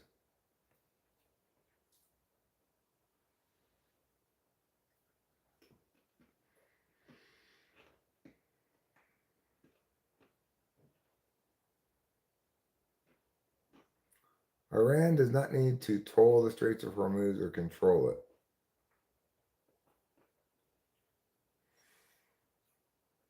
Well, I agree.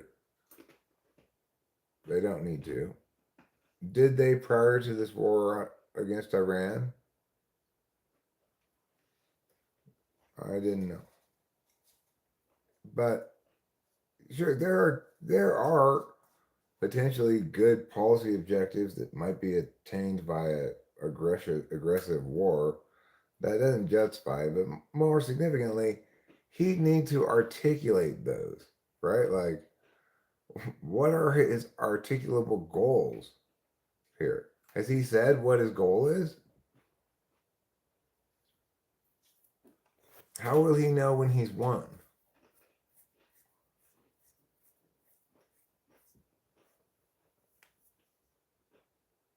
I want to eat my feelings that you see and moist. We really haven't begun to feel the effects of this conflict yet, and should stop entirely tomorrow. The damage has been caused to take a long time to repair, just the mines alone. Because of all the mining in the Strait of Hormuz?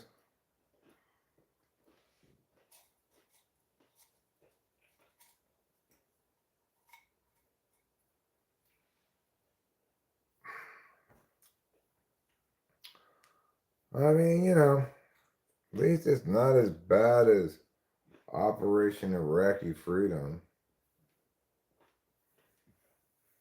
I guess. If you're looking for a silver lining, it'll be less of a catastrophic waste of money than that.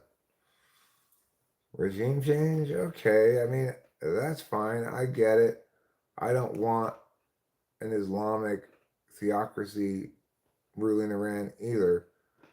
And I, by and large, think the Iranian people don't want that either, or didn't until America decided to start a war with them, in which case, obviously, that makes everybody have to veer hard, like be much more. You have to be on the team that's preventing this act of aggression from exercising existential threat to your nation before you can return to the issue of, I don't like this government, right? You're just going to generate incredible unity when you attack a country without provocation like that. AI started writing malware. Well, good for AI.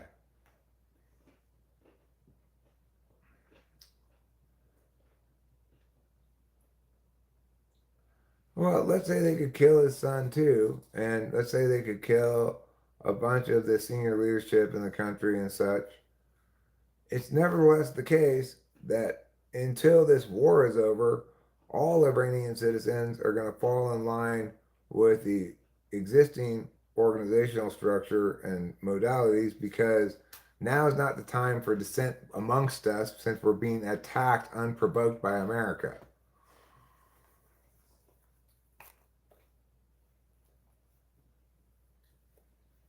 Yeah, that wouldn't shock me, Winston Bond, if that turns out to be the case.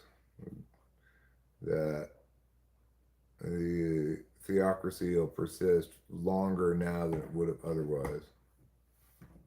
What is lacking is European support, not surprised. They are afraid of upsetting Russia. Iran knows that, and China and India suck up way more oil than us at way better costs. The baby is 30 feet away from me in a stroller. How long do you think it's going to take me to steal its candy? Is that your question? I'm going to say about 45 seconds.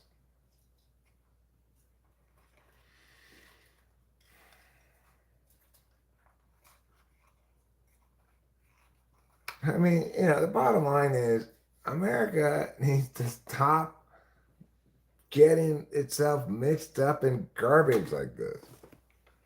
Ridiculous.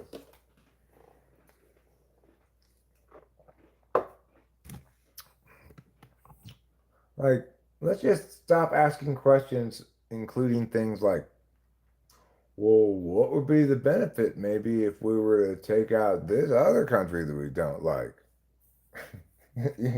You get the sense that's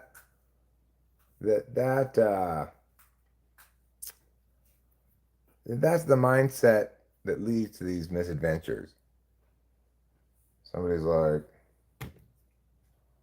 we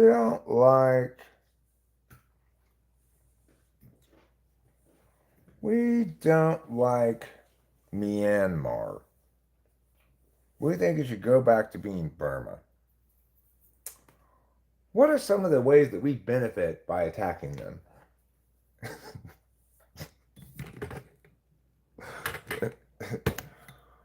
Policy discussion, order of operations, and contemporary American administrations.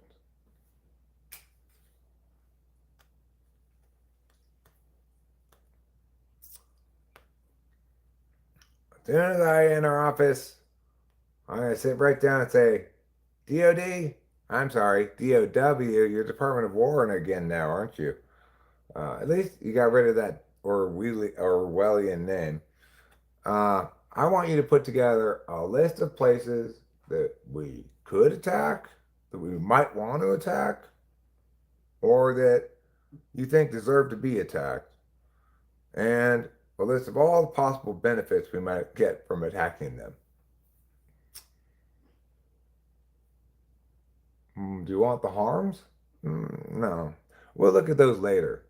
I just want to see what's going to benefit us the most from attacking.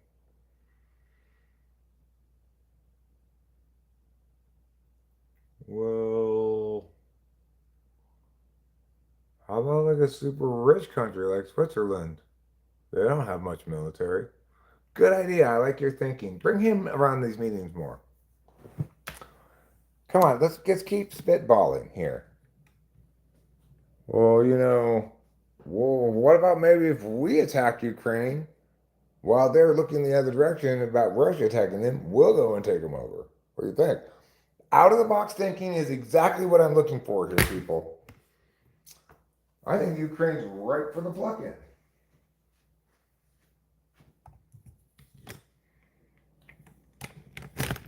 If Iran had no control over oil, like 20%, we would not be involved. Venezuela is a good example of a change in policy with regards to reliance on Middle East oil. Yeah, well, but I mean, what we did with Venezuela, kidnapping their president, is quite different than waging a full-blown war against Iran. I mean, I get it. They're both insane things to do, and both countries do have oil, and both countries are not friendly to us, even though they have oil.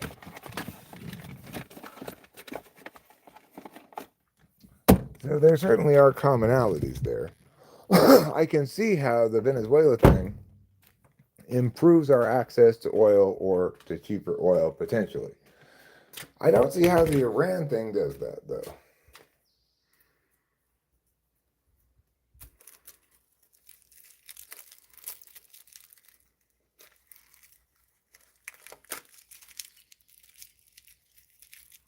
You know, each animal species obviously has its own language. Otherwise, cats would be able to talk to dogs, and nobody wants that.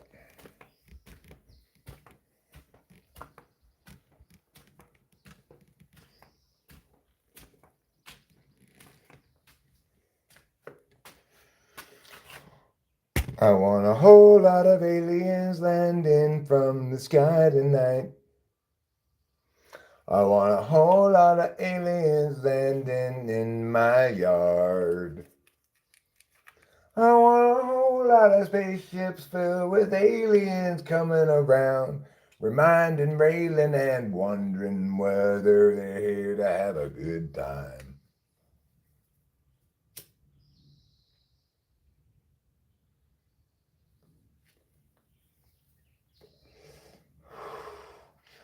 You can understand someone pretty well based on how they are moving. You mean like moving houses, like we're moving, or moving like I'm moving? This is how I walk. Like if I walk like this, what do you know about me?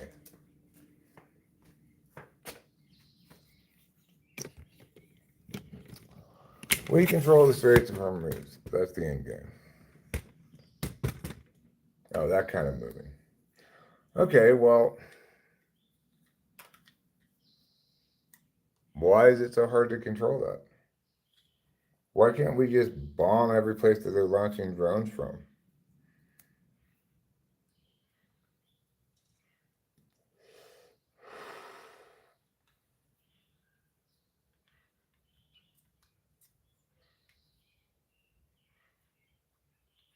I get that they put out mines in the strait, and that will have to be removed. I also understand that they've got little minis. It's a Mark Felton video put up recently drew comparisons between the invasion of Okinawa and the Battle of the Strait of Hormuz, and that the natures of the waters surrounding them make for perfect hunting ground for mini subs, and uh, also like those kind of boats that you just fill with bombs and you drive it into another boat.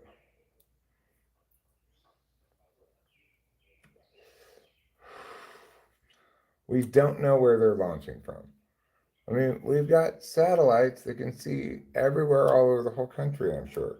Why can't we see where they're launching from?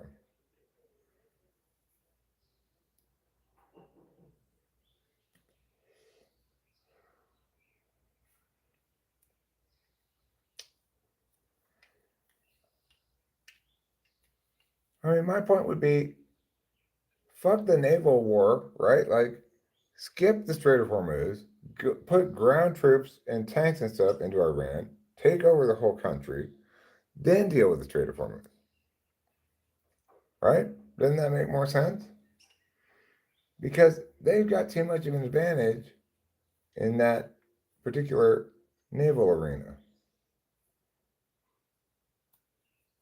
Wouldn't it be better to just take over the country, put ourselves in charge temporarily, deal with the whole Strait of Hormuz thing, and then get out of there with a puppet regime? Wouldn't that just make more sense?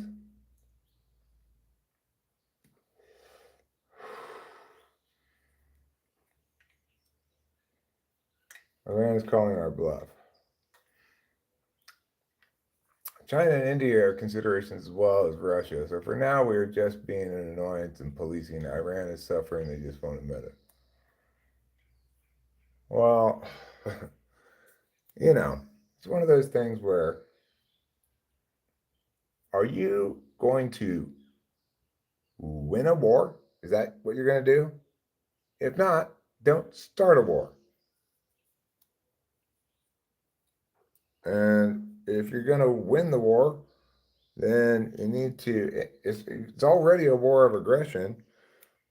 Any notions of adhering to the principles of just war are already past the expiration date. So,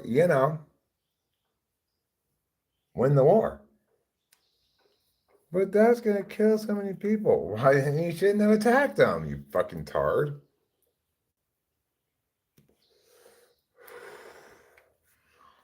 I wanted to win the war, but I didn't want to win the war.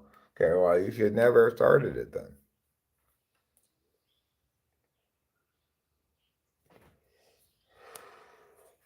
War is like a lot of things in life. All or nothing.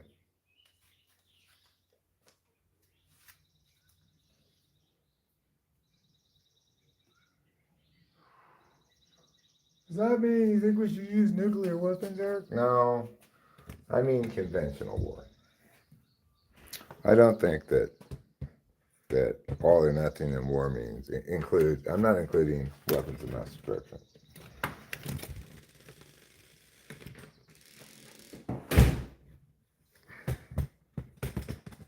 But I'm just kind of wondering if there maybe is a city in Iran called Dresden.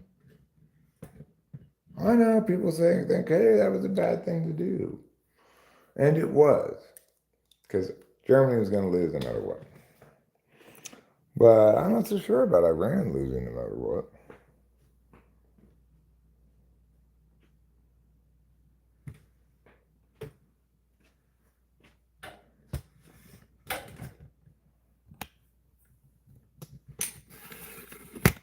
Iran will lose by attrition and regime change. Yeah, well,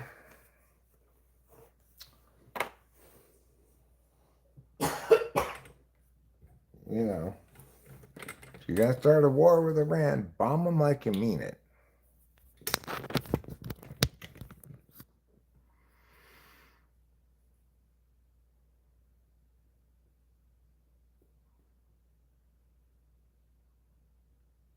I get why they don't want boots on the ground, but if, when considering this action, they'd eliminated including those resources, then they should never have chosen to do it. Now that they're stuck in this fucking swamp of a disaster, well, you either choose to give up or win the war. Again, well, okay, we want to win, but we're not going to do this, this, and that. So what happened in Korea, What happened in Vietnam, too. The U.S. soldiers and military were being given all these limitations because the U.S. was trying to follow some kind of rules, but the Viet Cong weren't following any of those rules, and neither was China.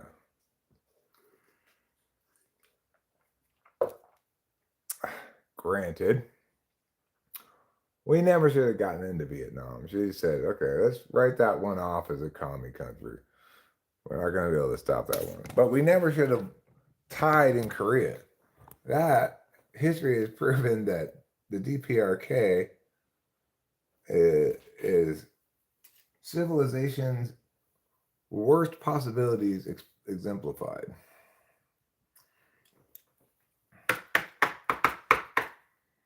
Whereas, like, China is bad, but they're not bad because they're commies.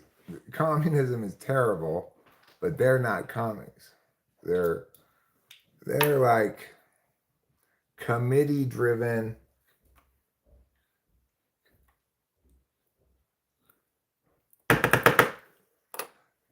knockoff state. They're a knockoff state, like a cheap Chinese version of a government. That was a strike. You should have tapped your head, catcher. I don't know if Sheila Engler is paying catcher or not. China is an asshole, for sure. I don't trust China at all. Not one speck. Guess what I saw in the news? The mayor of one town in California was arrested, pled guilty to being a foreign agent, and was forced to resign from her position. Guess which city? Arcadia. Arcadia, California's mayor was a foreign agent working for China.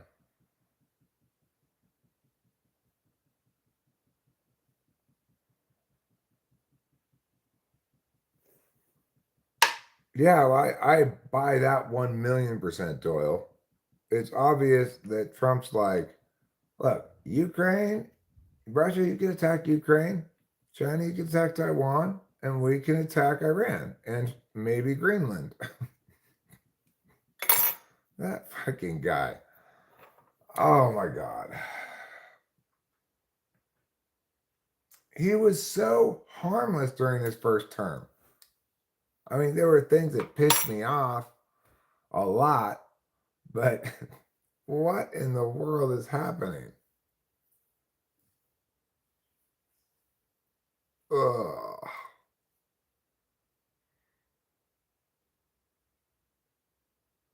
It's an absolute fucking travesty. Every good president in American history is rolling over in their grave all the time right now.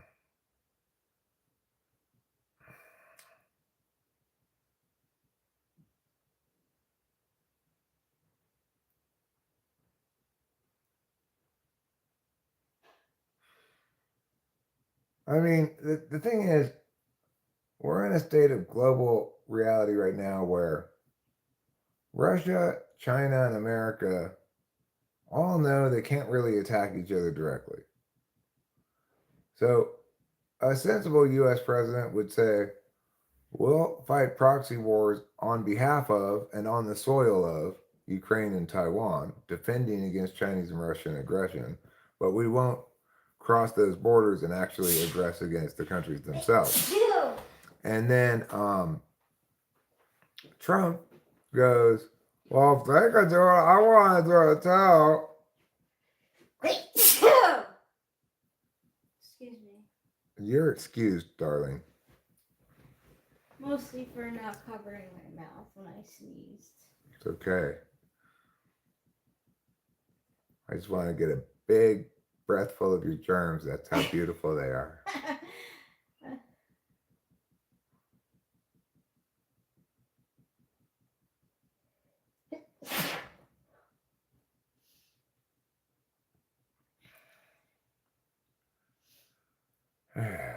Things have gotten to be such a mess. Like, the good guys turned into pansy morons who are like, oh, there's Islamic refugees, let's let them into our country because we're Sweden. We're Sweden. And like Canada being like, let's give most of our land to the Indians because they were here first. And things like,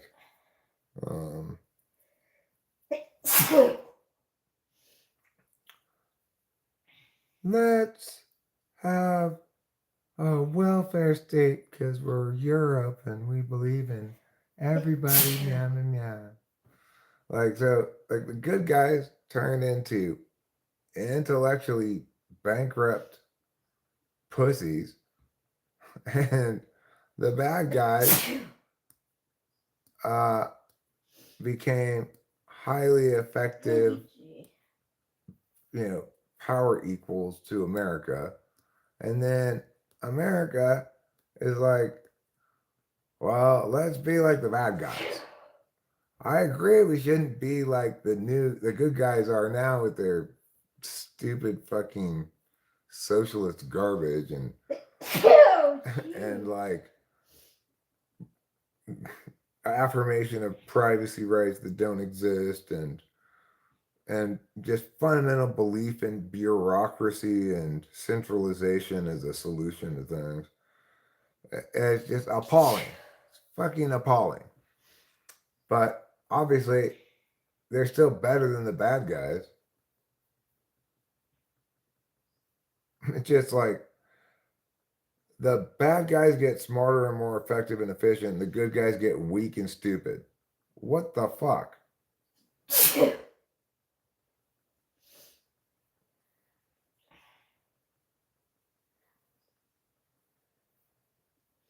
How crazy.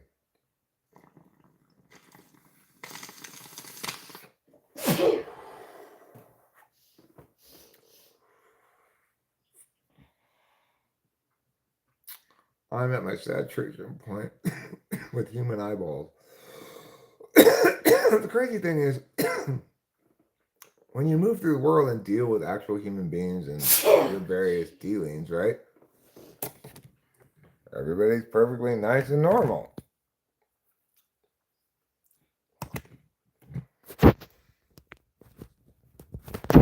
Naturally, none of the totally unqualified, nice and normal people become president. Instead, you get fucking nut job who's totally unqualified to become president.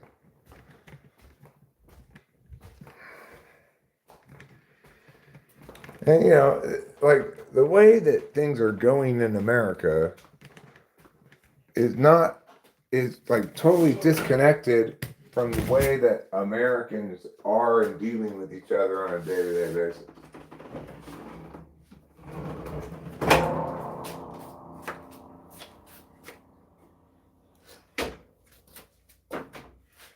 When you want to put a thing away, because you're gonna move it elsewhere.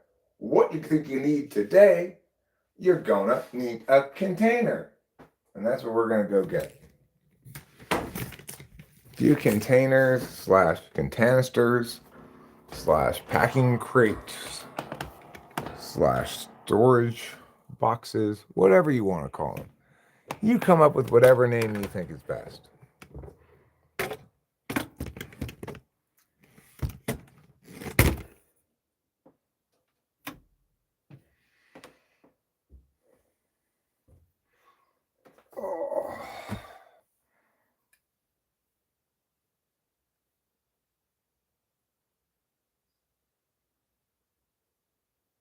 Go ahead and get your container stuff. Take it outside and put it in for.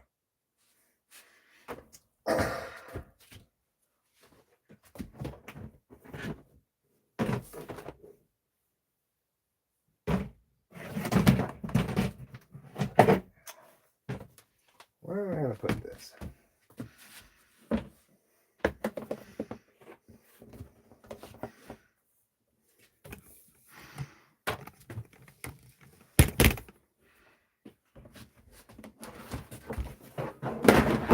There, that's a good place for that. All right. Here's one container.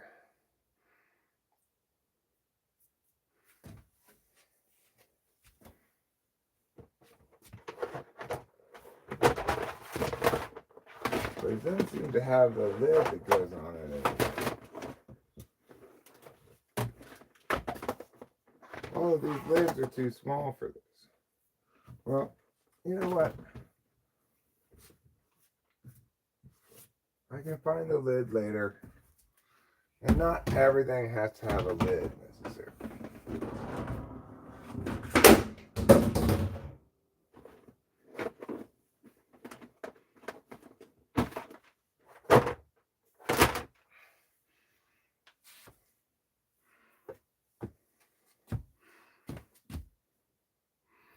Got any other such things up here? I mean, there's a lot of boxes up here that are full of things. Stuff that we're probably going to just leave here, most of it, almost all of it. But I didn't come up here to empty containers and then reuse them. I came to see what kind of empty containers we had that were already empty.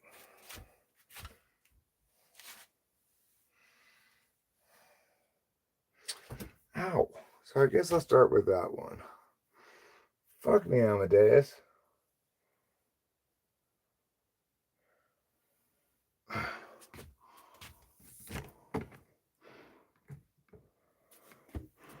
There's some suitcases as well, which I guess we will fill up with something and bring with us, because we do need our suitcases. I could bring those down as well. I think I'll leave those up here for right now. I'm looking for not that kind of container.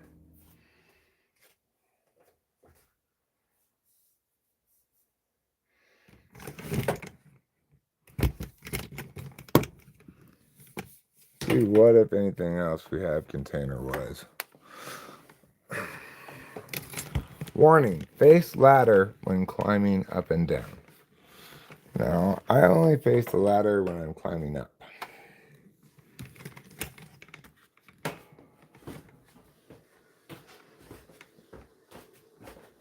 I don't agree with that warning label's indication that I need to face the ladder when climbing down.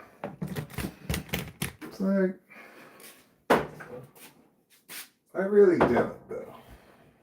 I want you to accept that. Little warning label. Oh. I cracked it when I dropped it down like that, like a dumbass. That's fine. I could put some tape over it or something. Fucking Eric. Why am I such a schmerick?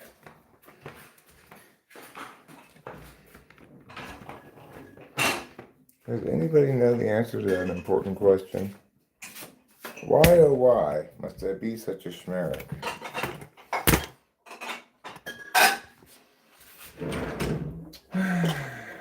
Alright.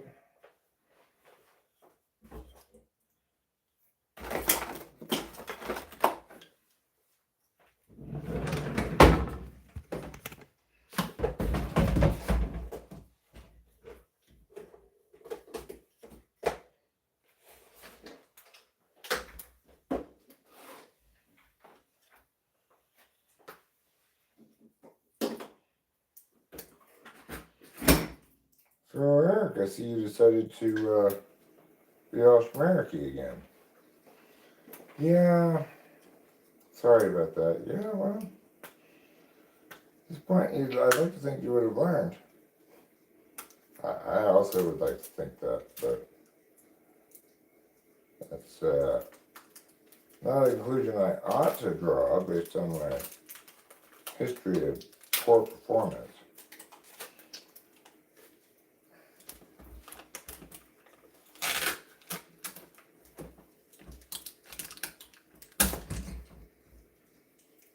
Oh.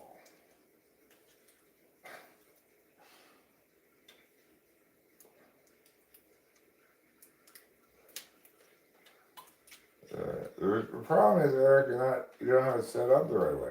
I know, shut up. I know.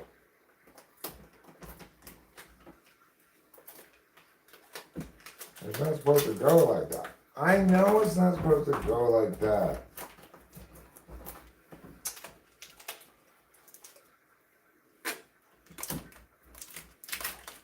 So, this is a pretty cheap looking, pretty slapdash solution you got there. Shut up, critical parent.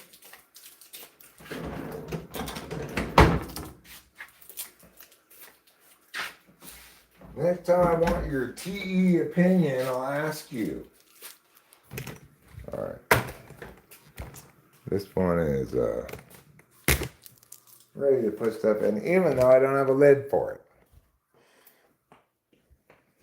I don't know where the lid for this is. I'm gonna still put it. I think I can find the lid, so I'm still gonna put this upstairs.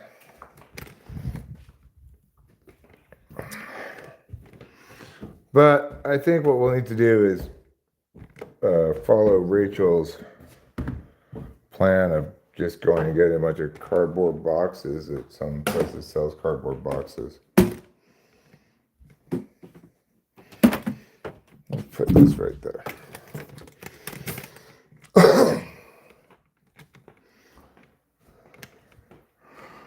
Ultimately, I'm not going to be taking that much stuff. I think we would have less stuff when we leave here than we did when we came here. Our pink suitcases, classified as containers. Yeah, well, my high hip syndrome can induce the occasional crack appearance. But it also has to do with the fact that this shirt's not super long. So it doesn't hang down that much. We got 2 on, 1 out, 5th inning. A's trailing by a run. Shea Langoliers at the plate, 0 for 2 on the night. But looking to change that in this at bat. This is really cute. Thanks, beautiful. You're welcome. Shea Langoliers is the #1 batting average in the MLB this season at look at this here, 335. Wow. Which isn't that high. It's AL, Good for him. not in the majors. Go Shea Langoliers. The American League batting average leader. Yeah. The guy you want to face if you're Liverpool right now. Ooh. Let's go, Shea Langoliers. Show us what you're made of.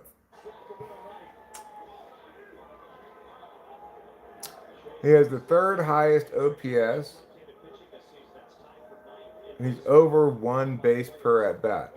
This is OPS. That's pretty impressive. Come on, Shea. Don't get fooled by that breaking pitch. Good eye. Good eye. Way to lay off the high fastball. Another really high fastball. Now it's 3-2. Okay, Shea Langoliers. It's the payoff pitch. Ooh, good eye. Good eye. He takes a walk. So we've got the bases loaded, 1 out. Even a long fly ball or a ground ball, the good side of the infield, right side of the infield, I guess. Or up the middle, maybe. That might score a run, depending on the nature of the ground ball. So wait, are the tops of the containers missing? I think I'm going to find the top of that. Okay. But what I determined is probably well suited to get cardboard boxes, like you were saying. Okay, cool. Kurtz is at the plate with an opportunity to tie the game or more. He's got an athletic on every base. Count is now 1-0. And wait, what does that stat say? I want to see that. Ooh, swings over the top of the next pitch. Looks like a slider of some kind. Let me see what that says. With runners in scoring position, he's hitting .391 this season. Fantastic job, Nick Kurtz. So yeah, he misses that pitch. It's 1-1 now. Kurtz awaits the pitch. It comes. He swings at it, fouls it off his foot.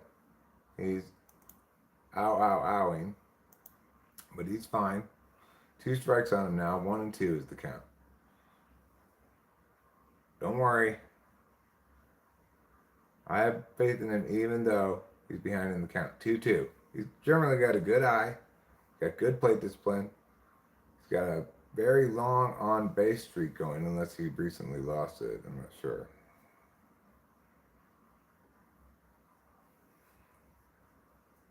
Two and 2 the count. St. Louis 1. Athletics 0. Bases loaded. 5th inning. 1 out.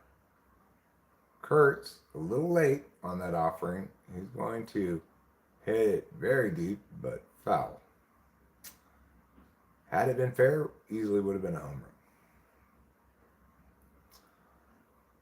That's going to make the count 2-2 still, and the base runners take their leads off of their respective bases. Kurtz gets plenty of that to get a run home. Yeah, grand slam! Grand slam! I Way to thought go, Curtsy. it was touch and go. I thought he might have caught it at the wall.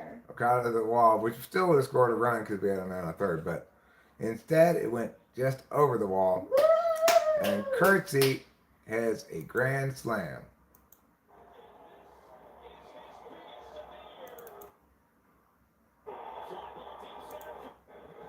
All right, let's see. Let me hear what the announcers say. Well, I listen to their calling it. Against left-handers with runners in scoring position, ERA 19.29. 2-2. Fly ball deep center field. Stuck on back. Leaping try. Yeah. It's gone. It's gone. A grand slam for Kurtz. I didn't see him churn it. He might have churned it when the camera was away from him for a second, but Yeah.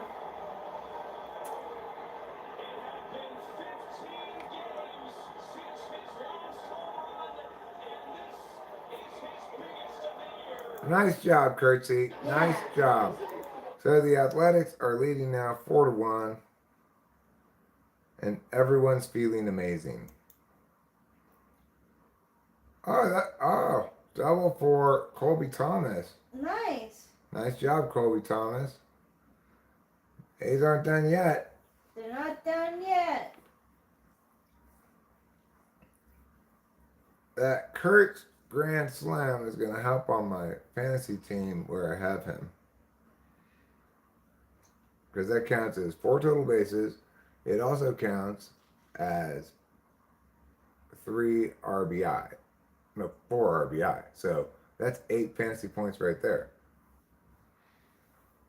That's a good performance for your player on any day. And who knows, maybe he'll get more in this game than just that. I don't know if what he had done prior in his prior at bats. Rooker at the plate now with a man on second. Colby Thomas leading off. And camera's on Curtsy in the dugout, feeling pretty happy about himself, I suspect. Rooker swings and misses. Was that strike 2 or 3?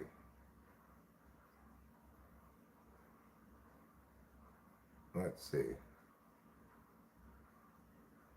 That was strike 2 because Rooker's still at the plate. And oh, that's not Rooker. So that was strike 3. This looks like it's Bolte. Come on, Bolte. You got a hit in your first at bat. He got a single in second and a single in the fourth. He got a hit in his first 2 at bats. Batting average still at 1,000. He will take. Come on, Bolte. On the strike, you saw Henry Bolte in the minor leagues. Bolte. Just the speed. Saw him make his AA debut. 5-tool player, and he showed. Let's go, tonight, Bolte. that speed tool. Good eye. Good eye. He is not looking like he just got called up to the bigs at all. A very professional plate appearance so far. The first pitch he took for a strike was at the very, very bottom of the strike zone. He could have challenged it maybe, but that didn't let him make him chase ones that were trying to get him chased down there based on that at all. He did just swing at a bad pitch. He swung at a very high pitch this time. And I think he's a little bit frustrated with himself.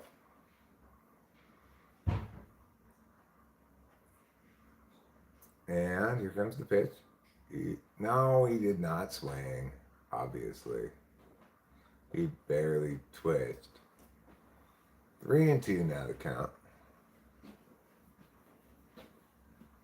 Okay, well, I guess it wasn't that obviously a no swing, but it was the correct call for no swing. Come on. 3-2.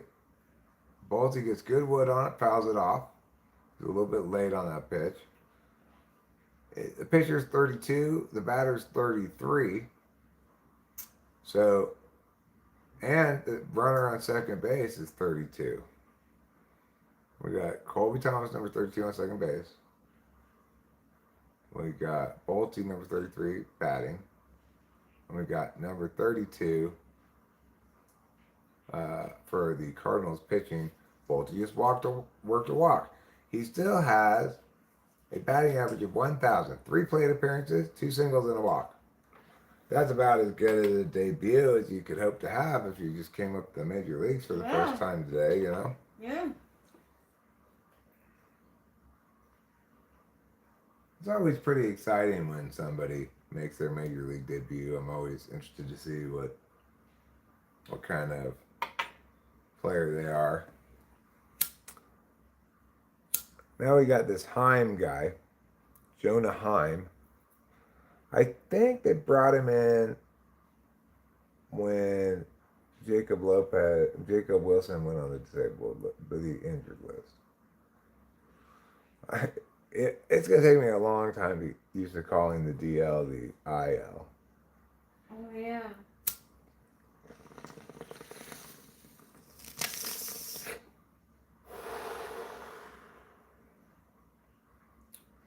What time is it? 8:18.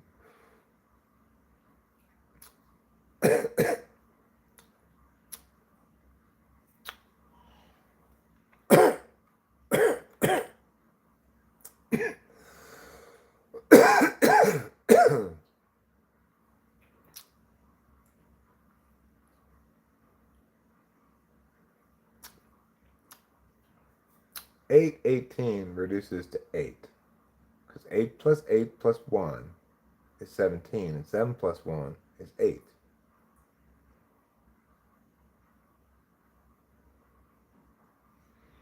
That's how numerology works.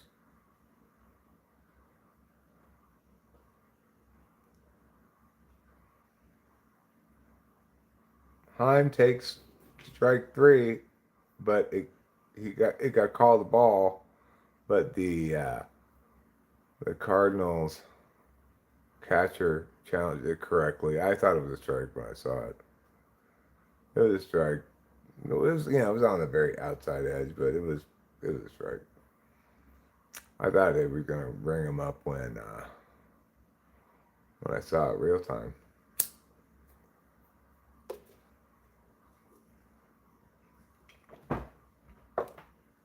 We're going to end the stream soon, but not quite yet.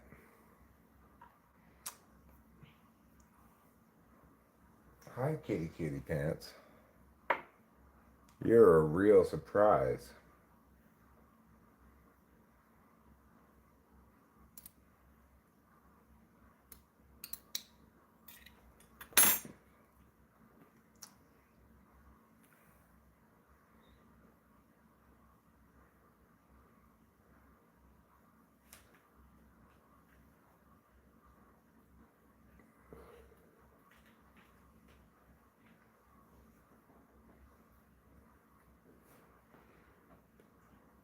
Packing will be a bit of an interesting undertaking. But, like, one thing I was thinking was up there in the attic is it might be worthwhile to sell some of the various random things around here that might have some value, like on eBay or something. I don't know if I really feel like that big side job there, because that's what that comprises. It's like its own total little job. But it is the case that going through stuff for packing, I will be able to easily enough identify.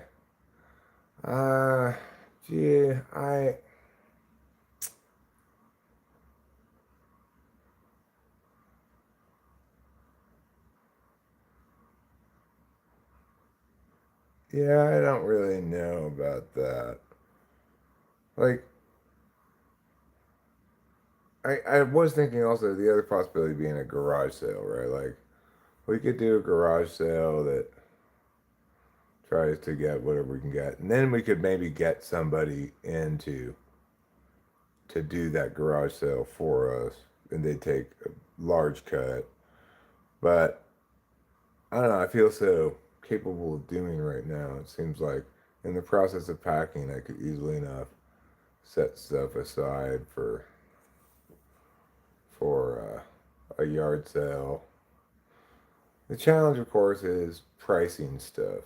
You don't know exactly what various things are worth, but that would really be the labor part of the whole thing would be figuring out what stuff has value and worth selling. Like for example, we've got in the downshed, we've got these big spools of various gauges of wire, some of them quite thick. That stuff might be worth some money. Who knows? Like, I I don't buy big spools of thick gauge wire, various kinds of cable myself. I have no idea if it's worth anything or not, but it seems it might be worth it to look into that, right? There are some other such things as well, like this super old computer gear upstairs. Is it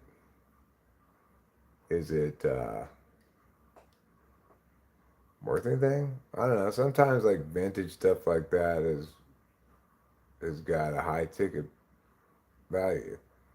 It's hard to say.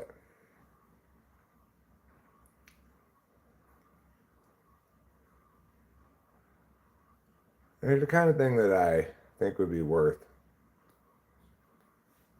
trying to sell and on eBay, right?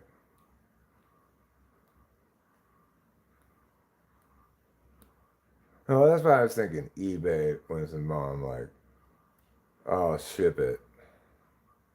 As far as how many people do we want showing up to buy stuff, that's fine because we're in the process of moving. So this is a temporary period of high activity and dealing with a lot of different people doing a lot of different things.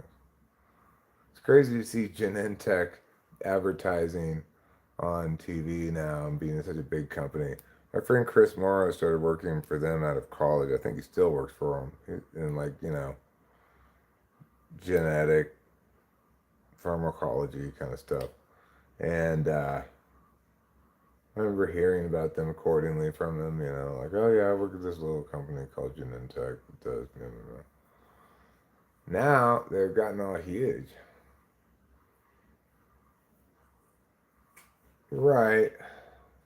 I mean, the reason I'm thinking about eBay particularly is like say something for something like a 1976 computer monitor or one of those disk drives that takes those massive floppy disks that came before the regular size floppy disk that I used. Those kind of things may have, or for example, this robot thing, this like late 70s robot thing. Those kind of things may have a lot of value if you're selling to a global marketplace because they're highly specialized things that some geek in Norway might want to buy. And then as far as like the big spools of different size, different gauge wires and cables and stuff, well, even that, well, those things are heavy, so shipping might make it more economical for somebody local to get it, I guess. But even then, I think because Mariposa's got such a small population, unless I'm selling stuff that's very Mariposa specific, like for example, selling the chainsaw. Chainsaw I could sell here in Mariposa. That would be a perfect place to sell that locally. And I do want to sell the chainsaw, among a bunch of other things. So,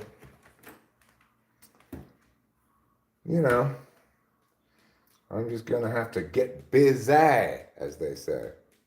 I have to do a little bit more thinking about the selling stuff, or say how I want to go about treating that as a task, it may be best to simply start selling things one at a time in between other tasks. Or it may be best to come up with a more comprehensive plan ahead of time. I'm not really sure. I have to think about it some.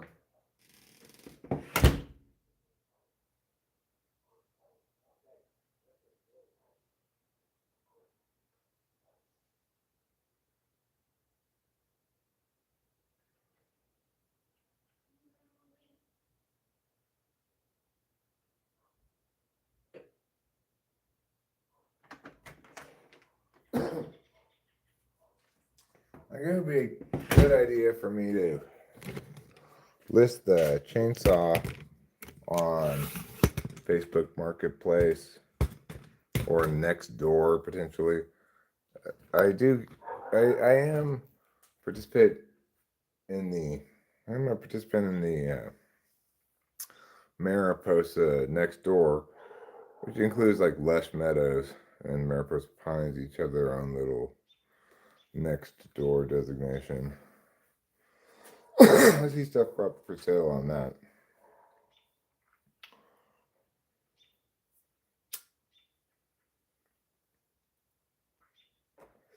It's extra so because shipping would be expensive on a chainsaw because it's heavy. It's also essentially a brand new chainsaw, except it was like refurbished or something. Like something was wrong with it. It was sent back to the company. They sent them a new chainsaw. Then they rebuilt that one, and that's what it is. Something like that.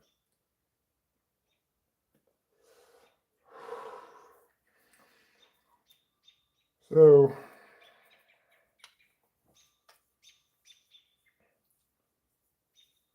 we could potentially extract some decent amount of fun selling some stuff. Every little bit helps, and there are a lot of expenses associated with moving. So it's nice when there are some economic benefits as well, like money from the little car is a good example.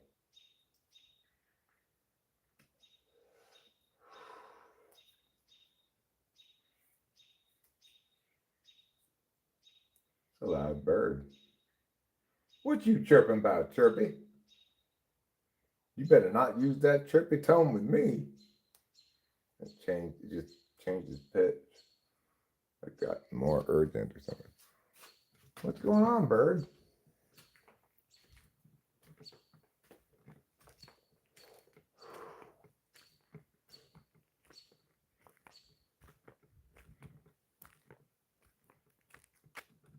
Huh?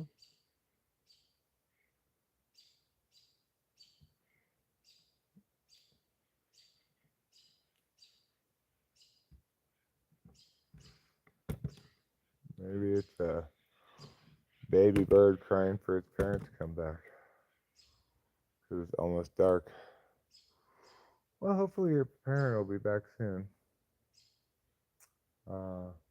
Worst case scenario, they were successfully preyed upon by some other animal and or got hit by a car or something. In which case, you're a tragic story of a baby bird. Not one that I can do anything about because you're way too high up in the tree for me to even dream of getting you.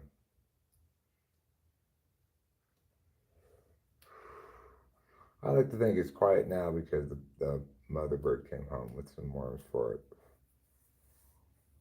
Probably not worms, though. I think most of the birds, unless it's recently rained, aren't going to catch a lot of worms.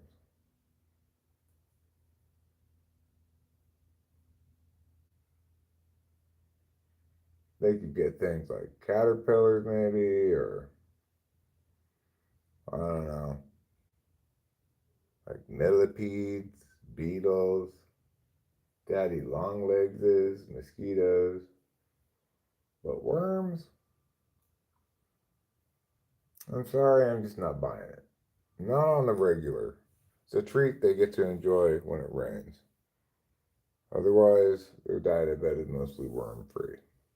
And of course, crows eat meat. You see them often picking at the carcasses of run-over squirrels and snakes. Especially snakes, they seem to like that. We also have turkey vultures around here that they will feast upon various kinds of carcasses as well. So I guess there's an upside to animals getting hit by cars, but it seems cold solace. Always makes me sad to see that, especially snakes. And squirrels don't make me very sad to see that because there's a bajillion squirrels, and so a few squirrels get squashed, whatever. But snakes makes me sad to see it, and like I've seen fox on a couple of occasions. That's super sad. I didn't see it get hit. I saw its body on the road. I don't like to see raccoons getting hit. I don't think I've ever seen a bobcat carcass. I have, however, had to like slow down because a bobcat ran out on the highway in front of me. It was a young, big, I don't know if you call it a baby. Definitely not a full-grown bobcat.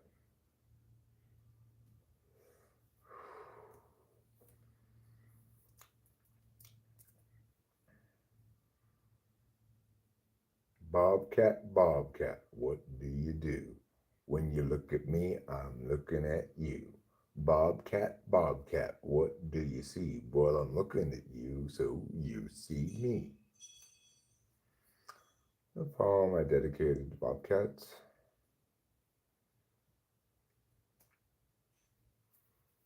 Won't be living here in the woods and nature for much longer. There certainly are some things I'm going to miss when we move here. A lot of things about this house that are just spectacular. It's just an amazing house. I'll miss things about that. I'm sure whatever place we're in is not going to be nearly as intelligently designed as this place. It's not going to be quiet. Like the inside of this, it has to be really loud outside for you to hear it inside. It's not going to be quiet like that. Obviously, we're not going to have as much room, but we'll probably have about as much room as we actually use. So I'll miss the massive garage with all the cabinet space and stuff. I'll probably try to bring basically all my tools with the notion that that might be something I sell when I move, when I determine how much space I have for tools, you know. Because I hate to part with tools in general. You never know when you're going to need a circular saw. You never know when you're going to need a belt sander. You never know when you're going to need a bunch of different size fucking sockets and screwdrivers and shit. Just like, you know, today I had to take apart the dryer. I needed to have the right size socket because it's got those horrible kind of screws that aren't screws, but they've got like bolt heads that fit a socket around. So yeah, you gotta have a socket wrench and various sockets in both metric and standard. What do you want? Both metric and standard. You gotta have a bunch of regular screwdrivers, Phillips, and flathead. Then you've gotta have a set of drive bits with all those crazy different shaped fucking things. Like, why do they have so many different shaped screw slot things?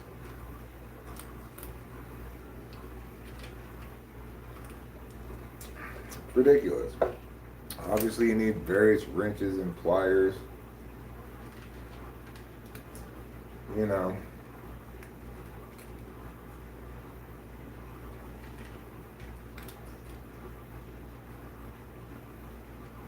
You're gonna need hammers. You're gonna need nails maybe sometimes. Obviously, I need to take my shop vac. I want to take my pressure washer, even though probably not going to really have room for that. That would be something that we sell after we move to.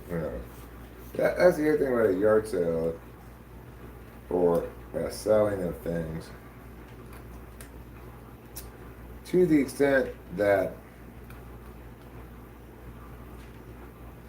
I can take too much stuff and sell when I move, that would be nice because it takes something off my plate when I already have a lot of things on my plate, right? It defers it till later. But obviously, I want to also pack lean, try to not bring with us stuff that we don't actually need to bring with us.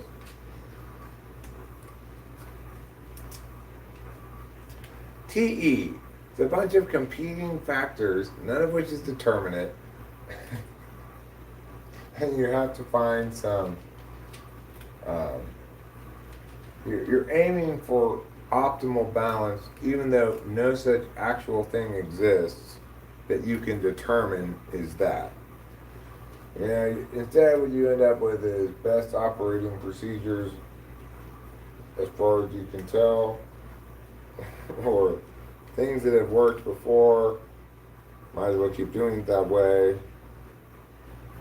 TE is such a real bugaboo.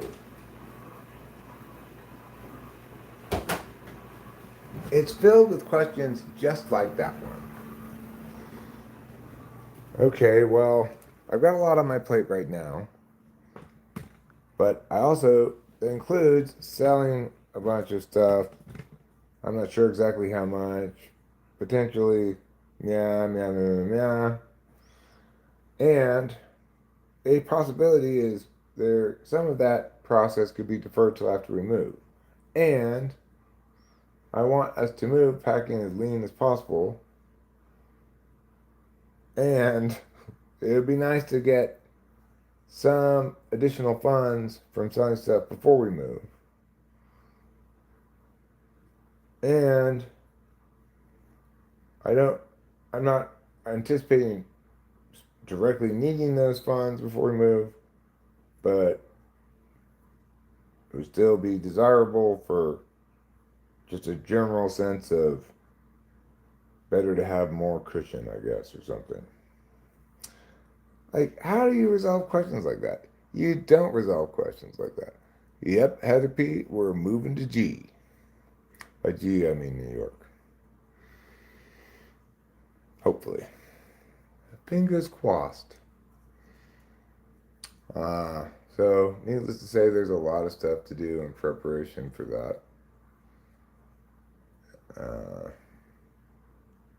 And I've been putting a handle on shit. I've been getting a lot of stuff done.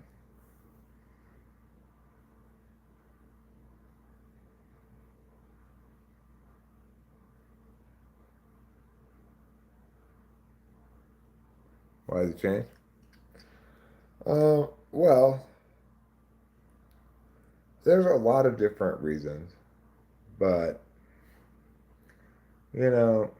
I kept dragging my feet while we were here about what I was going to do around here. Kept dragging my feet about trying to get a job. And at some point, Rachel and I talked about possibility of moving closer to her dad. And like, the clock was ticking. I needed to make a decision one way or the other for sure.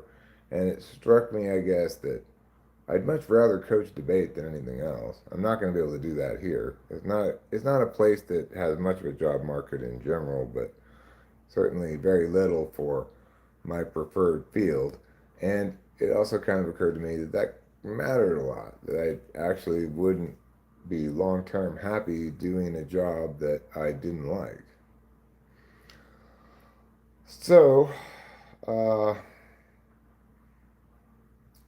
we it the whole the notion had been the notion being floated at that moment, namely that we moved to New York to be closer to your dad and me works as a debate coach. It just rang like an NI bell as that's exactly what we should do. And it also made me realize just how so thoroughly done I was with just sitting around here without any clear path, purpose, direction, or whatever. That I really needed to work again. I'm not meant to be retired. I never intended to retire permanently when we moved up here, you know. And I think it also kind of struck both of us that, you know, maybe moving far away and in a super isolated location, far from everybody you know and care about, is not a good idea. I don't think that neither Rachel nor I did a particularly good job of the FI calculations that probably should have gone into this move before we made it, when we made it. But the thing is, my head was a complete mess at that point. Like, my parents had both just died. I didn't know what the fuck I wanted or anything. I just wanted to get the fuck out of LA and out into the woods someplace where I could just convalesce. And in that regard, I don't think it was a bad choice of place and home in which to do that. I do think we stayed here too long. But that's fine. I don't really have any big regrets about the decision at all. It was the case that I needed to convalesce for a while. This is an excellent place to do so. Like New York City or state? Yeah, New York City-ish. Like, I applied for a job yesterday at a school on the Upper East Side. I've applied for one in the Bronx? No, wait. Brooklyn. I saw one today that was hiring in the Bronx. Obviously, we wouldn't live in some super expensive part of New York. We'd live at some maybe hour commute away, you know. We found places within our price range in, say, Suffolk County, New York, and also Bridgeport, Connecticut.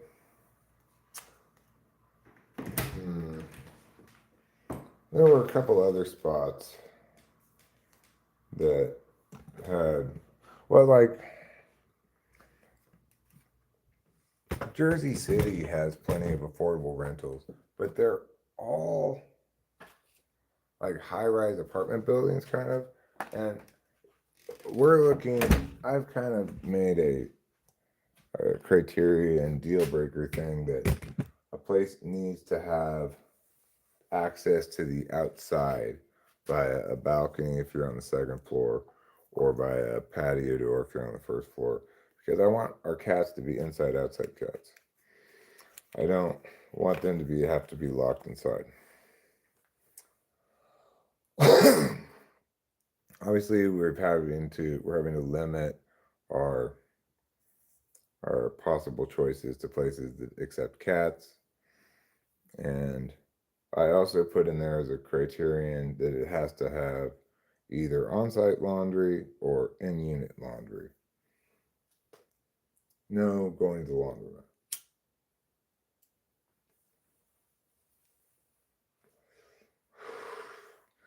In a dream scenario, it also has a dishwasher, but we could live without that.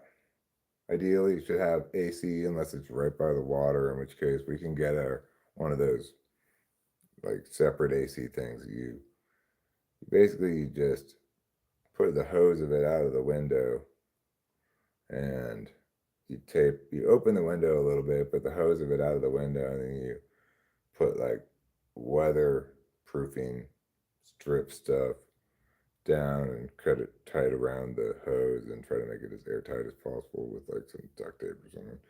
It's a little ghetto, but you know, it doesn't matter. It just needs to keep us cool if it's hot.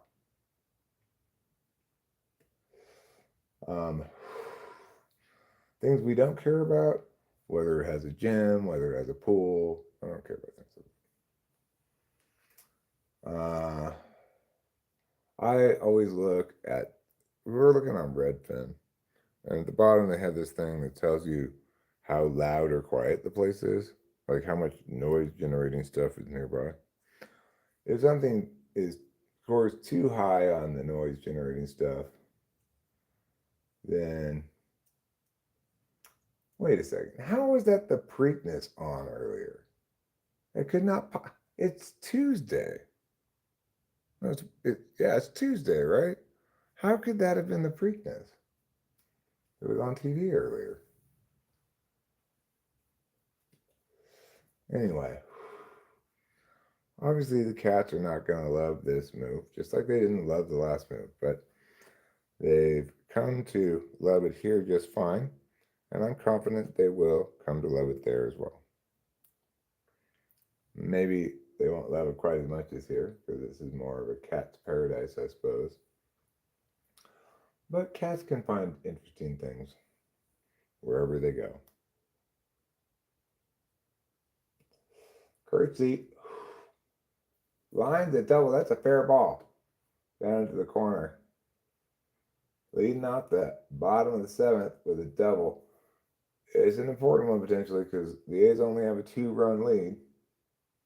Oh, it's Wednesday? It's Wednesday already, huh? Boy. Days go by fast. Right. Tomorrow's Thursday. The verifier is coming. The verifier. So I have to hire this guy for $150 to come look at the little car and verify that it is the same little car as the one on the title. This is because the way things were done, this comprises the first formal registration of the car, is being treated as a brand new purchase of a little car. So, needless to say, that's a little frustrating. But no big deal. I already paid the bulk of the expenses and the fucking registration and taxes on Tuesday at the DMV. Because the DMV up here is only open on Tuesday and Thursday. And I will go finish that process tomorrow. I'll finish that process and everyone will say, Eric, that's amazing.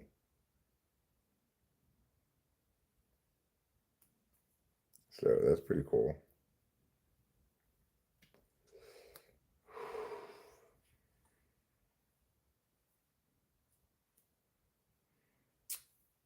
I think tomorrow, what I may go about doing is getting out the chainsaw and all the stuff that goes with the chainsaw and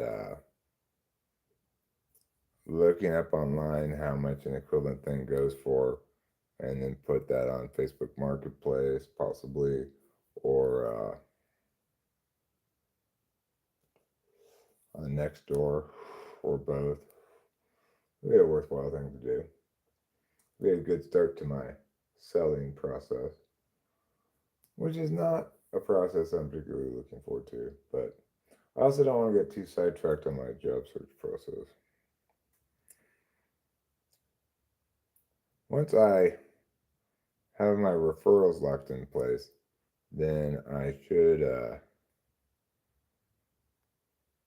should be able to complete a bunch of applications tomorrow and be more or less done with my first run.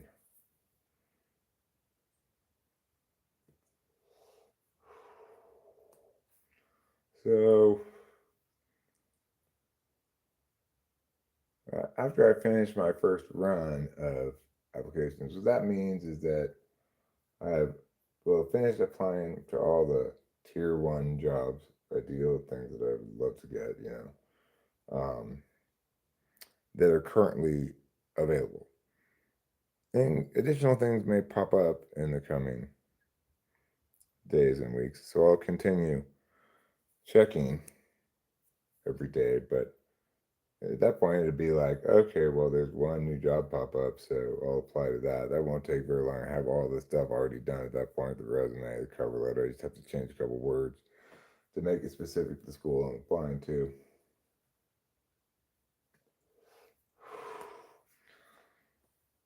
So the hard part of the job searching thing is almost done. I don't even need any more referrals, really. I've got my former boss, vice principal, when I was a teacher at Rebecca. She was the vice principal. She said she'd be a referral for me. And I got Abraham, a former assistant coach. It's like I would like to get Wheeler. That'd be ideal because he's like a super big. Last I checked, he was still a super big name coach. Kicking ass at Peninsula, which is this rich suburb public school. His having him as a reference would potentially carry more weight, provided the person hiring knows anything about debate. If they don't, then it doesn't really matter.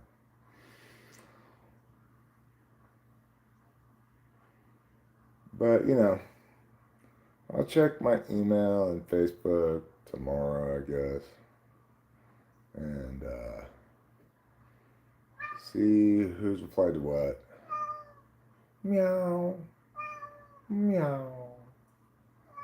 What a mournful meower you are. Okay, well, I think I'm going to wrap it up. Thanks a lot for being here. Love you all. See you next time.